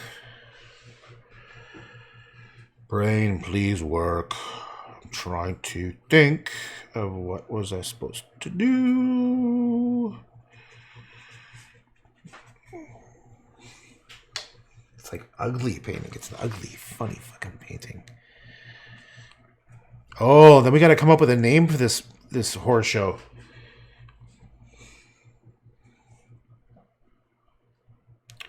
Should call it the Jester. No one will ever know. The juggling jester who's living there under that thing.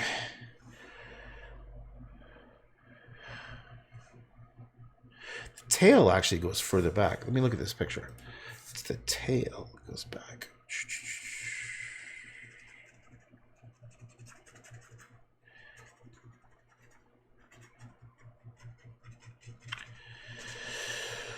Wow, this is some serious fucking weird shit. Okay. I don't actually. I'm gonna get rid of these Tim Burton little goose. I'm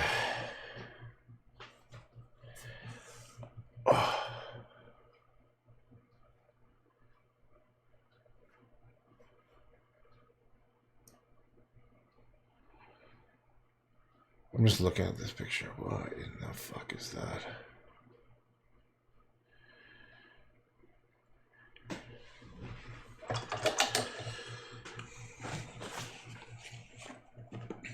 I would love it to make a lot of money. I'd love to be rich. That'd be awesome. Thing is, I like good quality stuff. I don't like a lot of things. What I mean is I like to have a few things that are good quality.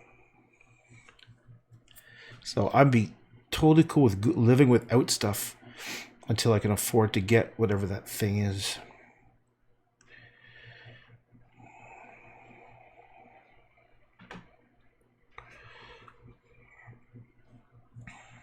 That's something I've learned about myself is I don't like material things that much. I don't need much.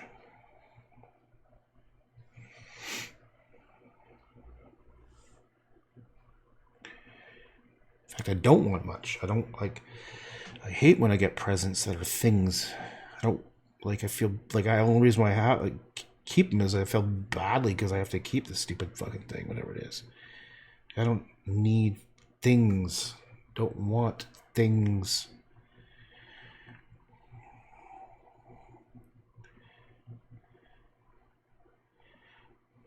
Just the basics, man. That's all I need is the basics.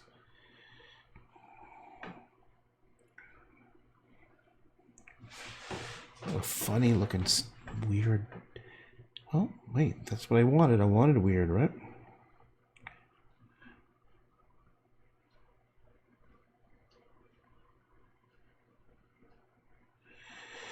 It's gonna take me a while to get this gouache thing right because it's just so wrong. I need white.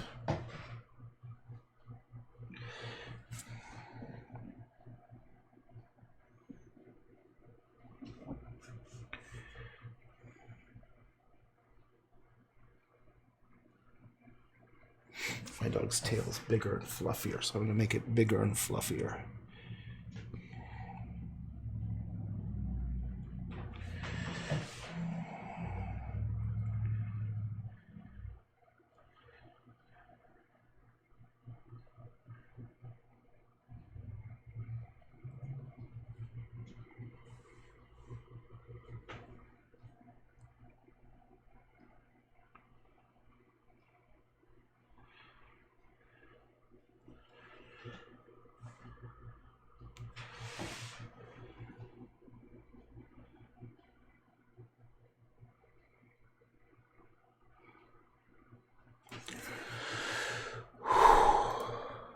We'll zoom in so you can see kind of what I'm doing.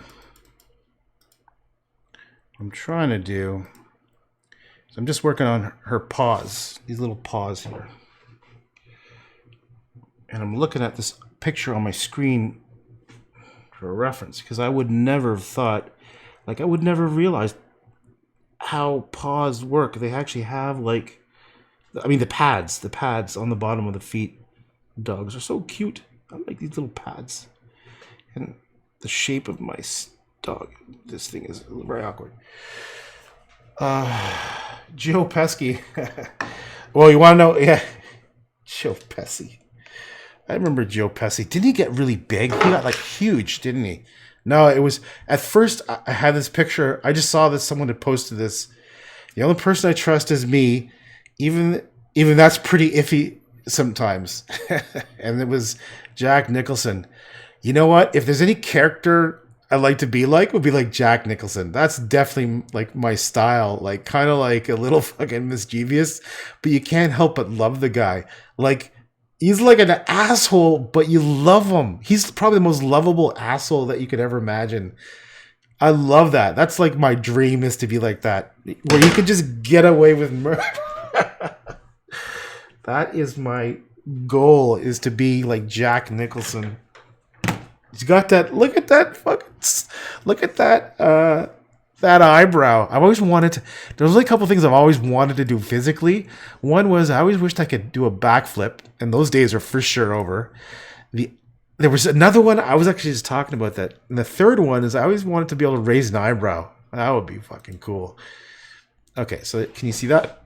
All right. So Jack Nicholson.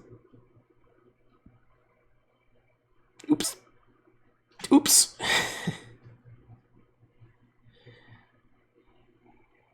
I don't know. It's too much water. God damn it. I kind of like.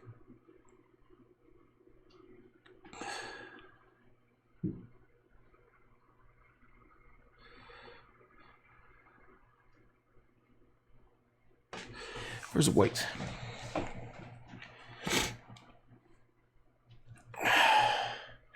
Oh, come on, autofocus. You can do it. Autofocus. I don't know if that's blurry. Is that blurry? There's a way for me to autofocus. I just don't have access to the controls right now. Can you see that? I can't tell if on the screen is blurry. I think I need to get glasses, man. I definitely am having vision issues.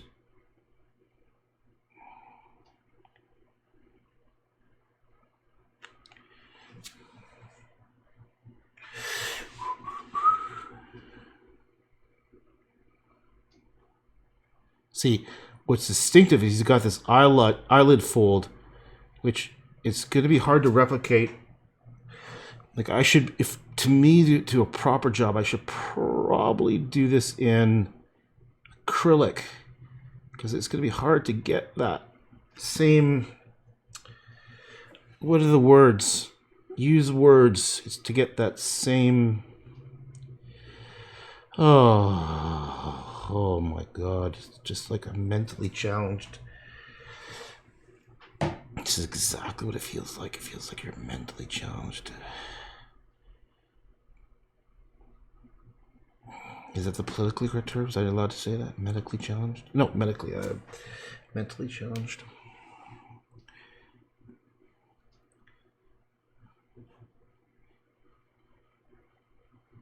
I see. It's not quite covering it up. It's not really. Damn it.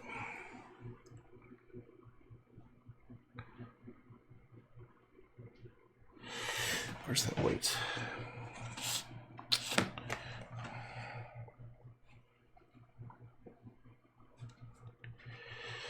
Oh, it's blurry? Damn it. I don't know why it's blurry. Exactly. Charm his way. Isn't that weird? It's right there. It's right there. It's blurry. Here it's focused. What if I move away from it? Still? Damn it. I don't know why it's blurry.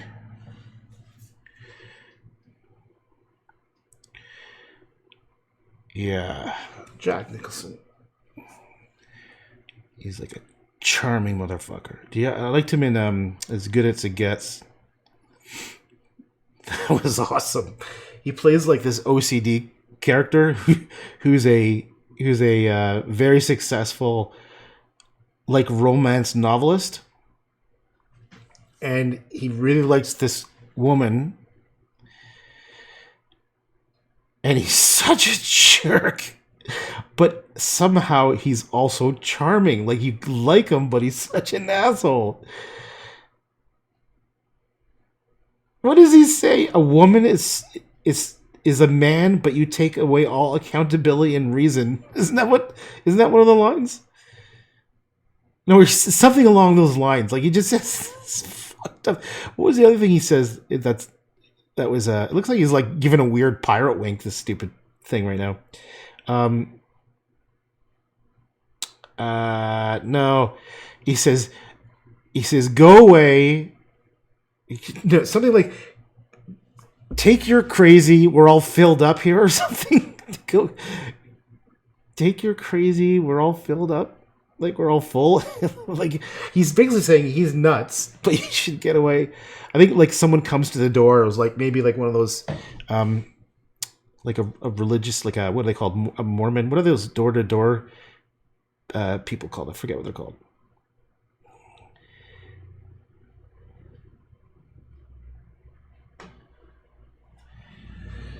That was a funny movie.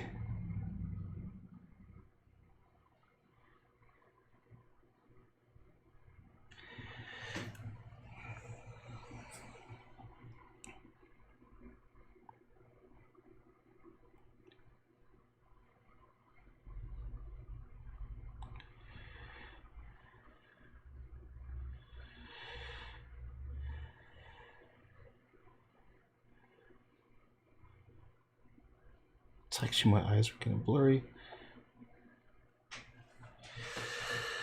I might come back. I'll probably have to come back to this to do a better job. I feel like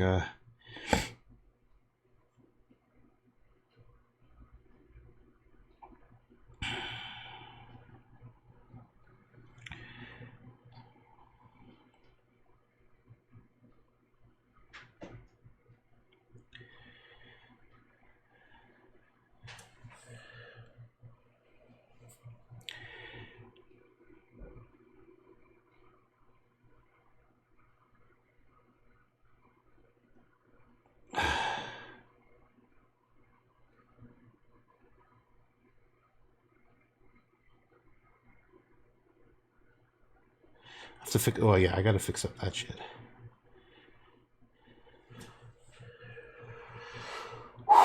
Jehovah's Witness. Oh yeah, and after that he says, "All you make me want to be a exactly." I think that was what was awesome about his character is he's like this absolute fucking ass of a guy, and then he says something like that. You want me to be a better man. Actually, that kind of taught me a little bit, to be honest. It gave me like a little insight into like what a compliment was. You know what I mean? Like I'm not one for complimenting necessarily, but to see how that one comment had effect on her when he says, "You make me want to be a better man." Now I understand this is a movie, right? This is like a artificial scene, but I felt I actually learned something. Like it made me think of the power of like a words in a compliment because I'm nonverbal like an autistic man. Like I am really nonverbal. Like I do not communicate with words. But it made me think if I ever was in love again, I would do an effort. I would make an effort to try to be more verbal like that. Because that was a cool effect. I'm definitely someone who's more about expressing through actions, you know what I mean? But it was like cool like that would be awesome to be able to say something and affect somebody that way. Like it seemed like it was magical. Now I know it was just a movie, whatever, but still I thought that was pretty cool. You make me want to be a better man. Not a good line. It's like you almost wish that was real. I think that's why I like that. People like that movie so much. I like that movie, but you almost wish that was like a real thing happening. You make me want to be a better man. That's awesome.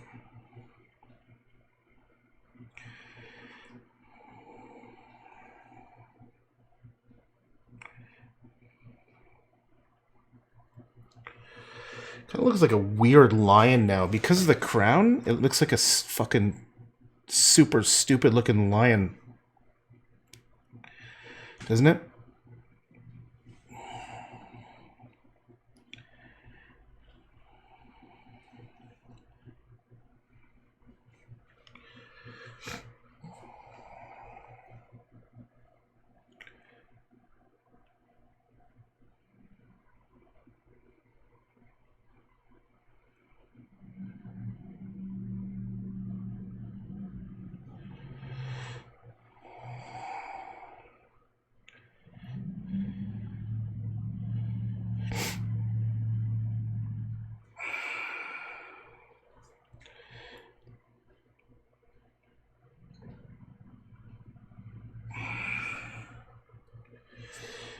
I'm just making up where the ears might be good.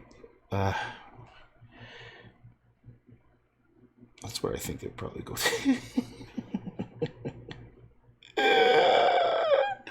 Come on, this is really damn funny.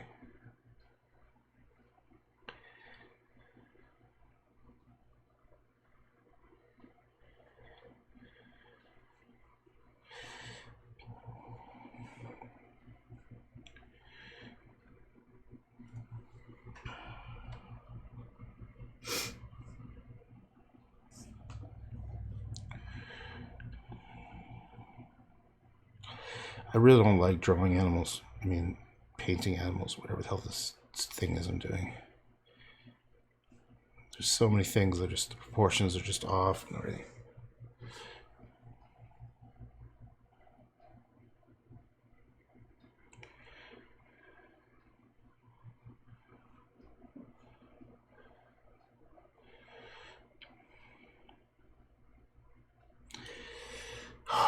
This is so dumb.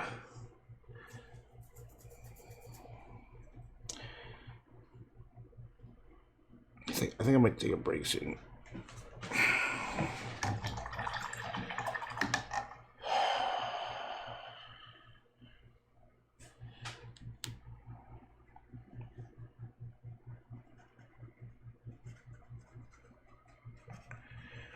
Oops, fuck.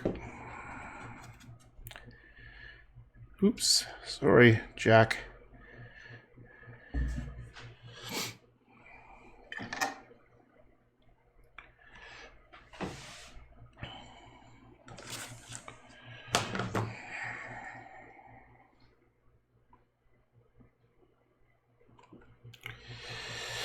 Sorry, Jack.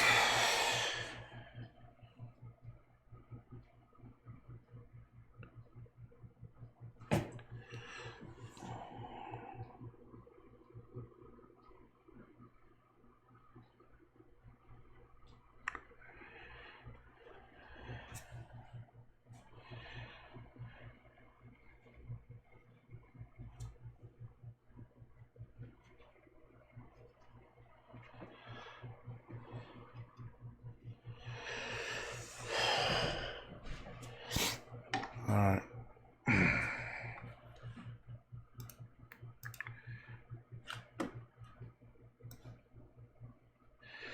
Please help. How do I access the X-rated content in DLive?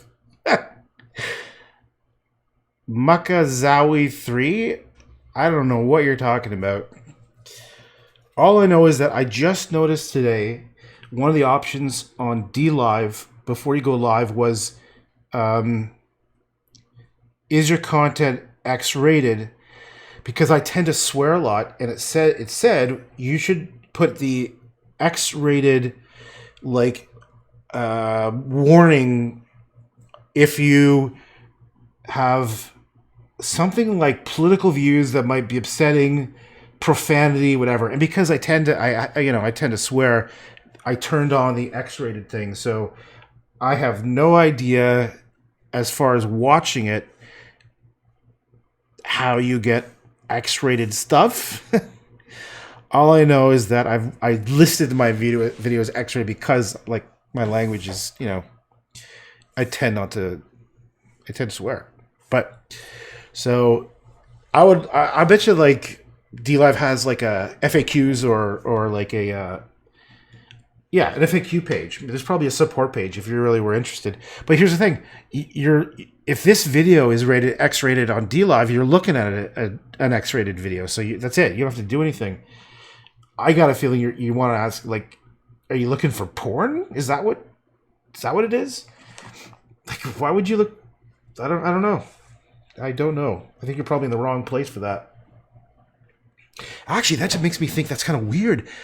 I just realized if DLive is streaming, that would imply.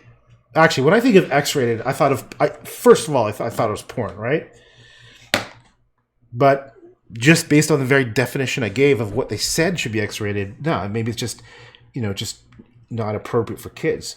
I guess that's the one benefit of Facebook is that it's supposed to block you out if you're too young.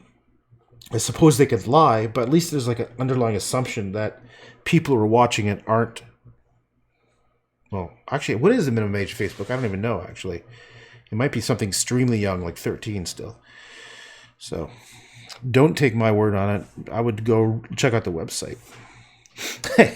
Oh, so this is this. I checked this one as X-rated. So I guess you're in. If that's, I would imagine. When I set it for DLive, I don't think it asks your age.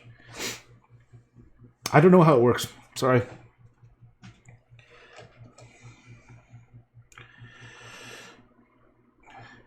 Well, to be honest, I don't even know if my video is tagged as X Live.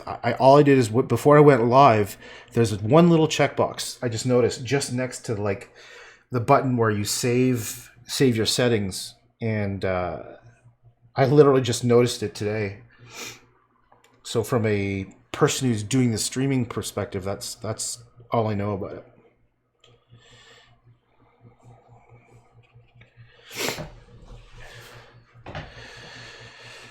Okay.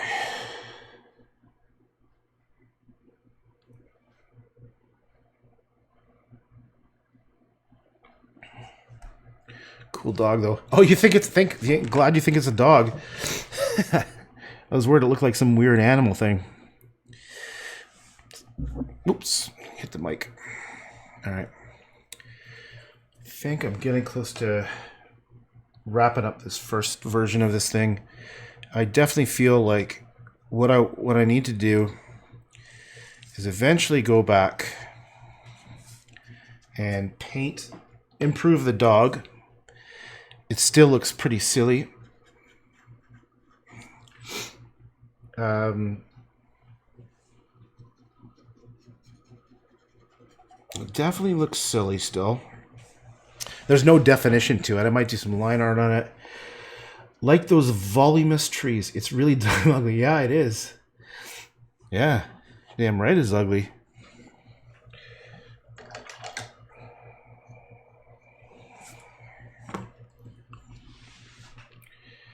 But it's a beautiful kind of ugly, isn't it? It definitely has a bit of a... what's that guy's name again that I talked about before?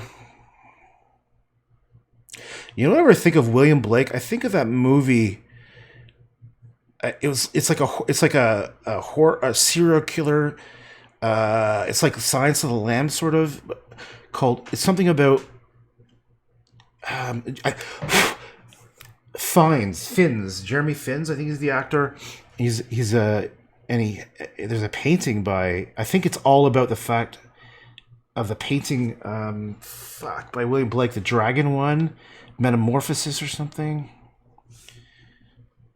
It's a pretty freaky painting. It's like a weird bug-like dragon, and he has it on his back like a tattoo. That's probably the only time I've seen William Blake stuff represented in popular culture anywhere, to my knowledge. It was that movie. And I think it has something to do with Hannibal Lecter series. I think what it was... Oh, I think I recall.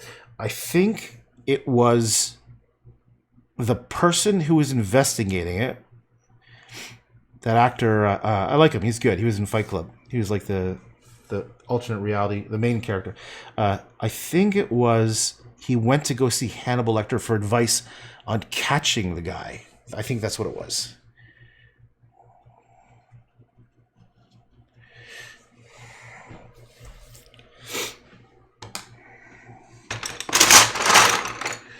I don't know what I'm talking about. Klimt. Reminds you of Klimt? Really? Yeah, I'm going to go to here. I'm going to go to... What was that movie called? I just need to know these things. Dragon...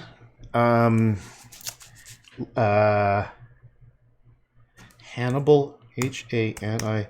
Hannibal? Lecter? William Blake. It was William Blake. Oh, yeah, it was called Red Dragon. Blake. I think it might be called William Dragon, actually. This one. This one. It's just so weird. Like, you want weird? William Blake is like the epitome of weird. Like, this is not pretty. It's actually kind of cool. Oh, remember Tiger, Tiger, burning bright in the force of the night. What is immortal hand or eye shall frame thy fearful symmetry. That's the thing that always got me. I remember this from, we did this in grade 7. I don't know why I remember this, but there's this poem by William Blake, and I thought it was so fucking stupid. I'd never liked Shakespeare. I thought it was... I couldn't stand it, because you had to try to understand what the fuck you're saying. You had to have a dictionary next to you, interpret it, and I got the wordplay was somehow genius, but it needs to be in a language I can understand. Anyhow, why am I whining about it? Anyhow, William Blake had poetry and these crazy ass fucking pictures. It's trippy ass stuff. Look what he's doing. Look, it makes the thing I just did look like a tame walk in the park. So this thing about this poem, Tiger, Tiger, burning bright. Now, I'm sure it's because in Old English, when it was written, they didn't have the same, maybe how it pronounced was different, but I always remembered this. Burning, burning, fire bright, in the force of the night. What a mortal hand or eye shall frame thy fearful symmetry? And I'm sure they pronounce it symmetry, I guess. The colors of the lily pad are like the colors of the dude's melting face in Raiders of the Lost Ark. Oh yeah, that's hilarious. Wow, what a weird way to... The muscles in that creature are very well painted. It's weird and macabre. That's the word, macabre.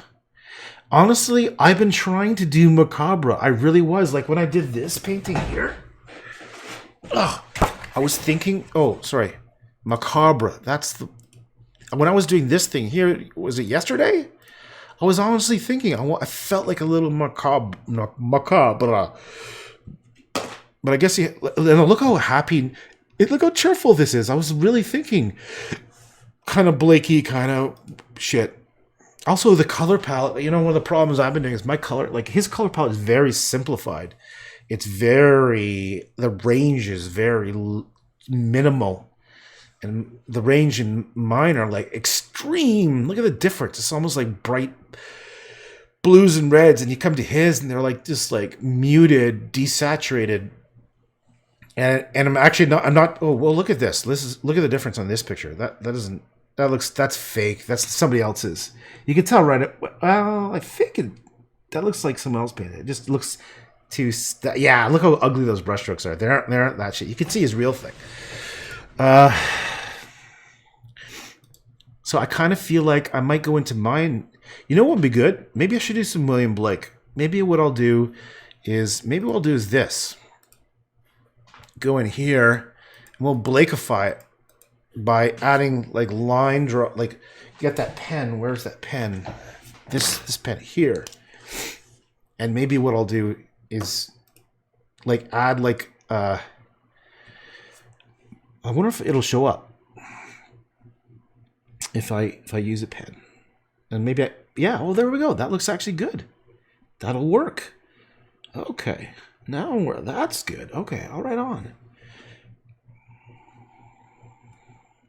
It's a little bit, it's bumpy. Like the texture here is kind of bumpy.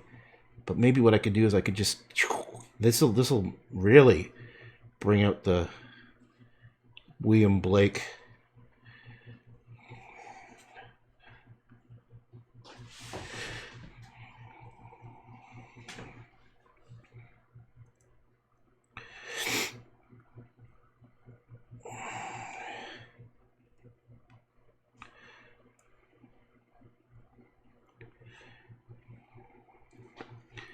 I do like drawing, actually. Drawing's kind of...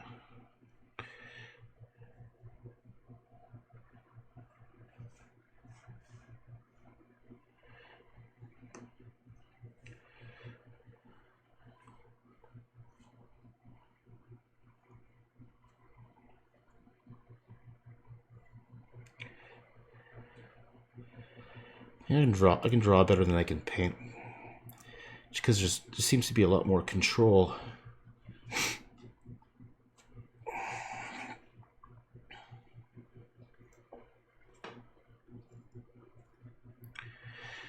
Maybe I'll draw Jack.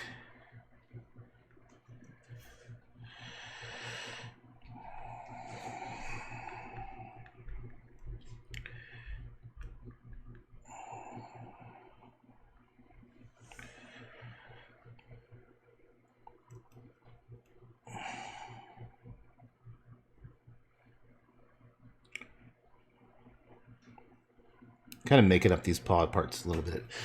I think I fucked up. There's probably the pads aren't totally realistic. I don't know what not quite there.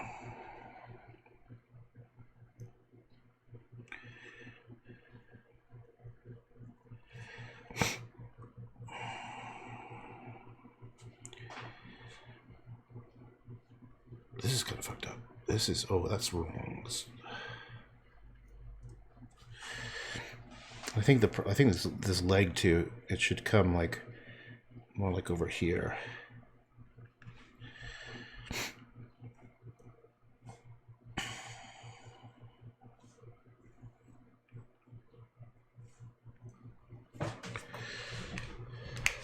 Oh, was I zoomed in? I think I was zoomed in.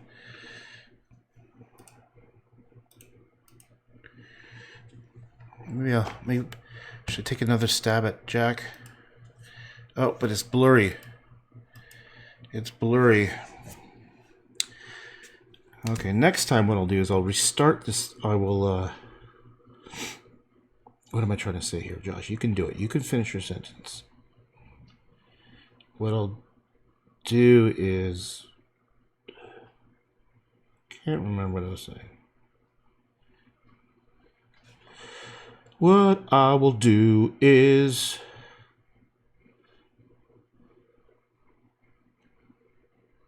Can't remember.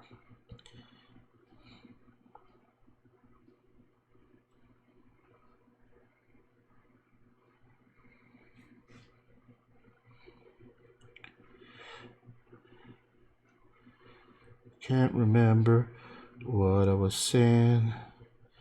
Can't remember what I was saying.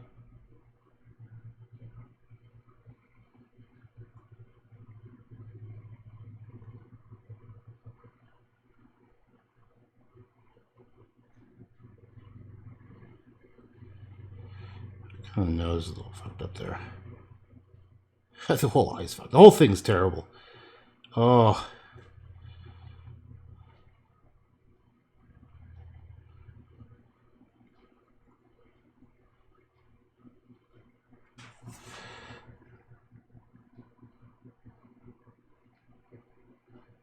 It's kind of weird. How do you turn a dog into Jack Nicholson? I don't know where his chin is, so there's a bit of a problem with this nose. The problem is I can't draw. I need to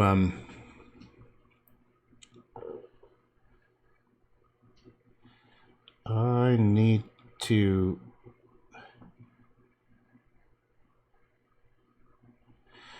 I need white space.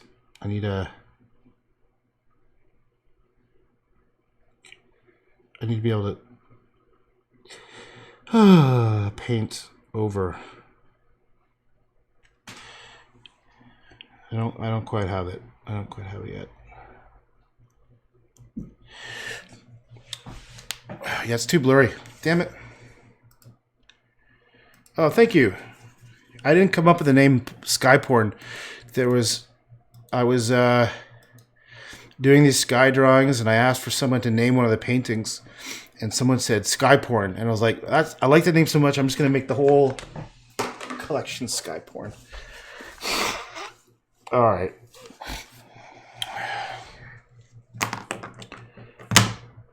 I think I'm going to take a break here. Yeah. It's weird. I'm starting to feel pukey. This happens to me like this happens to me. I start getting nauseous. Like I don't know where it comes from.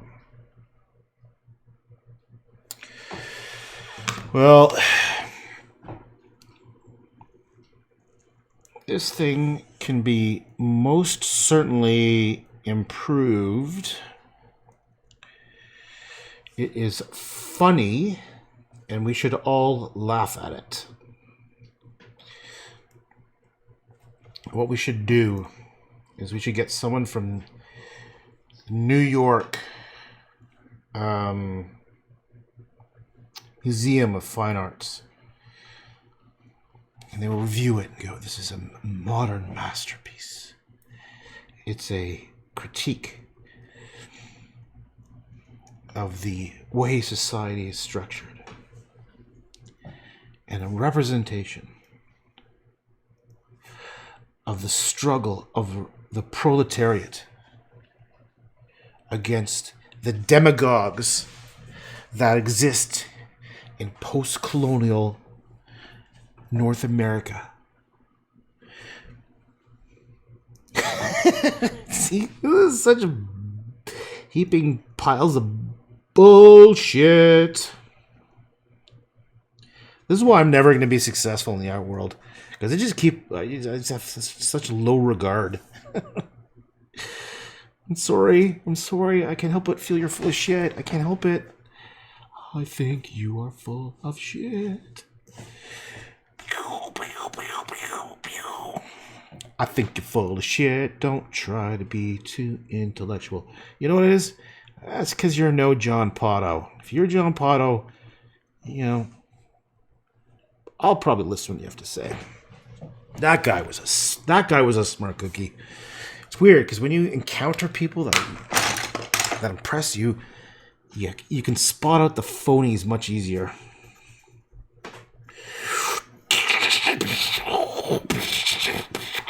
Look at that. Oh, da, da, da, the light. Look at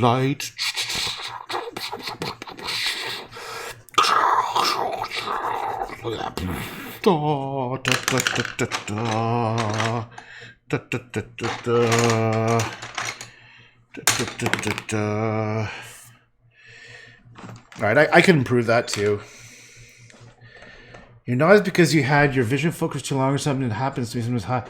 What a great description. Sounds like the basic cliche description of art, guys. I totally missed. I don't even remember what I said. Nausea comes from. I thought you were trying to think of clip before. I have the same deal. It's from constant sniffles. The snots in the stomach. Ew, gross. Snots in your stomach. That's nasty.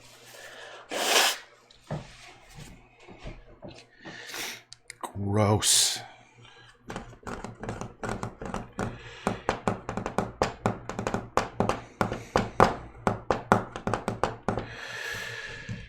Oh, it's a beautiful work of art. What are you gonna do?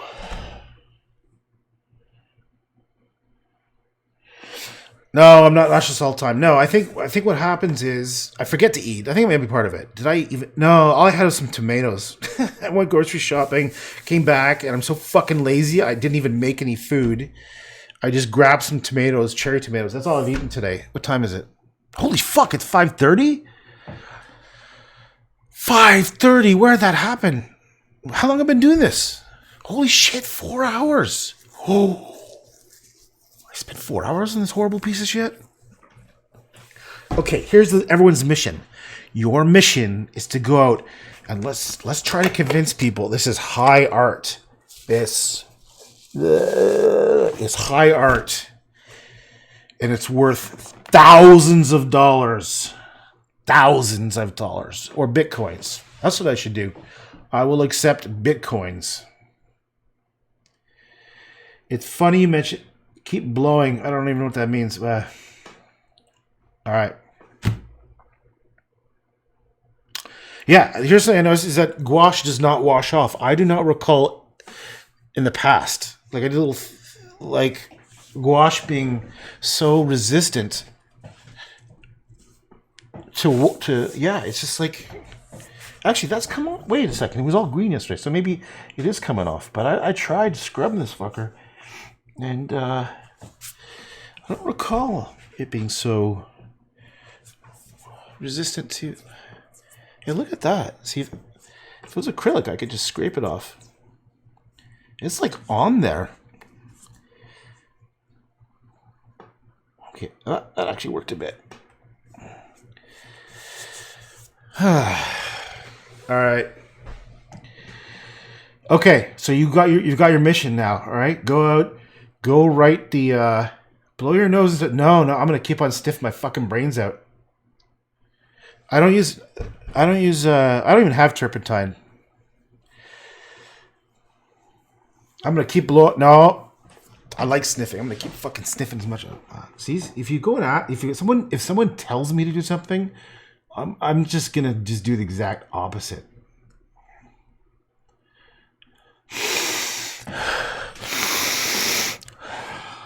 All right, I think I'm crossing the line as far as how obnoxious I can get. Yeah, I just realized. Well, I was kind of like using my nail and like digging in, and I use so like here I am digging. I'm digging hard. Okay, I'm really nothing's coming off there. Look at that. The way is I put a little bit of let's bit on it. Now I use a little bit of water, and now it's weird. It's scraping off. Like I was okay. I'm gonna go hard. I'm really putting pressure on. Like I am scraping it. And then if I, so here's, now now I know how to clean gouache. Lots of pressure and some liquid. I mean, I was taking soap and just doing this. I don't know what I'm talking about this. Okay, all right. Forget it, script. All right. So go for it. So go write the art critic at the New York Times and say we found. Okay, I can't even bother to say it. All right, okay. Damn it! I wish it wasn't that late. 5:30 because I was feeling like I want to do some more painting. Yeah, I kind of feel like I just want to just go alone and paint.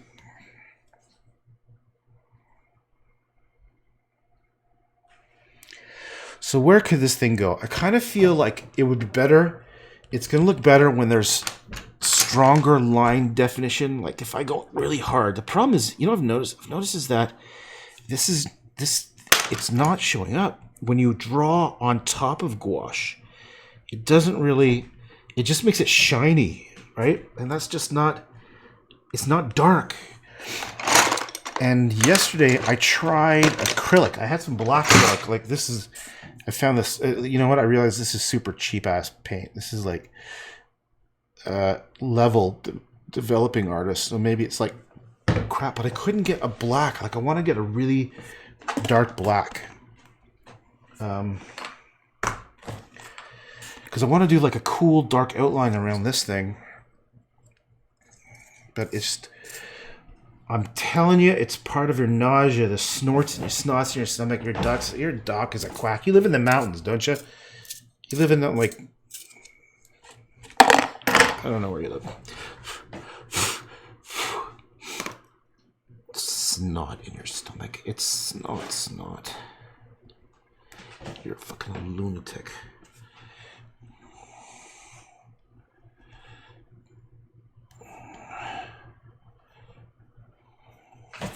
Maybe we'll do here or something as well.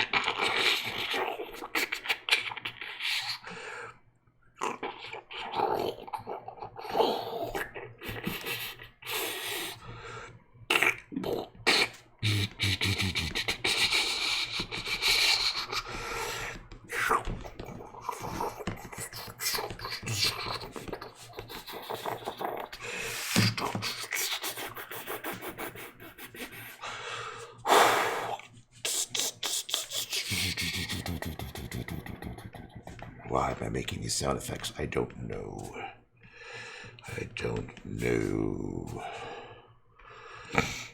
Ah, see, I snorted again. I'm going to snort all the time now. Snort.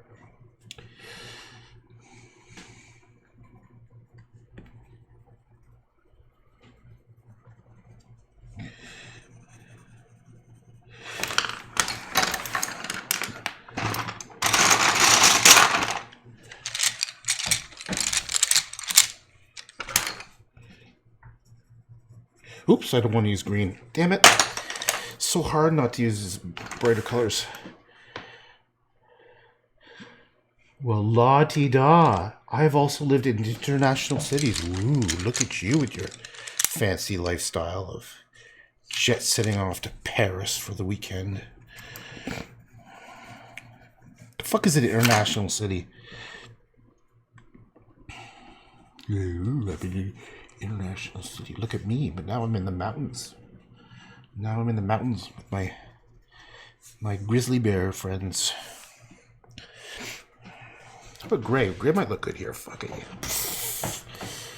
Oh, I don't want silver. There's more. Some of these pencils are actually like bright colors and shit. It looks dumb. Dumber than a dumbness. I've had this issue for 3 decades. I don't want to hear about your snot issues. Jesus Christ. Your snots and your stomach full of snot. It's because you're living in the mountains. That's the problem. You hillbilly. This is a hillbilly. She lives in the mountains. With her hillbilly friends. Do you have a pickup? You probably have a pickup. Or you want one. I bet you wish you had a pickup, don't you? One of those like with a shotgun with a rack on it.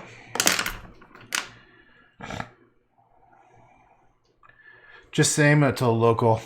Yeah. You know you're a local. Yokel. I'm just joking. When you say you're not a yokel.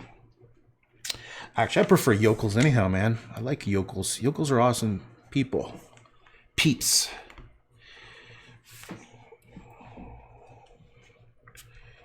I don't know if I like this stupid fucking thing. I'm just gonna like bust that shit up. Fuck that. I don't like that at all. In fact, let's get rid of that. Let's get rid of that thing. Fuck you. Shitball thing. Tim Burton, stupid Tim Burton or Harry Bananas, whatever the guy's name was, who does the actual Tim Burton stuff.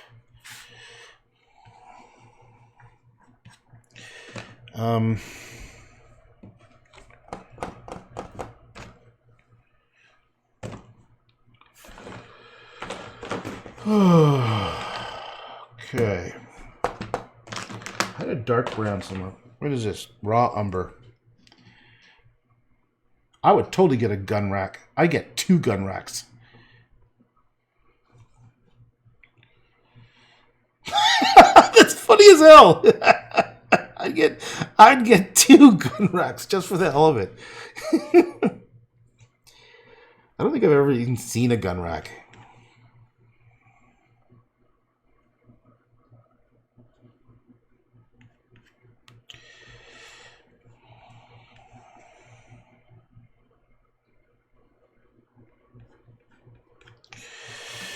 Okay.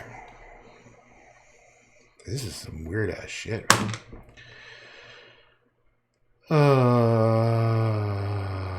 Okay. I forgot to put a little bit of shadows in here. Let's put some really horrible shadows. Oh, that's so ugly. Yes. I think that's like mission accomplished right there. The fuck kind of shadows is that?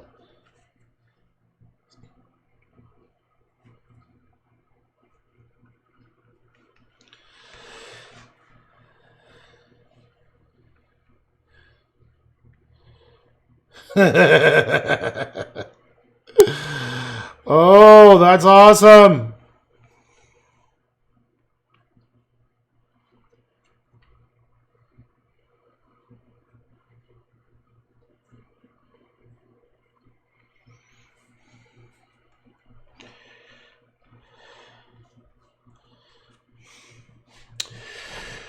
Oh. Okay.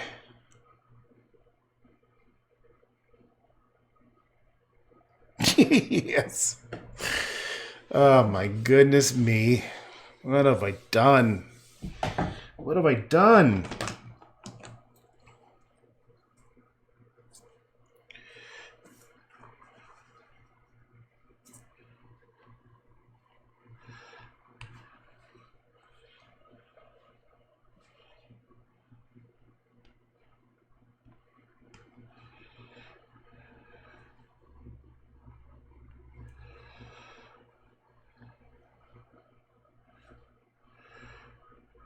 Even though I make fun of my stuff, I still take it seriously.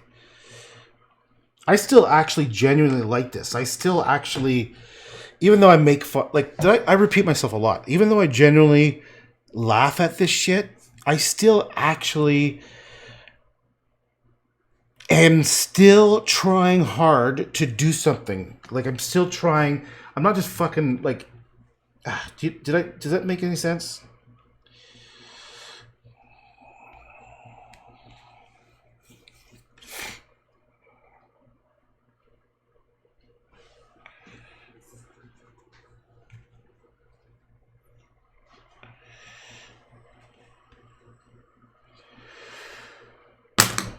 Okay.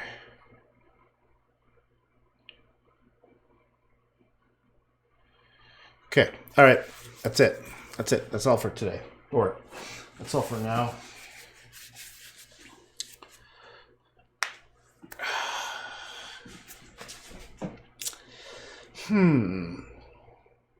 It's like a big quote bubble. You know those like it's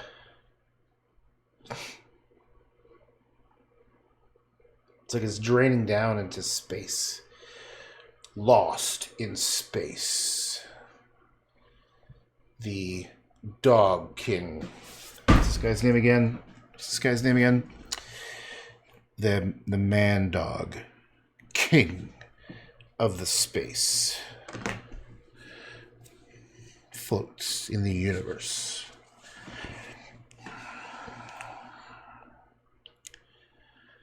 Okay. There we go. Whoa, that was kind of a fun little ride.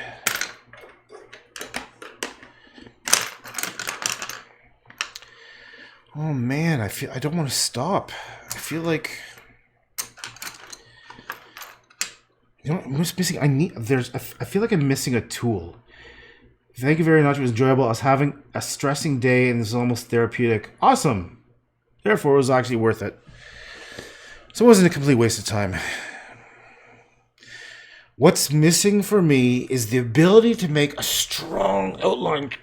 So it's like really ripping a strong contrast between this weird vision. And I really think I gotta go and make this dog. Maybe I gotta work on the dog character some more. Because I'm missing. That's not a good idea. I don't know if you can see that. I just started wiping this and. Anyhow, what's missing for me is like definition. So here, my concern is this. It's real simple. Sometimes when I stop, I have a hard time coming back to it because it's such a like I'm also concerned like what if it only takes me 15 minutes? Like when I'm normally doing this, I just fucking run with it and that's it. But now that I got you sons of bitches listening, I feel like pressure to do it. And, you know what I'm saying? Yeah, I need, maybe it's marker. Maybe I need a marker. I know I've got them somewhere. I need something to add definition. The pencils won't work on top. I tried it. That pen doesn't work. I could go get, I've got thick things of these things. Just over there. Ah, goddamn. I'm getting shit all over myself. All right. Honestly, I am literally shocked that actually there's some people that are interested in this, to be honest. I thought for sure the reaction would be, shut the fuck up. What are you talking about? You're such an idiot. I honestly thought that would be the reaction. But there's actually people that actually listen to this and actually think it's interesting and enjoyable. That's so weird to me. God, I thought for sure. I was like, this is like the stupidest thing I think I've ever done in my life.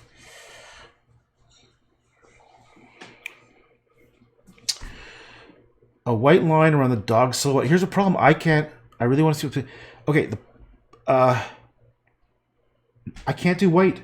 Gouache, I've tried repeatedly just now to do white gouache on top, and the only thing will work is acrylics. And about a year ago, I went through my stash of acrylics that I had for a long time, and everything had dried out. And quite frankly, I don't know if I want to go invest in acrylics. Because, it's not like I can just get one or two. I gotta, you gotta get, if you're gonna do it, you gotta do it right? So that's kind of where I'm at right now. I'm thinking, fuck, do I really gotta go? And also, too, it means I gotta make a trip to the art store, and I'm lazy as fuck. I don't want to go anywhere.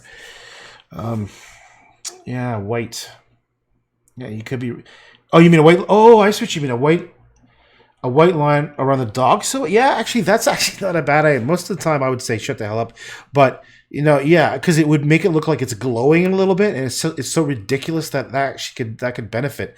Not only that, but I think a light around that actually would work. A light around the inside of the silhouette, as if there was light around the edges of this thing, that would probably work too. But ain't got no acrylic. Don't got no acrylic. Except for that black. Don't buy this brand. It's not good. Riotech. Oh, I think I remember. I had some idea to do some experiments, and I can't remember what those experiments were. So I went and bought this and some other stuff. Some other kind of like weird painting material. I can't remember what my experiment was, but I just found it in my, I've got like a little chest over here where I keep some like I got art supplies up fucking all over the place, right? I got this little chest over here where I sort of keep stuff that I don't really use often. Like these things I hadn't used in easily a decade. I hadn't touched these things for sure in like a decade. And I was going through stuff. I was like, oh, I got some oil pastels. Now, to be honest, since I started using them, they don't feel like they're very good quality. They weren't just coming off like I remember in the past. Like I remember using oil pastels, and there was a feeling to them, like they felt, they felt like silky. They felt. These feel silky too. They feel soft. But I think the other ones I had, I don't remember even what kind they were. But when you drew at them, more surface came off than what was here came off from these ones. Anyhow, I don't know enough about oil pastels. Like I think I probably bought one set, and they just lasted me years and years. Before this. Rabbits. Oh, here we go. You're fucking lost your mind with your. You're talking about her redneck paint mixtures. Ready? Rabbit skin glued with wood filler, squeezed through a tip thing. It's a technique a dude I used to assist used. Can mix with pigment, but best to paint over. Rabbit skin glue. That's fucked up. That's like the most perfect thing. Rabbit skin glue.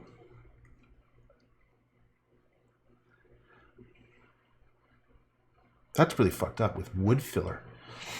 Never heard of that. One time, my parents, I don't know how they know. One time we had a dinner and Ken Danby came over. Actually, I won an art award once, and it was a book signed by Ken Danby. And then I think it was like grade 8. I won the art award for the school, and they got a signed copy of Ken Danby's book. And then he came over for dinner one day. I don't remember if it was before or after the award. But anyhow, he was like looking at something that I was doing. And I remember him leaning over, like we were at my parents' dinner table. And he said, well, let me tell you my secret. Like this is honestly, I didn't prompt him for anything. And I was young. And, he's a grown man. He's probably in his 40s. I don't even know. We're 50, maybe even 40s, probably. Or actually, might have been 30s. I don't know, but it was when Ken Danby was like really well known, right? He's like this Canadian artist who does these pictures of fucking hockey players and shit, and because they're semi-realistic, people love that. Anyhow, I always thought, even then, I was thinking, dude, you're not that good. Fucking, you're just doing some realistic pictures of some fucking hockey players and shit. I could do that. That's what I was thinking. I was probably like 11 or 12 or 13. Anyhow, he goes, my secret is I use egg tempera, and I remember this. He was like sitting to my right, and he said something. He leaned over like he's telling me this big secret, which I didn't even care. He said something like, I make my egg tempera paint with real egg yolks, or I don't know, the white shit, whatever, and then I bury it for 3 days. And I was thinking, get away from me, you fucking weirdo.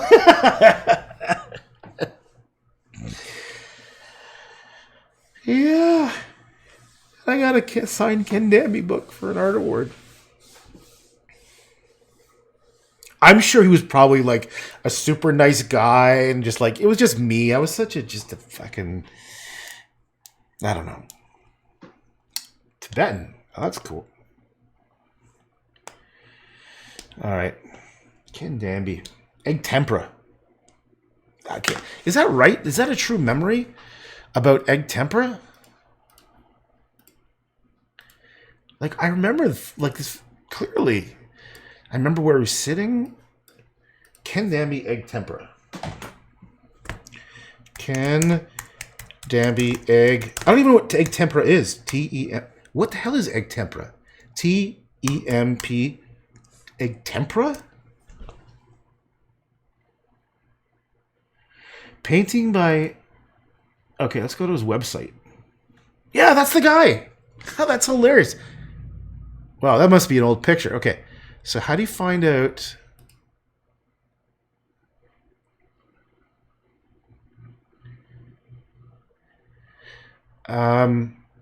Yeah, here it is. He's best known for paintings that are in egg tempera, a difficult and challenging medium which he used exclusively during the 60s and 70s. Danby increasingly began to use oil and acrylic in the 1980s. So here he was. This probably would have been, it would have been in the 80s that he came over for dinner and he told me this stuff. And he whispered to me that he put his egg tempera in the ground for 3 days. That is some funny ass shit. And I was never that impressed with this stuff. I was just thinking, oh yeah. So actually, that's kind of a nice painting. That's not bad. This is the one I remember. And there was one of a goalie too. So here's the thing. When I saw this when I was young, I was thinking, fuck, man, it's just realistic. Do I gotta, like, to be successful? I felt if I didn't do realistic stuff, wait, how do I get back there? If I didn't do realistic stuff, no one would give a shit. So he's doing fairly realistic things. Oh, here, wait, oh, that's the study. It's called At the Crease. That's the one painting I remember. Oh, and this is also a very famous one. Famous. See, they are nice paintings. They're very nice. They're beautiful. But you take a photograph and that's the one. I think this is on the cover of the book I got. It takes a lot of time to do that. Maybe I need to do egg tempera. Tempera was originally made with egg whites. There you go. That's kind of. I feel like I have to do this. I have to go and do a couple, like one or two of these really fairly large paintings that are photorealistic. But I don't want to. I want to do messy shit. I want to just do. I don't even know what the fuck to do anymore. I used to. I just sort of went with whatever seems right at the time. Oh, God damn it, I suck at this. I'm not very good at cleaning up. I think I've just made it worse. Oh, I'm trying to clean my keyboard. I just made...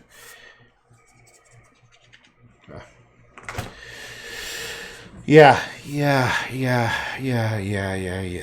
Okay. I'm just stalling now. Okay. Let's leave the Dog King for now and come back to it another time. All right, now I'm totally saying goodbye. All right, goodbye. Take it easy. Have a good night. Lisa, stay away from the bears and rabbit skins. Ciao.